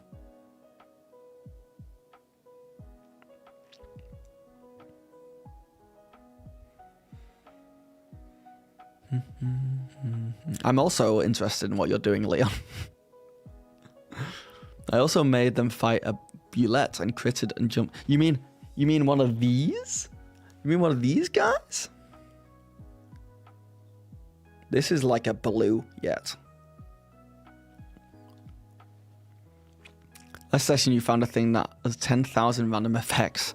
I had the players roll 2 D100s.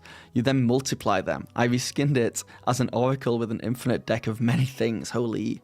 Everyone was having fun. One of my players pulled like 15 cards, became drunk. The ground around him moved like a ship deck, and he became blind. He then emitted an aura that caused people to ignore him. It was amazing. You know, that literally 2 sessions ago, my players went into what I called it was like a magic minefield. It was like an area that was just all wild magic. And they had to go through it, and I went into initiative, and we got like a battle map out, and they had to move their minis across the battle map as if combat. But at the end of every turn, they rolled on I think it was just a D20 table for something random to happen. And the things that could happen are, one of them, I made this list myself, one of them was that they just turn into a plant pot for 1 round. So they can't move or anything. They just tiny little plant pot. Another thing was that gravity had no effects on them. Like they started floating into the air, so they had to grab hold of something. For 1 round, or for like 20 seconds or something. Another one was that they just explode and they take fire damage, and everyone in a 30 feet area takes fire damage. And it was so much fun. They all loved it because the really mobile people would like dash all the way through the area and have no issues. If like they'd have to roll once or twice, but they got lucky and got all the way through. But then they had to run back in and pick up plant pots. People who were plant pots, or to run back in and grab people who were floating away into the sky, because the way the floating happened, the next turn they would just fall and take like fall damage kind of thing, and it was so fun because it was like a combat encounter, but it wasn't. It was like a puzzle encounter, but it wasn't. It was like just an exploration fun encounter.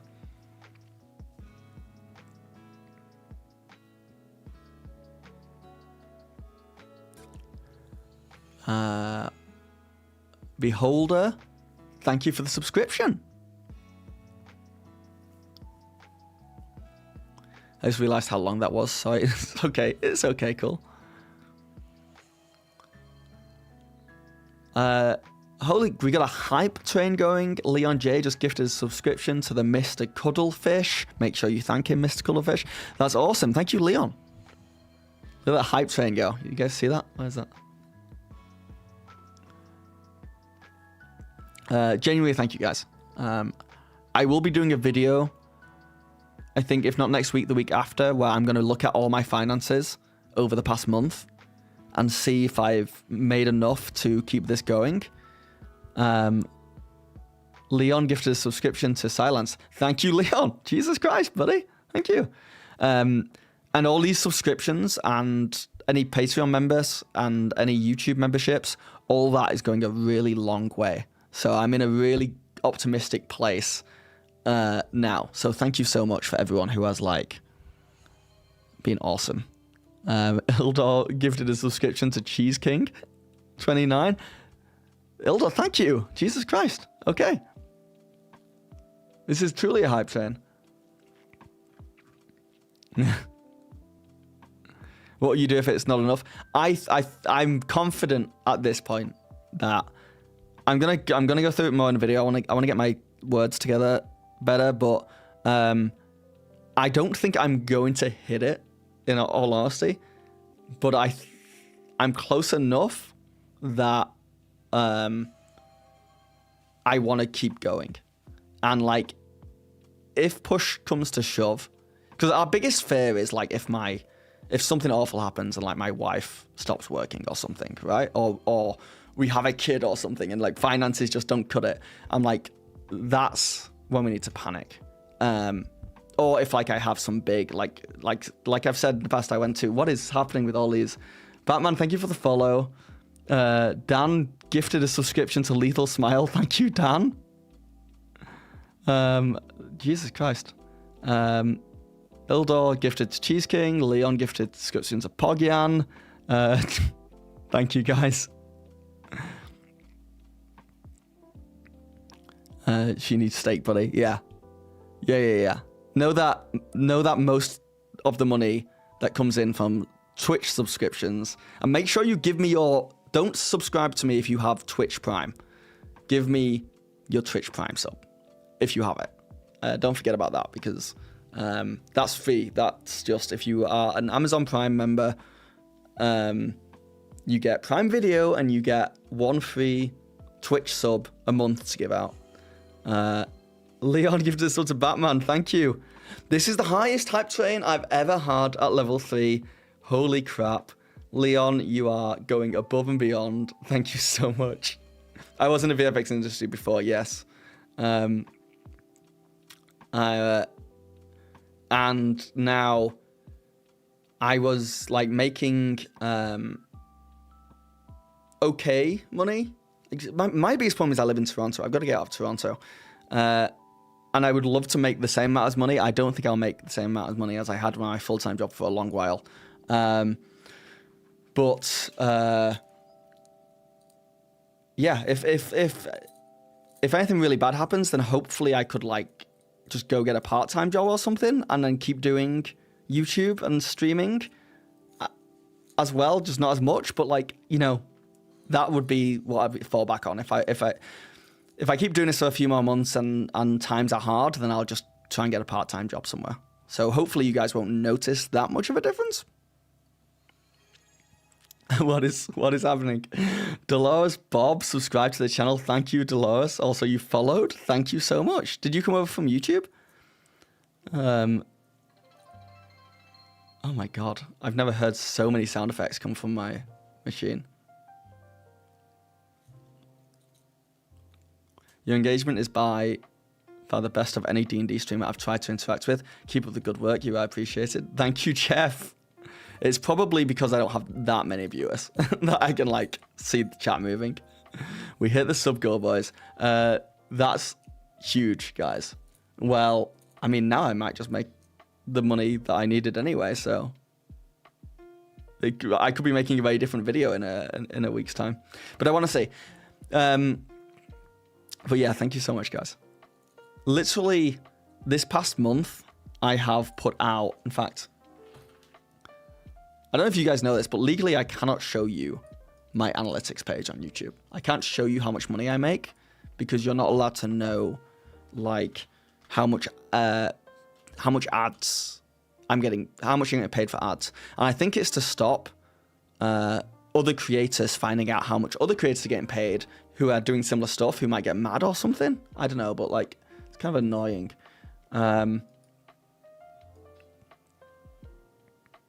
Sell Viz Kids Minis to bridge the gap. It's not an awful idea.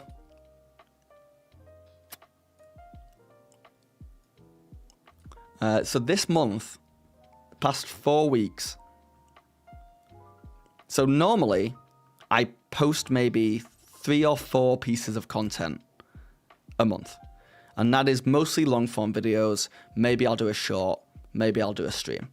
But let's say on average, for the past year, I have done 4 a month. And in the past month, do you guys know how many videos I've published? That is like how many live streams and shorts and videos I've published. It's 26 so far. I have like gone to town on this over the past. It really is mostly just the past 2 weeks. Leon J with 1K cheer. Is that how much is? Oh, thank you, dude. Thank you so much. 1,000 bits. That's the first bits I've ever had on this channel as well. Please, I'm telling you that I'm okay. I'm telling you that I'm okay. I'm telling you that I'm gonna keep going. It's all good. I appreciate it though. I've got to really work on my like. Thank you for giving me money, but you do not have to give me money. But I genuinely appreciate you giving me money, and I like you giving money. But please don't feel like you have to give money. But it's good, and it's bad, but it's good. But thank you. 27 videos. Yeah, I think. Hold on, let me get it up. Out of those 27 videos, I think most have been streams. So I've done 1, 2, 3, 4. Done 6. 7, 8. In the past 2 weeks, I've done 8 live streams. I thought I'd done more, but 8 live streams is pretty good. I've done 1, 2, 3, 4 shorts, and I've done 1, 2.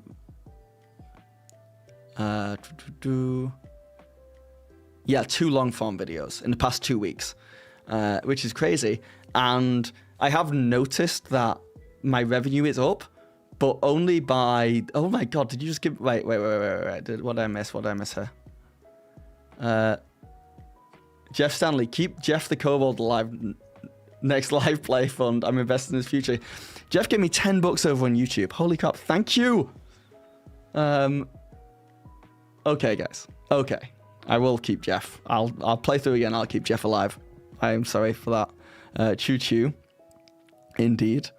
Yeah, I pumped out way more content recently. However, the money that I've earned is barely improved that much. I think I normally make $2,000.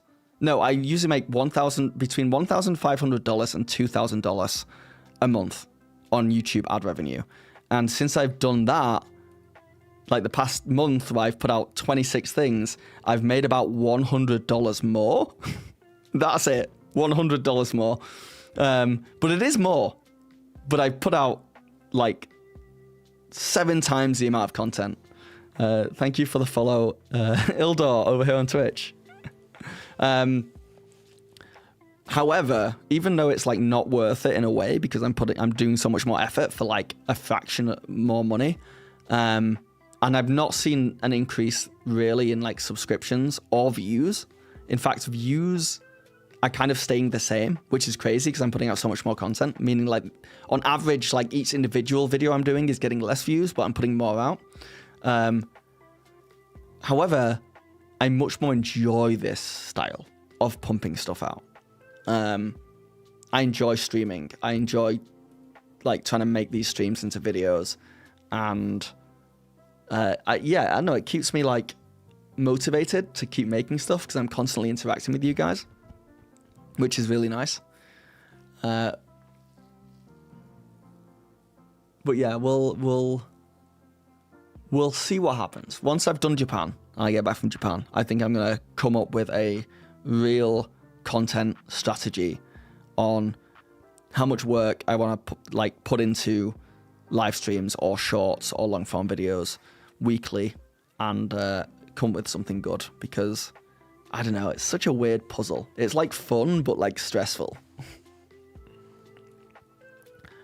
Mr. Goofball with 129 sec, thank you. We'll make it worth it. Well, I mean, thank you.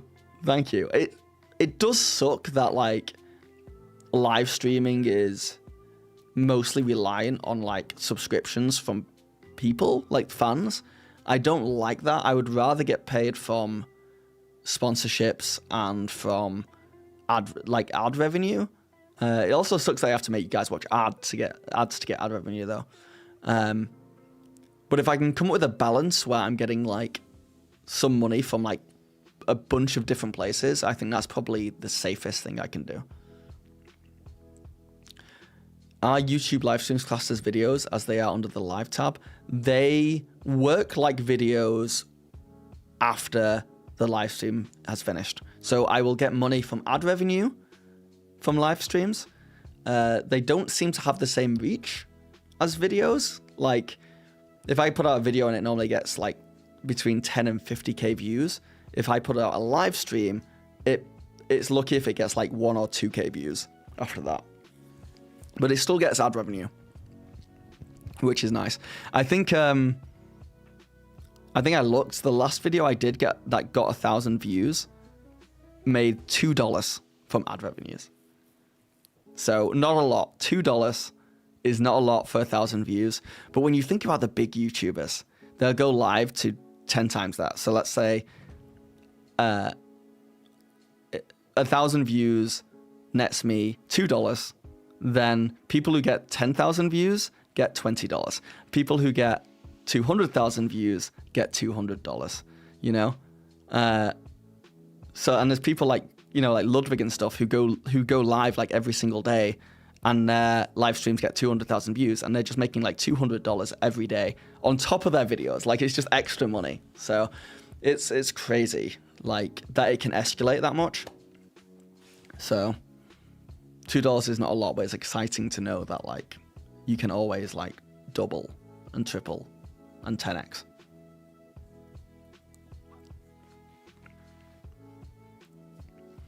It's important to have fun, man. Yeah, I think so. I don't want to like leave my day job, which I've done, and like do this because it's what I want to do, and then be miserable, you know? I need more dwarves content. You think that would do well, Rogue?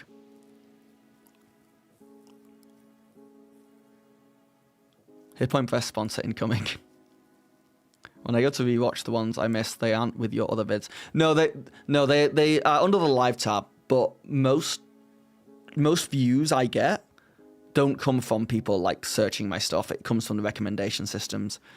So they should be getting recommended on the homepage if people like live stream content.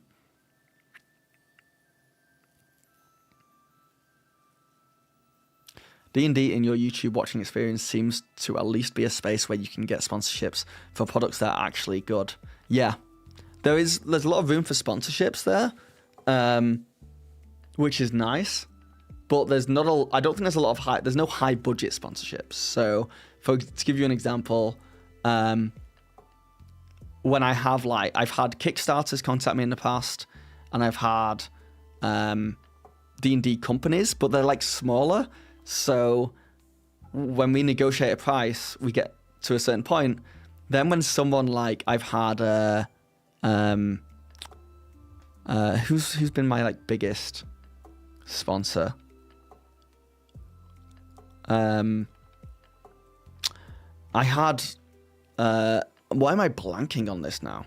Can someone help me? There's the website where you can like, it's like full of video tutorials about anything you can find. It's not Mastermind. I can't remember. But there's these big companies who just like do the rounds every quarter. And like, yeah, Skillshare. Thank you, Leon. Man, what's wrong? And they wanted to sponsor me again. I should at least be able to remember their name. That's just streamer brain. I've been streaming for too long. Skillshare's the one. They sponsored me in the past, and they will have no problem giving me like 5 times more money than a normal D&D sponsor. Just because it's like it's nothing to them. They just have a budget that they throw out. But when it comes to like smaller Kickstarter D&D stuff, with them it's like they just don't have that much money, so it's always negotiated quite a lot lower. And then there's also the other issue with sponsorships, which is I can go into my analytics on a video with a sponsor and I lose viewers when a sponsor happens. And I do the same thing when I'm watching videos. I skip past the sponsor quite often. I'll skip past the sponsor unless it's something I'm really interested in. So that can impact the video's performance, and the video might not get as many views, and you won't make as much money from ad revenue. So there's the argument of like, and you won't grow as fast. It's like, so our sponsor's smart if you want to like prioritize growing bigger and getting more views so that you can make more money later down the line. It's just, the whole thing is like, I could talk about it forever. I'm obsessed with it right now because it's my life. But yeah, it is what it is. You didn't know that skipping ads would affect things. I wouldn't change your viewing habits on that, but like we have a graph that's audience retention, and it tells you like what percentage of the video people watched.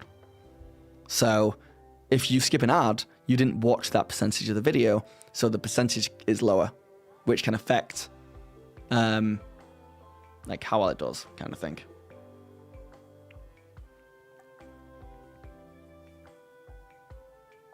NordVPN, yeah, VPNs, yeah, you're just more willing to ask for more money from them as well. Dude, like the mega like things, like channels that get like between 100,000 views and like 1 million views per video, like especially when you get up to the 1 million view per video side of things, which there are a lot of YouTube channels nowadays, they're straight up getting paid like $30,000 for a sponsorship. Can you imagine just getting $30,000 in your bank account 1 week because you took a sponsor when you might not have taken that same sponsor? That's wild. That's so much money. There's so much. You just do 3 of those and like you're making more than the average person does in a year. It's wild. Honey sponsorship when? I'll do a sponsorship for Honey if they pay me a lot of goddamn money. And I should be allowed to say what I want outside the sponsorship. So I can just tell people like, hey guys, I took this for the money. I took that Honey money. They're a scam. But I'm gonna do the ad read now. And then I'll just like do an ad read for them, and then I'll come up and be like, hey, yeah, but don't do that. Don't click on Honey. Hey man, you'll get that. I don't think I'll get to millions. I would just love to be able to like get close to what I was earning at my last full-time job. I would just like to get to like the point where I can like tell my parents that like, hey, I'm making, you know, normal money doing this thing. That's what I want. And I think I'll get to it. It's just time. It's just time. It just takes time. Time and effort. So it's like, how long does it take? Raid Shadow Legends, indeed. I want to see you reach 100k at least, man. I would love to do 100k. Can you imagine a little YouTube plaque over there? My biggest fear is that YouTube, because there's been a rumor that YouTube are thinking about getting rid of subscriber numbers completely from YouTube. Because it doesn't do anything. They don't use subscribers to help with recommendations or anything like that nowadays. In fact, subscribers often trick people into thinking they're clicking on a video that or a creator that is better than they are. So the same way they got rid of the dislike button, they're thinking about just like not showing subscriber numbers anymore. Which I don't mind. They can do that, but don't take away my plaque. Or at least wait until I get 100k so I can get a plaque. I think I'm at 54k now.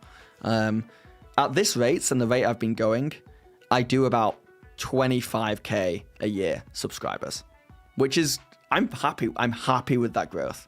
But it means that 2 years from now is when I'll get my 100k plaque. Gonna repost this dumb question. Does that mean that YouTube Premium watchers you get less money from since they never see ads?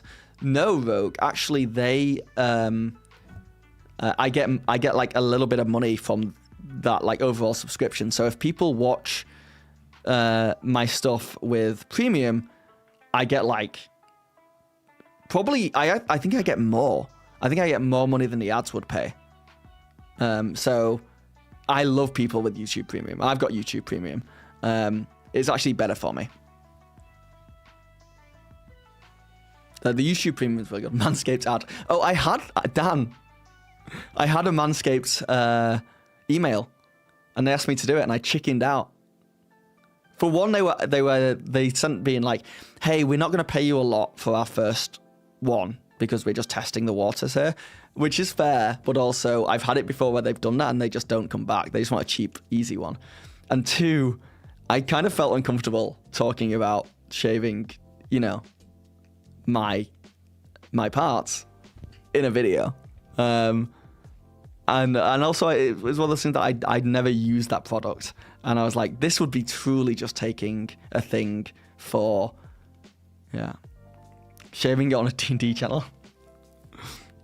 I was watching, there's no shame here at all. I respect it. It's just something that I can't see myself doing. I was watching this other YouTuber who is like completely normal. And I'm not saying it's abnormal to do this. I just mean like they did not seem like the type of person. They seemed like a very almost family-friendly channel, right? And they were like nice, upbeat. Their room was well lit. They seemed like just your average guy. And suddenly they had just a sex toy ad in the middle of this very normal YouTube video. And the stuff they said, the stuff that was coming out of their mouth, it was all very clinical and scientific, I guess, but I was not expecting it. Was not expecting it. It was like for a sex toy place. And the stuff they held up in their hands. We just was not expecting it.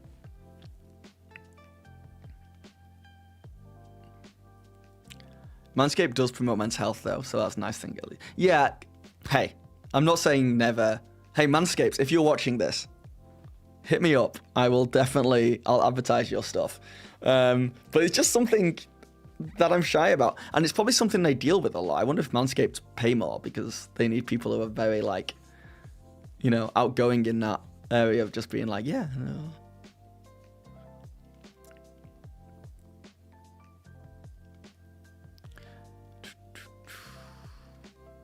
D&D barber. You can't just say that and provide no receipts. What, you want a video? You want the channel?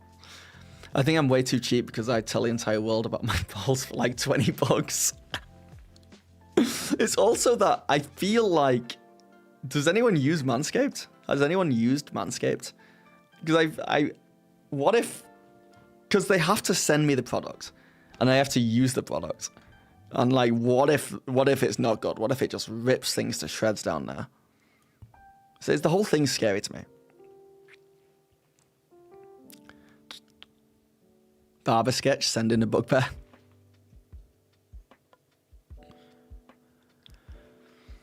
And you got a nice healthy beard on you as well. It's not just that. Is it made for everywhere? Is the Manscaped a whole body deal?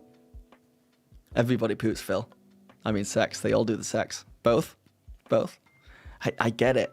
And I'm not even like that much of a prude. It was just, it had me thinking, do I want to do a Manscaped commercial? And I landed on no. Video, I want to see how fucking it is. I don't know if I can find it. It was a while ago. Use Manscaped. It's all good. All good down there.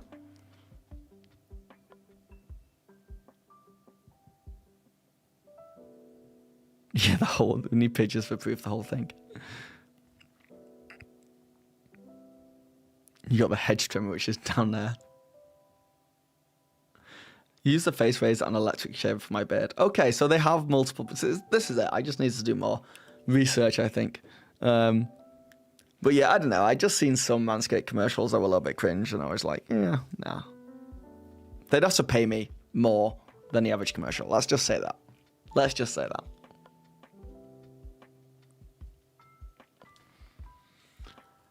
But yeah.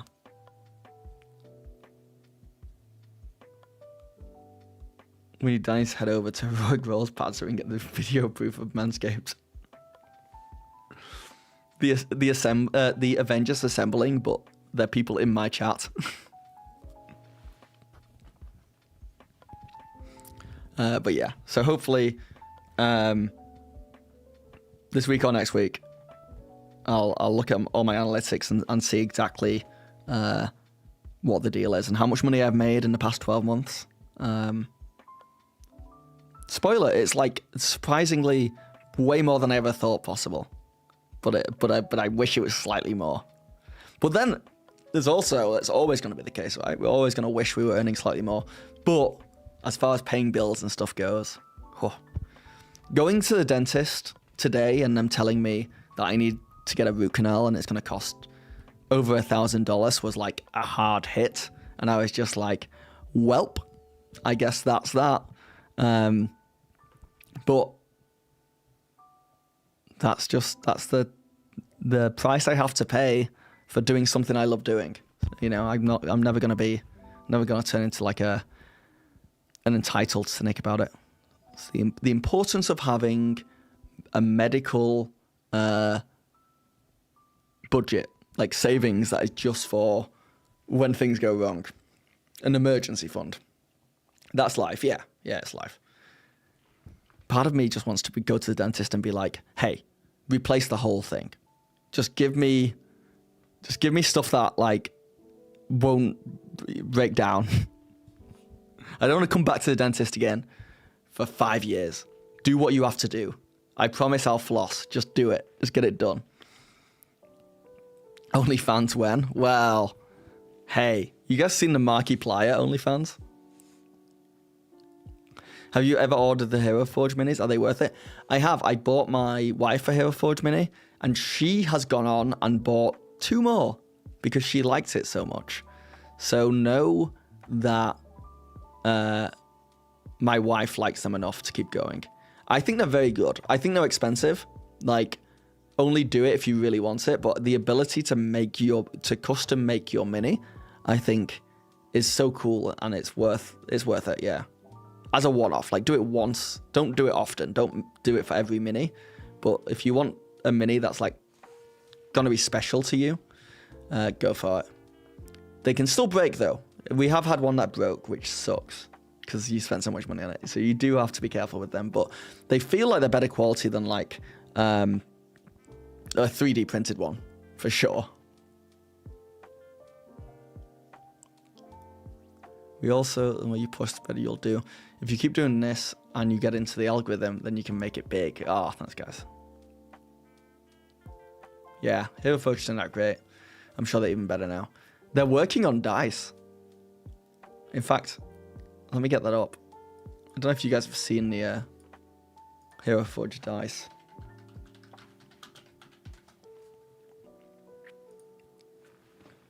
Oh, is it already up and running? Hold on.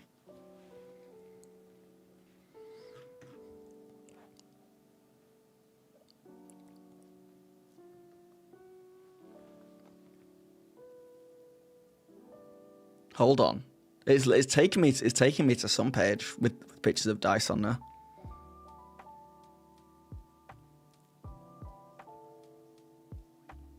I've never painted a Hero Forge mini, but I did buy one of their metal ones. That was the gift. And the metal one is pretty cool. I wouldn't recommend doing it for any old thing, but like as like a something that's going to be more of an ornament than an actual mini.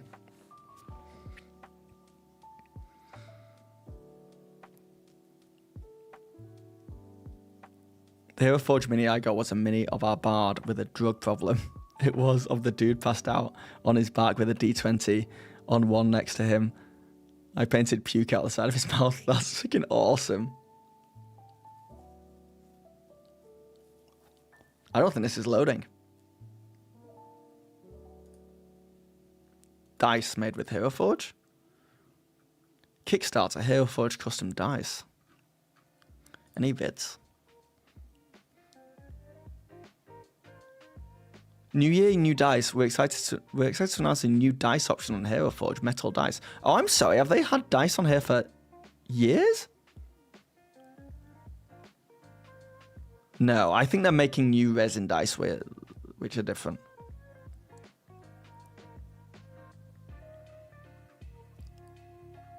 Our custom dice Kickstarter is coming soon. Okay.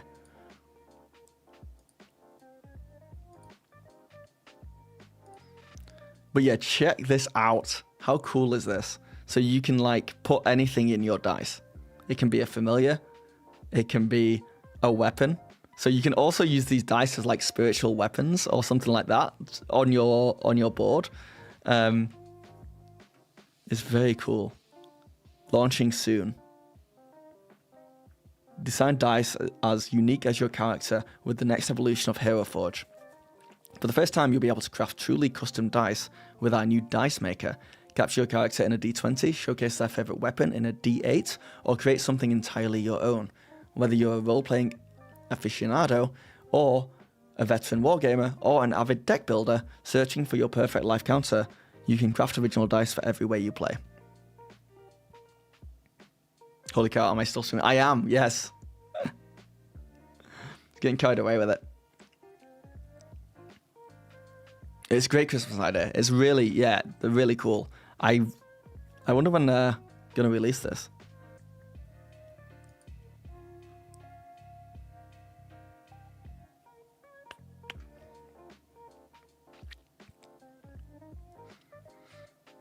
I wonder if they're all going to look like the same, just like see-through with something in there, or if you can like print solid dice with different patterns on them.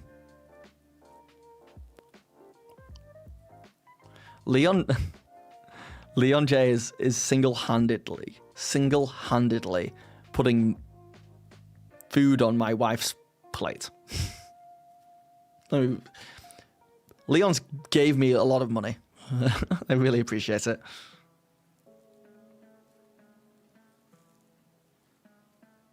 You think I could make like Star Wars themed dice in there? I don't know if you could use actual Star Wars IP, but you could get little robots in some dice, I bet. Leon Sugar Mummy, yeah. Truly. I'm indebted. I feel like if they're all resin, they should still be balanced. Yeah, I didn't think of the balanced stuff. Because they're not all resin. The stuff inside is probably resin, but like, you think it would weigh the same? It's a hard one.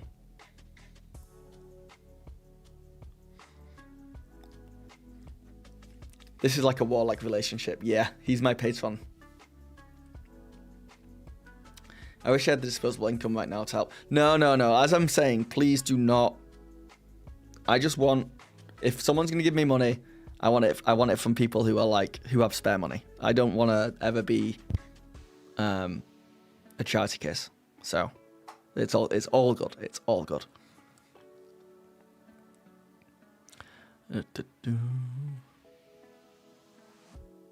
Have I ever found Star Wars themed dice? I mean, let's have a quick look now. I've never looked really for like sci-fi stuff. Look at these obsidian ones. I presume they're obsidian. Yeah, obsidian gemstone. They're pretty cool, straight off the bat.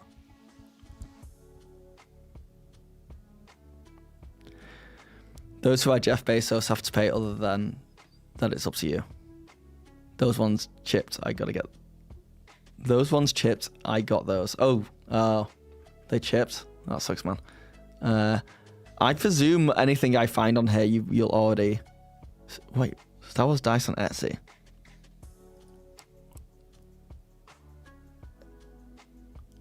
Is this for a Star Wars TTRPG, or are you just genuinely looking for Star Wars dice?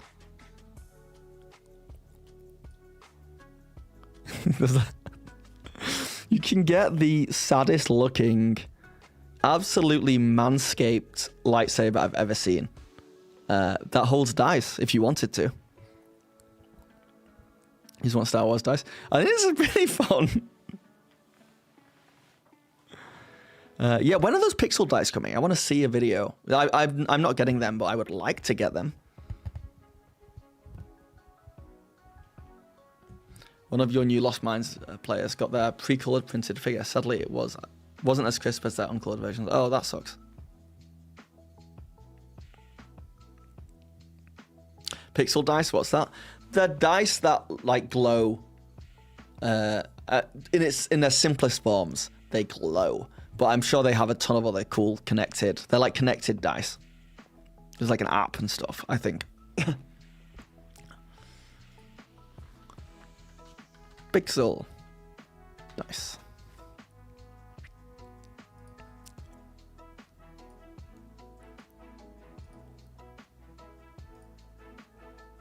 I will glow a rainbow of colors to let you know that it has batteries and is on and working, and obviously the die is cool as beans. It's pretty cool. It's pretty cool. They're working and on you can connect it with they like even have connectivity Foundry with Foundry VTT. Tabletop, which I Beyond, that website that gets a little worse every single day and every single decision that Wizards Do they of the connect Coast to- decides to make. But that's neither here nor there. It seems If to they work really connect well to from what D&D I've Beyond, seen and heard. holy, Really that's next difficult level. to see what.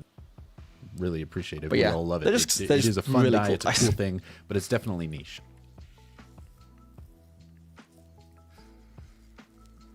Is it just me or are gemstone dice totally unusable? They're beautiful, but if you roll them, the risk of chipping them is too much for me. I have broken some gemstone dice and it's not been fun.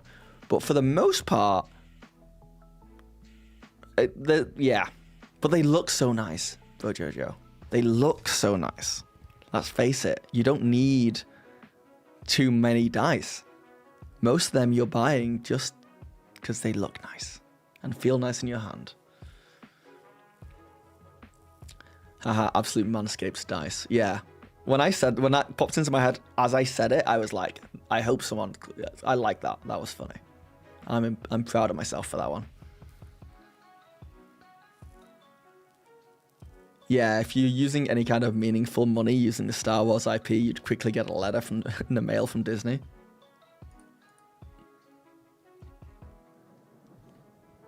Tungsten dice would be fun. I've seen that dice going around on TikTok, like the heaviest D20.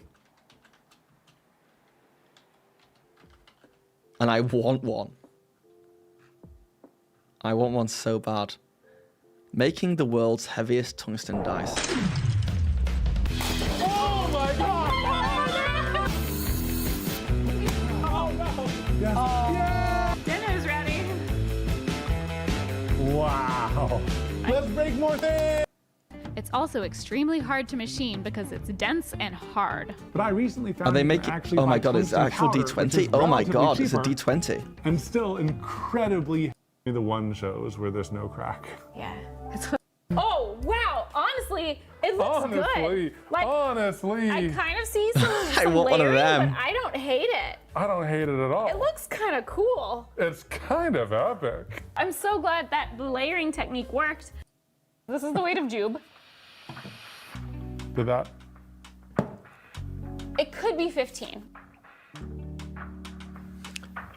Oh my god, it's... Caitlin, try pushing down Leon, here to see how much thank more you for the weight subscription to Nerty.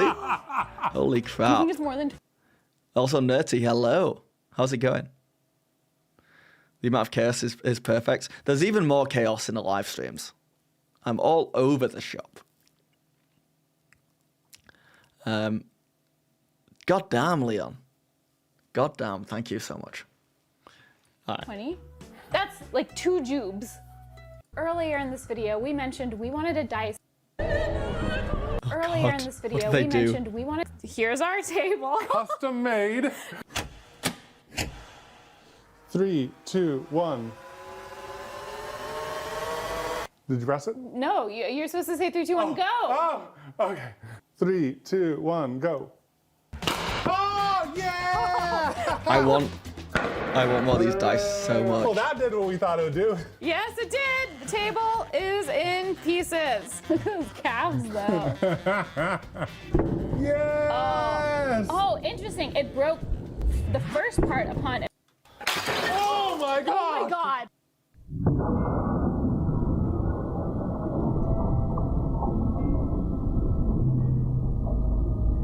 Oh, my God! Holy crap. How do I get one of them? I do have Discord. So you can check it out in any of the descriptions on my YouTube. You live for the chaos. Leon is a real one. He really is. He's the most realist. Yeah, taking a moment from editing.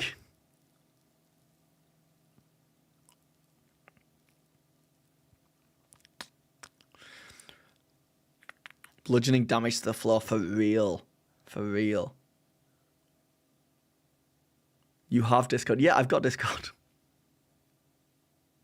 Brother wants to break his wife's dining table. This would, if I got one of these tungsten dice, it truly would be a dice that I would never ever roll. Right? I'm never rolling this dice anywhere. You guys see that Ludwig video where he gets a tungsten block? and drops it on a car. Remember that video I made about the tungsten cube that I got to decorate my room that cost $4,000? I was doing a charity event, we reached $100,000, and now... I'm gonna throw it at this Tesla. Here it is!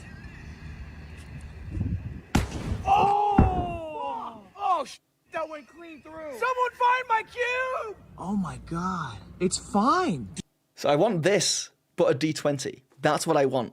That, but a D20. Who can make that happen for me? Who do I have to talk to get that to happen?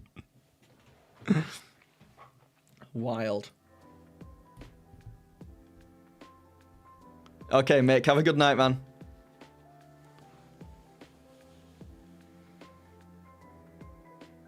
I was about to give him crap.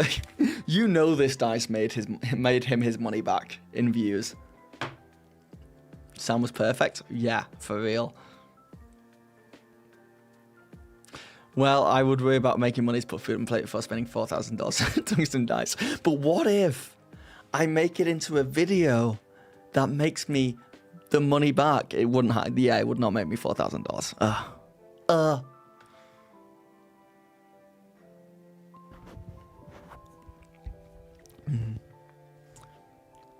But yeah, I would. I'd be all over something like that. I mean, my dice collection is just gonna get crazier and crazier, so it's only a matter of time. But it's for a video. I'm already doing that lately. Oh man. I've got to figure out a place to put all these minis I've got now. For anyone who wasn't here earlier, I got a package from WizKids with 40 minis today. 40. Literally came during the stream. And I've not even processed it yet. I don't think I had 40 minis to start with, so I guess I've got to get a new mini shelf. I'm going to make a video about getting these minis. I think I might just edit down this stream and see how that does. Fake shelf, fake shelf.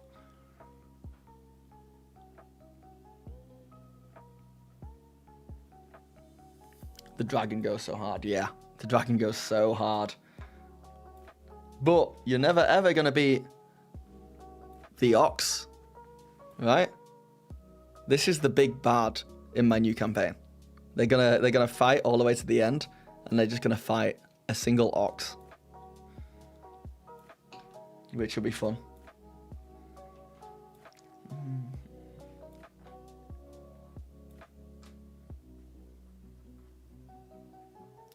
I built the biggest figure. $1 versus 100. No, $1 versus $1,000 figurine shelf. That's what you're most jealous of, the ox, the real BBEG. Man. Like, yeah, dragons are alright, but ox. Strong like ox. Right, that's the saying. Strong like ox. Are they strong? You were too hyped for the bear. It was the first one I opened. It's the bear. Oh yeah, I didn't get Halcyon. Yeah. I also got a box of all the D&D companions. And it just occurred to me, Withers is in here, but there's no Halcyon. There's no Mithara. Who else am I missing? Is it just those two? There's no, like, Minsk, who I never got myself. The ox is Tiamat disguise. Love it. How many figs can you fit in your battle map? Fig Battle Royale. I filled my wife's bedroom full of figs. It's also my bedroom, but for some odd reason, I would have to say my wife's. Yeah, if I just filled an entire room with so many figs, so that when you open a door, you're just like submerged.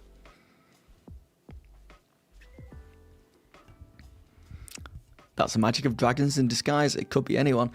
You know what I've just realized? What would be fun is to have a ancient dragon, but they're just disguised as an adult dragon. So when the players go to fight an adult dragon, they're like, "Ho ho! I'm taking off my mask," and they're just like a bigger, deadlier dragon, like exactly the same in every way.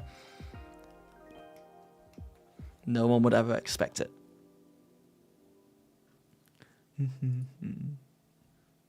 Twitch chat is popping off. I'm very proud as well. Thank you guys. I think the word fig is so funny after the video you saw of that insane guy with the 40-year-old game. Love him. I love him as well. I do like fig. I do like saying fig. And I've got so many figs now. I don't know. Gotta figure out what to do with them all. Wait, what were the ones that I got that were duplicates again? Got 2 crossbow guys. 2 Githyanki crossbow guys. I got 2 doppelgangers, which I'm not mad at, 'cause if I remember correctly, you fight multiple doppelgangers in that game at the same time. And I got 2 of these goblin guys. And that's not bad going. Just 3 sets of duplicates in a 40 pack. Not mad at all. Look at this shambling mound. I love this shambling mound so much. I'm like a kid at Christmas. I'm so excited. This is the downside of being into D&D. How am I supposed to ever use all these minis? It's going to take me, for one, my next session's not till Friday. And then I'll use like 1 fig. And then I'm like, oh, but I want to use all the other figs. It's going to take me a long time to get through all these figs. But goddamn, are they going to look nice on my fig shelf? You'll take them. You can have the duplicates. You can have the duplicates and you can have the ox. But the rest stay with me.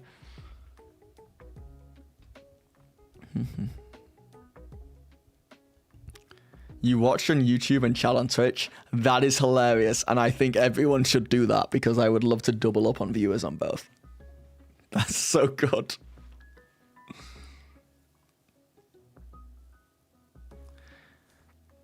JJ the Tibbets, fate stay fake? I don't get it.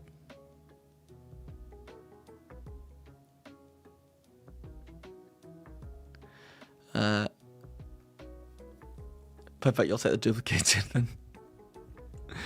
My friends and I have way too many. I have a spreadsheet and on Heroes page alone there are 125 entries. You got 125 figs, Beholder?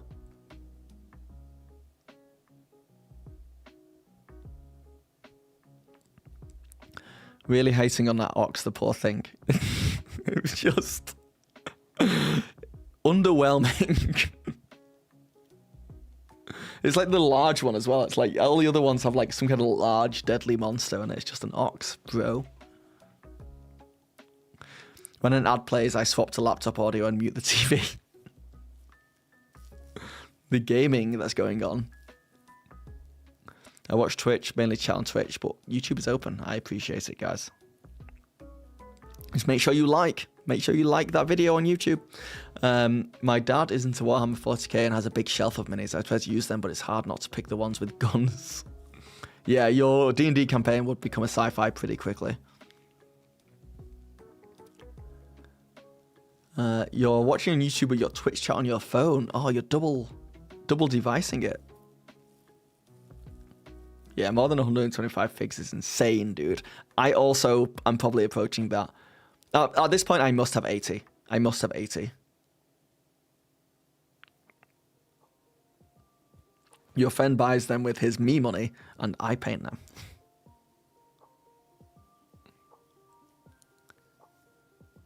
You started up and you're sitting near 500. Hoo-wee. You literally made a Twitch account to sub to bonus reaction. Thank you. Do something I like and I like the video. I mean, I will just swallow a mini right now. I'll eat one of the duplicates. I don't give a damn.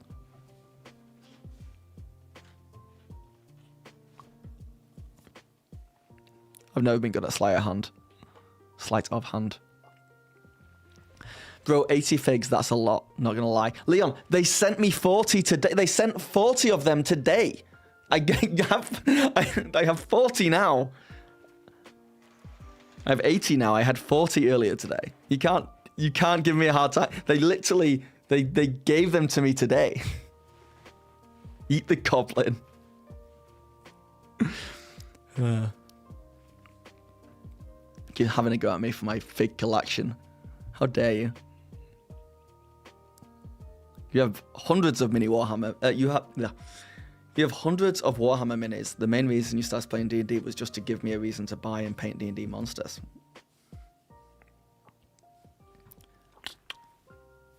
Eat the ox, eat the goblin.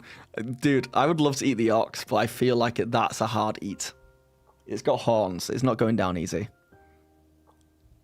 Soloing figs now, are we? Hey, anything for the views. Anything for the views. 40 figs, that's too many. Yeah, you could argue I already had too many figs. But now I've got 80. Other people paint minis to play D&D. I play D&D to paint minis. Don't worry, no one saw you trying to hide it. Yeah.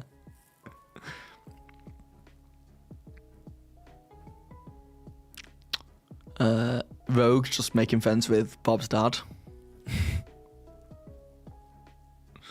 There are a bunch of reasons against D&D. That's a good one, yeah.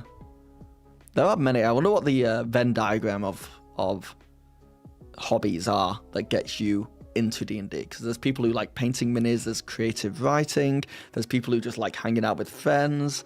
Like, there's a lot of different like ins.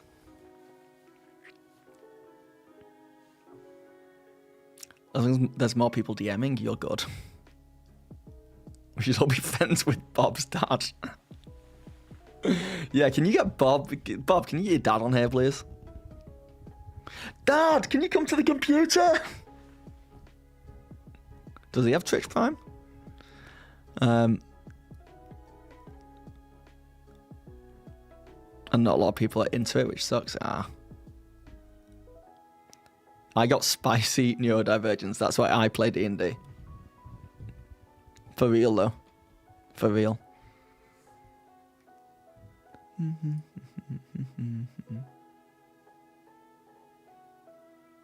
Oh my god, this is the longest stream I've done.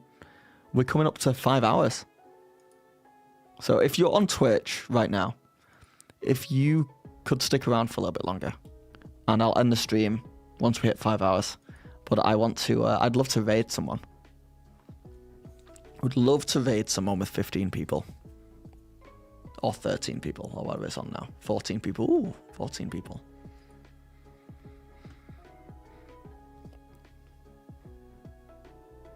Laugh me off if he's way asleep. He's a primary school teacher. He has to be awake to teach his kids. Fair.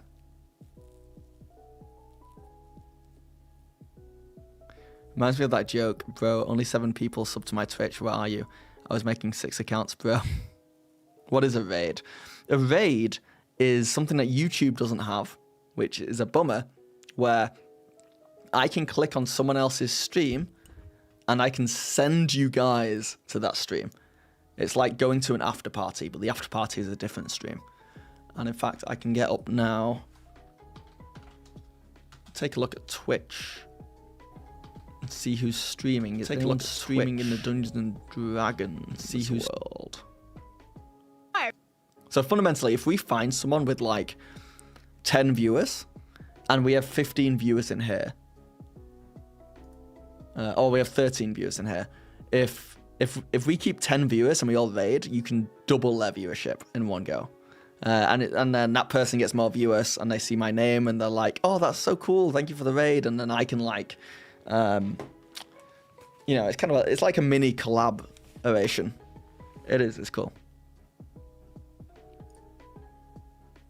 More views for everyone. Yeah, it's just passing. It's good for Twitch because Twitch get to like keep viewers on the site rather than just me ending the stream and you just leaving the site. It passes people on. Yeah, it's always fun with. Yeah, I'll see who's streaming in the Dungeons and Dragons world. The Dungeons and Dragons Twitch like channel is usually full of like actual players, and while I'm not against raiding them, you won't get any kind of feedback from it because they're busy playing D&D. So I'd rather find someone who's just chatting.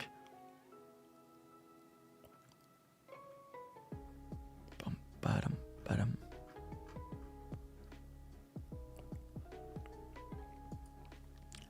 Leon gifted a sub to Mr. Goofball. Thank you, Leon. Holy crap. I have migrated to Twitch to participate in the raid. I appreciate it, Goofball, and I appreciate it, Leon. You're now a subscriber over here, Goofball, so thank you. Leon, save your money. Yeah, Leon, we're good. We're good. You've made this the most successful stream I've ever had. At this rate, you're making it so I'll never be able to beat it. You want to get into streaming, but you have no idea how to do it. What kind of stuff would you stream, Bob? Don't worry, guys. If I couldn't, I wouldn't. Yeah, you let him do what he wants. If he wants to give me money, he can give me money. As long as you're solid. As long as you're solid.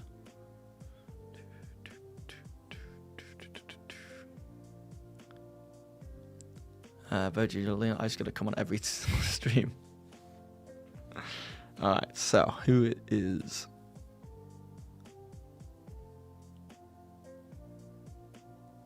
this person? Dungeon Master 30, she, her, y'all are always welcome at my table.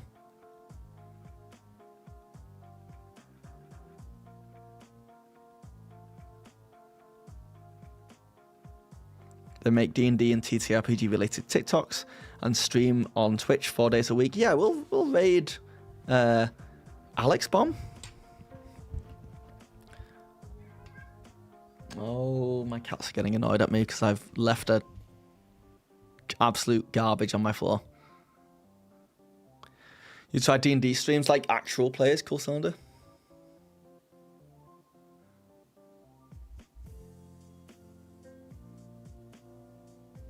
My D&D streaming friends usually make collabs from each of their channel to discuss stuff. Maybe you could find something to do with that. Yeah. Want to go for 5 hours though? Yeah, I'm close. I'm 8 minutes. Okay, I'm 8 minutes away. So, but I'm like, so I'm just, let's just sit in silence for 8 minutes.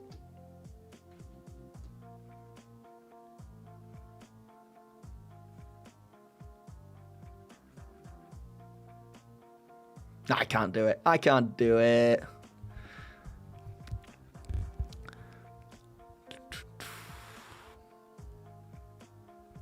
What's my cat's name? We have 3 cats. We have 3 cats and they all begin with M. I didn't name any of them. We have the oldest cat and she's called Mari, M-A-R-I. Then we have the second oldest cat and she's called Miko, M-I-K-O. Then we have a third cat and she's called Mayu, M-A-Y-U. And they're all adorable, if not a little bratty, I think is the term. They're brats. Staring contest, go. I just take a picture and just leave myself there.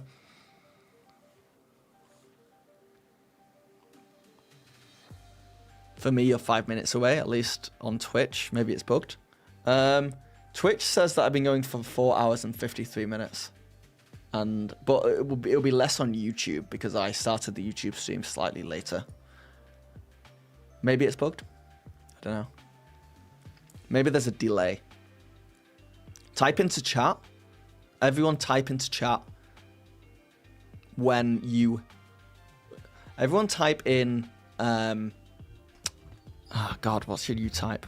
Just type in the word go. G-O. Get ready to... Have it in chat ready to go. And type it in 5, 4, 3, 2, 1. Type it. You guys did it before I finished the countdown. Okay, cool. So there's no delay. I'm getting a lot of getting some first words. Double ATM, welcome in. Shasta Diesel, welcome in. Go, go, go. Brojo, you are late, bro. You were also early, right? Now we're at 4:54 on this stream. You did it on the countdown. On your side, we were trying to figure out what the delay is. And it was pretty good. We had a lot of goes in there. A lot of goes. In fact, we can see, actually, that there were a lot more people in Twitch who did the go. Did anyone do it in both somehow? But yeah, it's a good test. It means I was expecting, like, in about, like, 2 minutes' time, someone who's got really bad internet will just type go in chat. We'll just see it randomly. The cat bros. YouTube has delay. I'm parallel streaming and Twitch is clearly earlier. That's weird. I thought it was the other way around. What can you do? What can you do?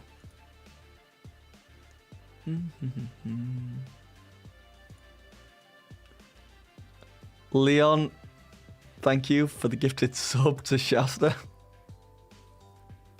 Phenomenal. Whoops. My finger slipped. Thank you. Dan, there's no way. There's no way, Dan. There's no way that that's you. Oh, you're just typing go every once in a while. Leon's just going insane. Yeah. We love him for it, though.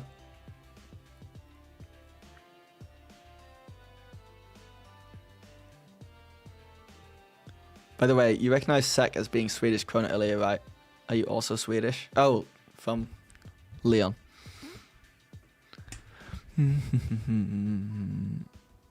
I'm your better neighbor. Sorry, bro. Oh, are we going to get some political rivalry going on over here?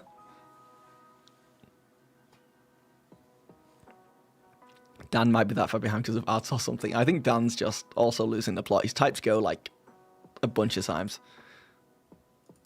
He's Norwegian. Trying to scoot past the fact that my geography is terrible. He's Norwegian. No, Flam. No, no, no. You did not just type go in. You hear a... Yes, you hear a lo-fi version, a copyright-free lo-fi version, Stardew Valley Overture. So, there's that. Let me listen, because I can't actually hear it right now.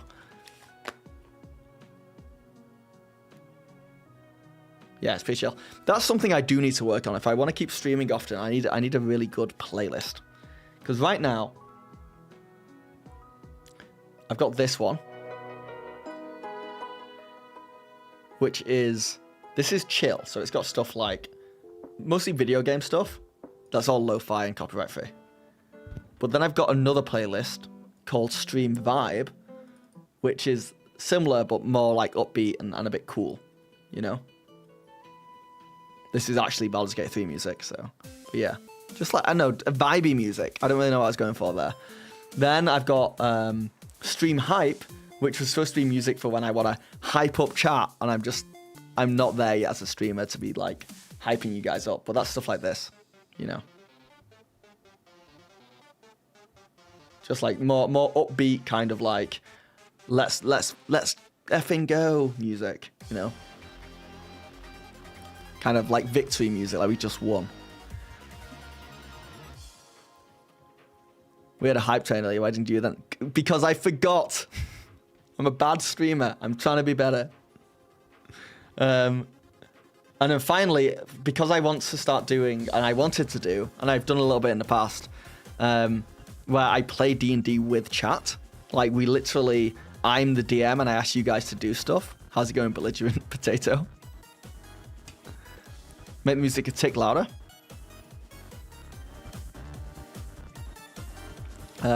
Yeah, so I would be like, yeah, you guys walk into a tavern, and then this happens, blah, blah, blah. And then you can roll in chat. I've forgotten, I think, exclamation roll?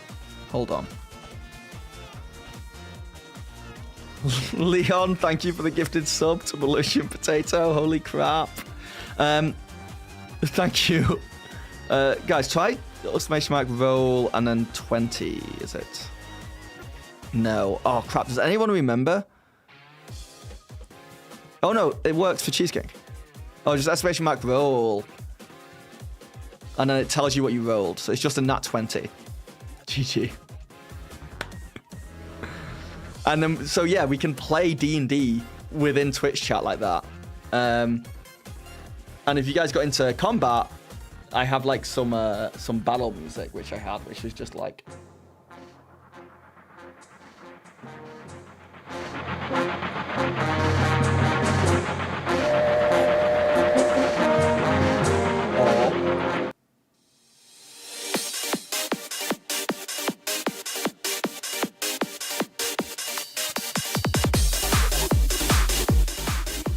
Just battle music. This is a Pokemon Gym remix. Yeah, this wasn't what I thought it was. Oh.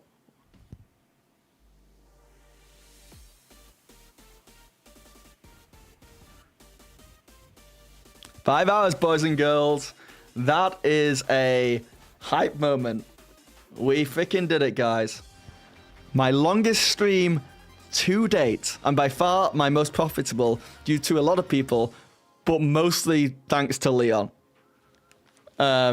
We played a game, we opened minis, we chatted, and most importantly, I had fun. And I hope you guys had fun too. With that in mind, if you are in Twitch, please stick around for a little bit longer, like 20 seconds longer. I'm going to start a raid. Then I'm starving right now, so I'm going to get some food. But I had a lot of fun today. And Leon, seriously, thank you so much. And thank you everyone else who... Dan, you rolled a 9, bro. What you doing? Luckily, you have a plus 11 to whatever you're trying to roll. But it's solid. All right, let me get this raid going. So I'm going to raid Alex Bomb. Or attempt to. By typing... /raid AELX. See if this works.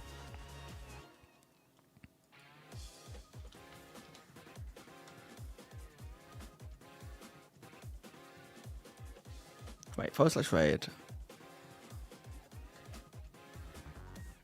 Didn't work. I just typed the name in there apparently. Hold on. Well, that's the person we're trying to raid. Such a failure. Such a failure. Maybe I have to be on the actual Twitch raid channel. Oh yeah, there we go. Also, this channel is intended for mature audiences, so know that. I think they are still streaming. So guys, thank you so much, and I'll catch you later.